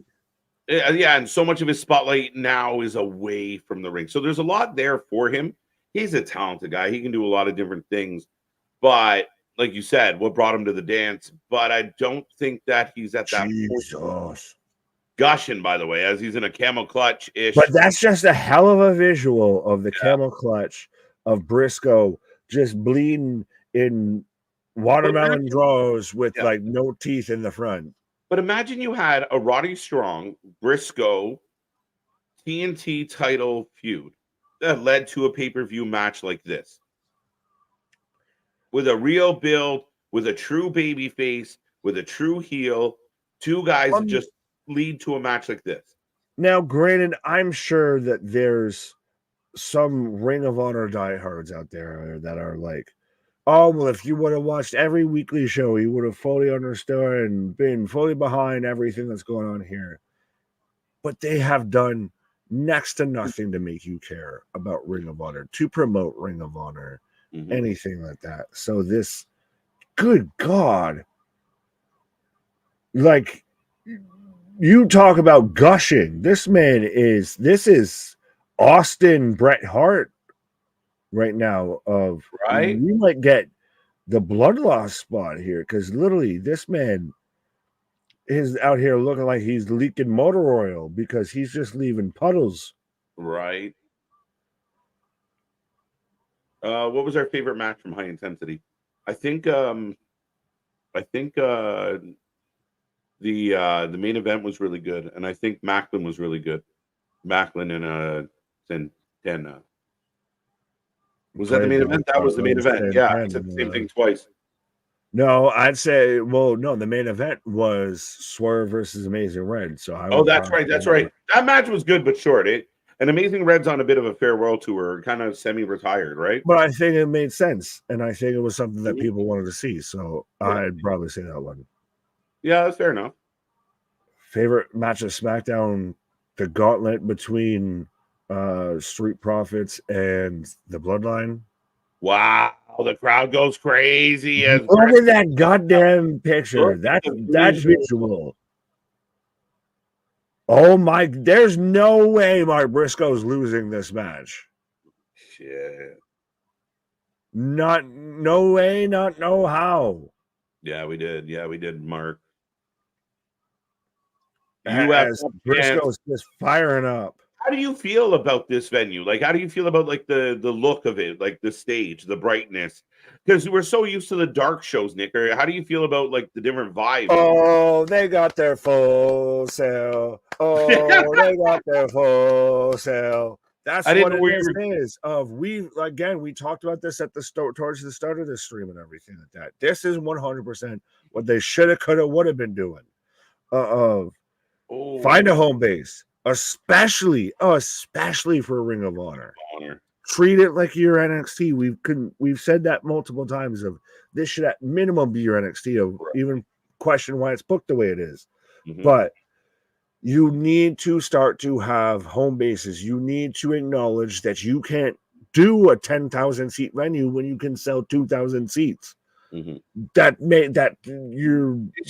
self-deprecation. And we recently saw it. Like TNA had some of its best ticket sales in a decade in Montreal, but it was only like you're looking at 1,100 people, but in a venue where it felt crammed, where you could feel the energy of the crowd, and when you don't have to dip. What works with NXT? Wow, super angle slam, two go. I wonder, but that's what it is. I'd rather have a smaller, loud venue than a larger, sectioned off, dark arena. Yeah, it just doesn't pull the same way when you got to turn those lights way down. And again, it's nice when it feels like you're watching something. I kind of get a New Japan vibe from the stage. A bit, yeah. Well, because it's got that like kind of whole like, right, yeah. exactly. Claymation. No, very much like. Are we sure? Like we're at a casino. I feel. Right. Diamante versus Layla Hirsch death match was so far my match of the night for Ring of Honor. That was a really fun match. I will say that was a good match. A bit of a shit show, but it was good. I missed enough of it that I can't say that. So. Yeah, Diamante's underrated. Her entrance is underrated. She's got a really good entrance. There's a lot of people here underrated, but yeah. She got like that notorious thug, like the gunshot is the beat. Oh. Yeah, she got that vibe. Big up. It's a stick up. Has Briscoe, big chop. But no, I very much think yes, it is. You got to go back to basics, I think, at this point. If you're AEW, you need to break some shit down. It's been even reported and talked about of the reason they did this is cost cutting. That's good. That's a good thing, Tony. You need to do that. You need to really get back to fundamentals and get back to basics. Does it surprise you that they're at the point now where you're hearing things about like, well, we let some talent go. We're going to set up residency in Texas. We're going to do this. No, like because at that point after 5 years of like, hey, Tony, your piggy no, banks. Because well, I'll say this as Briscoe, he's about to hit a Jay Driller. Oh no! Why? Taven Bennett's in the background.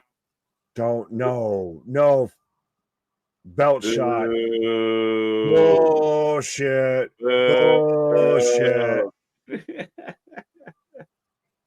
Two count. Thank you, Jeebus. The crowd goes to him, Jim Bob. He who finds me stuff and gets me a job. Jim Bob. Oh, Billy Red Velvet was a good match. Big win for What the fuck was that? Oh, hook power bomb. Roll. And there's no way. Two count. You can't put this man away. Oh my God.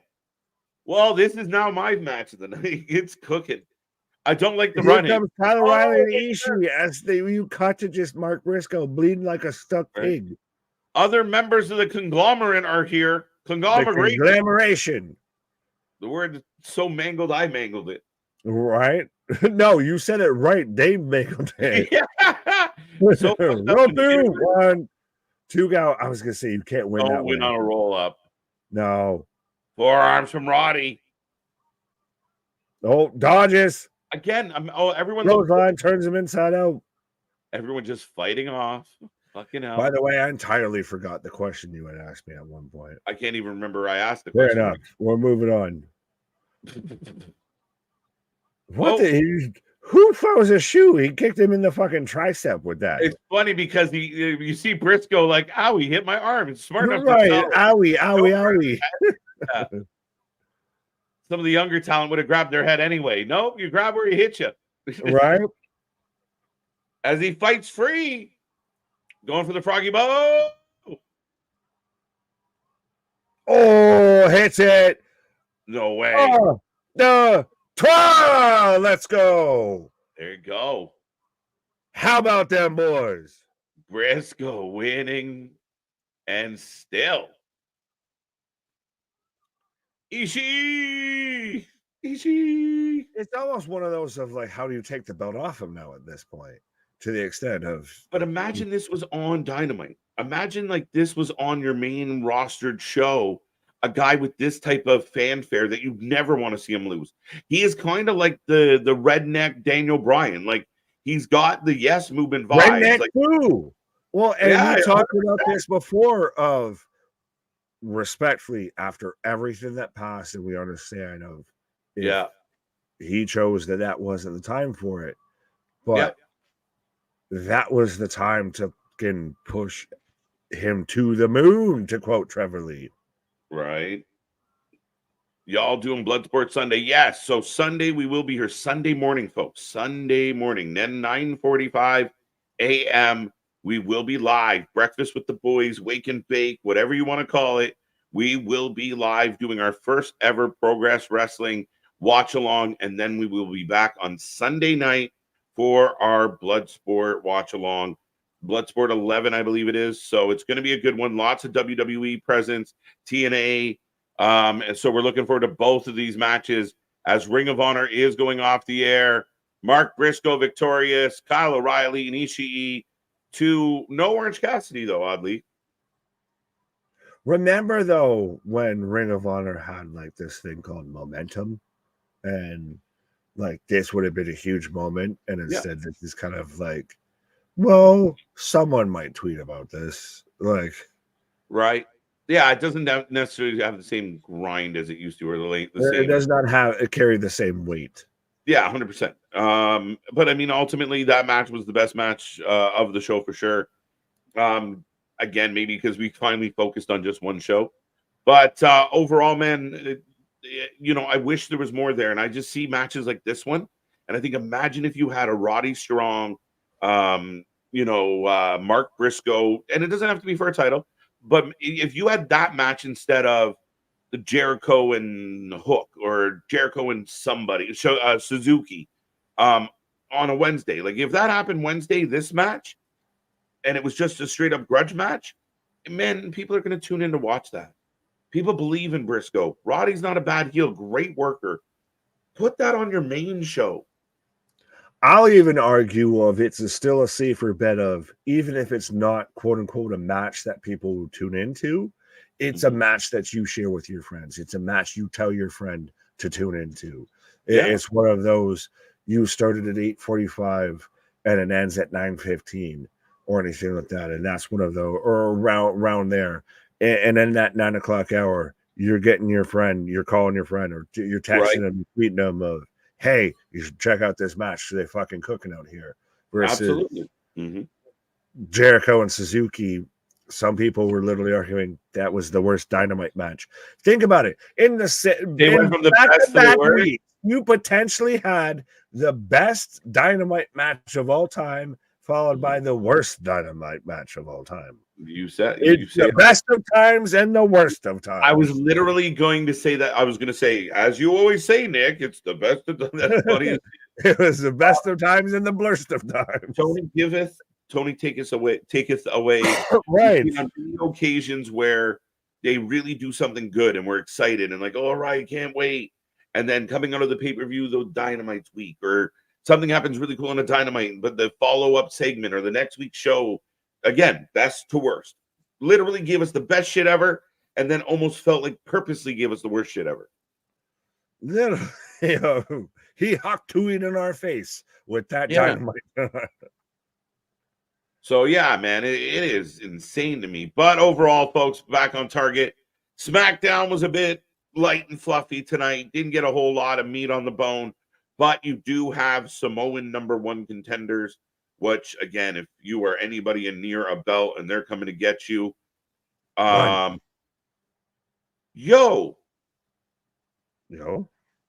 Sorry, 1 second. I got distracted, but keep talking. Okay. Well, anytime you'd like to let me know on this, but we've got Masha versus Jody Threat Bloodsport.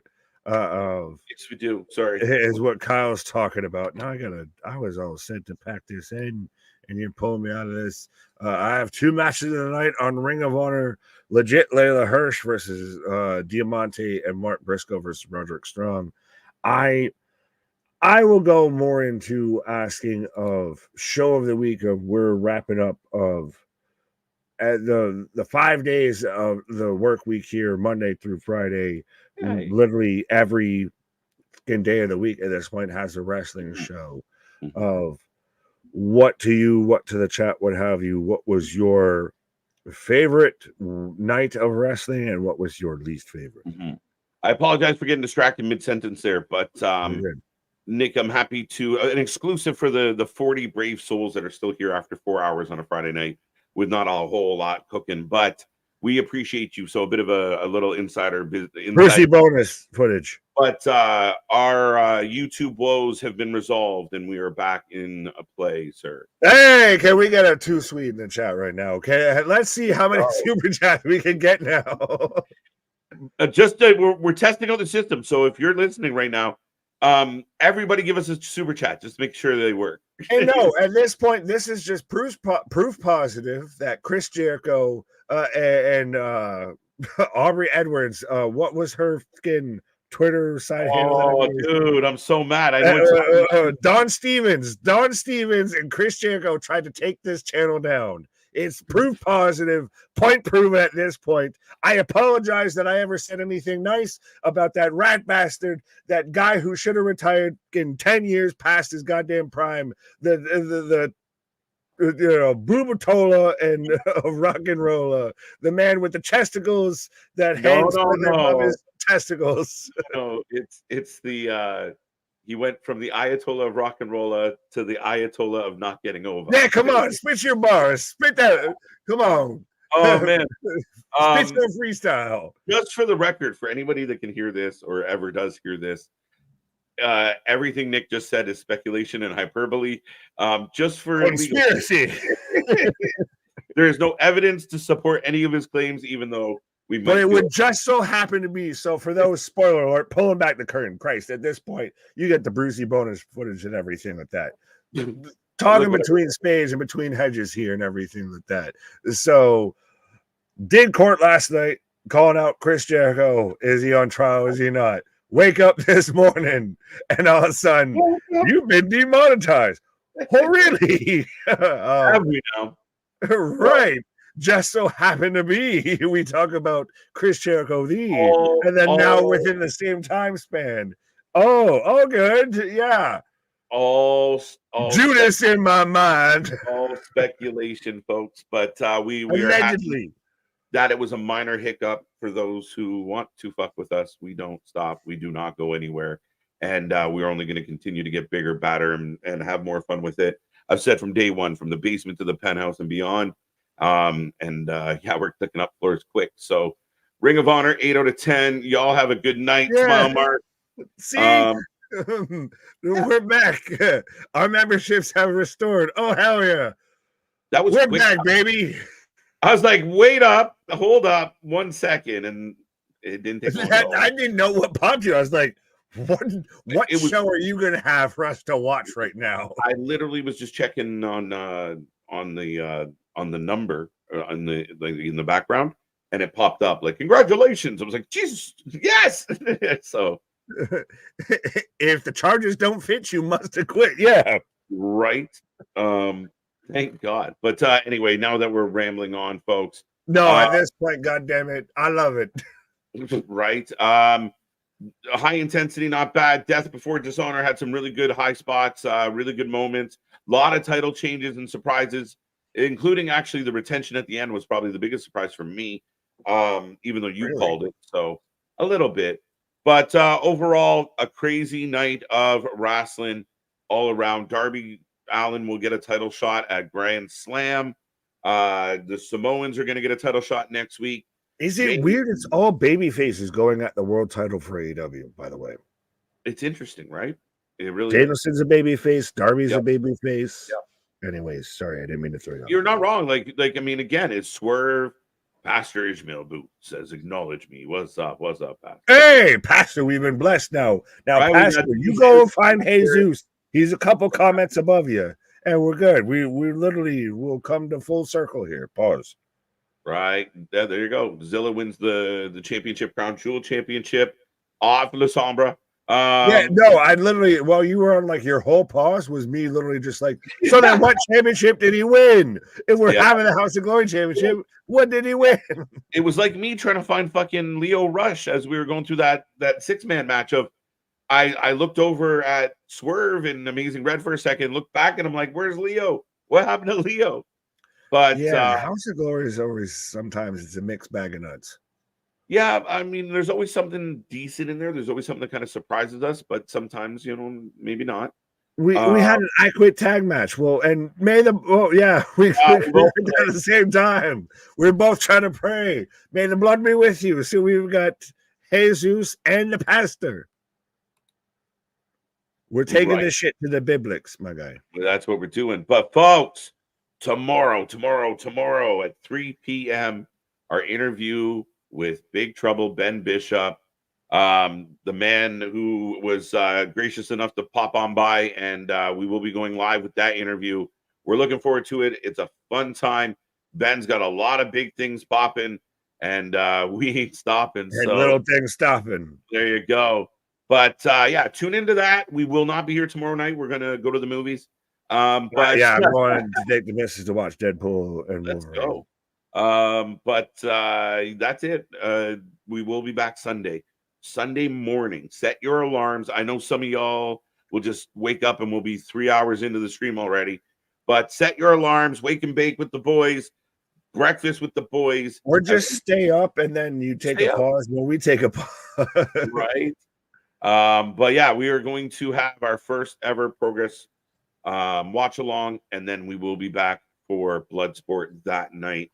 And then we're into an insane week with special shows and go home shows and chaos and calamities and SummerSlam on the horizon, Nick. A whole lot of wrestling. Oh, absolutely, 100%. Shout out Big Ben. Everything like that. Yeah, see, we didn't have to go to UK. We didn't have to have a WrestleMania and everything like that to have a Big Ben show up on the stream and everything like that. But yeah, 100%. Midnight, my guy. And the beat goes on. Da-da-dum, da-dum. Right. Yeah. Fall off. No, very much appreciated with him coming on. Make sure you check that out. Be a friend, tell a friend. Progress, all the things you just said. I'm just repeating what you said at this point. We got all the things. Be a friend. I'm just excited and I'm just happy. We should have not gotten the members until we got off stream because now I got extra. You got a burst of you. We're like, woohoo! Now what? No. Think about it. It's a little off the shoulders, my guy. Just a little off the top. A little bit. I know we don't have the longest of hair, so we're not used to taking a little off the top. It's normally just all off the top. So yeah. And then speaking of off the top, here comes Nick's little little thing he does. Oh. That was a terrible ass segue. Yeah, I stumbled on my segue, folks. I'm fired. 100%. Make sure you check out our interview tomorrow. Our shit is real. Our shit is raw. Our shit is authentic. When you're talking about that wrestling, you put up with that for life with it. All right, folks, come back tomorrow. Big Trouble, Ben Bishop, Little China, and so much more. What?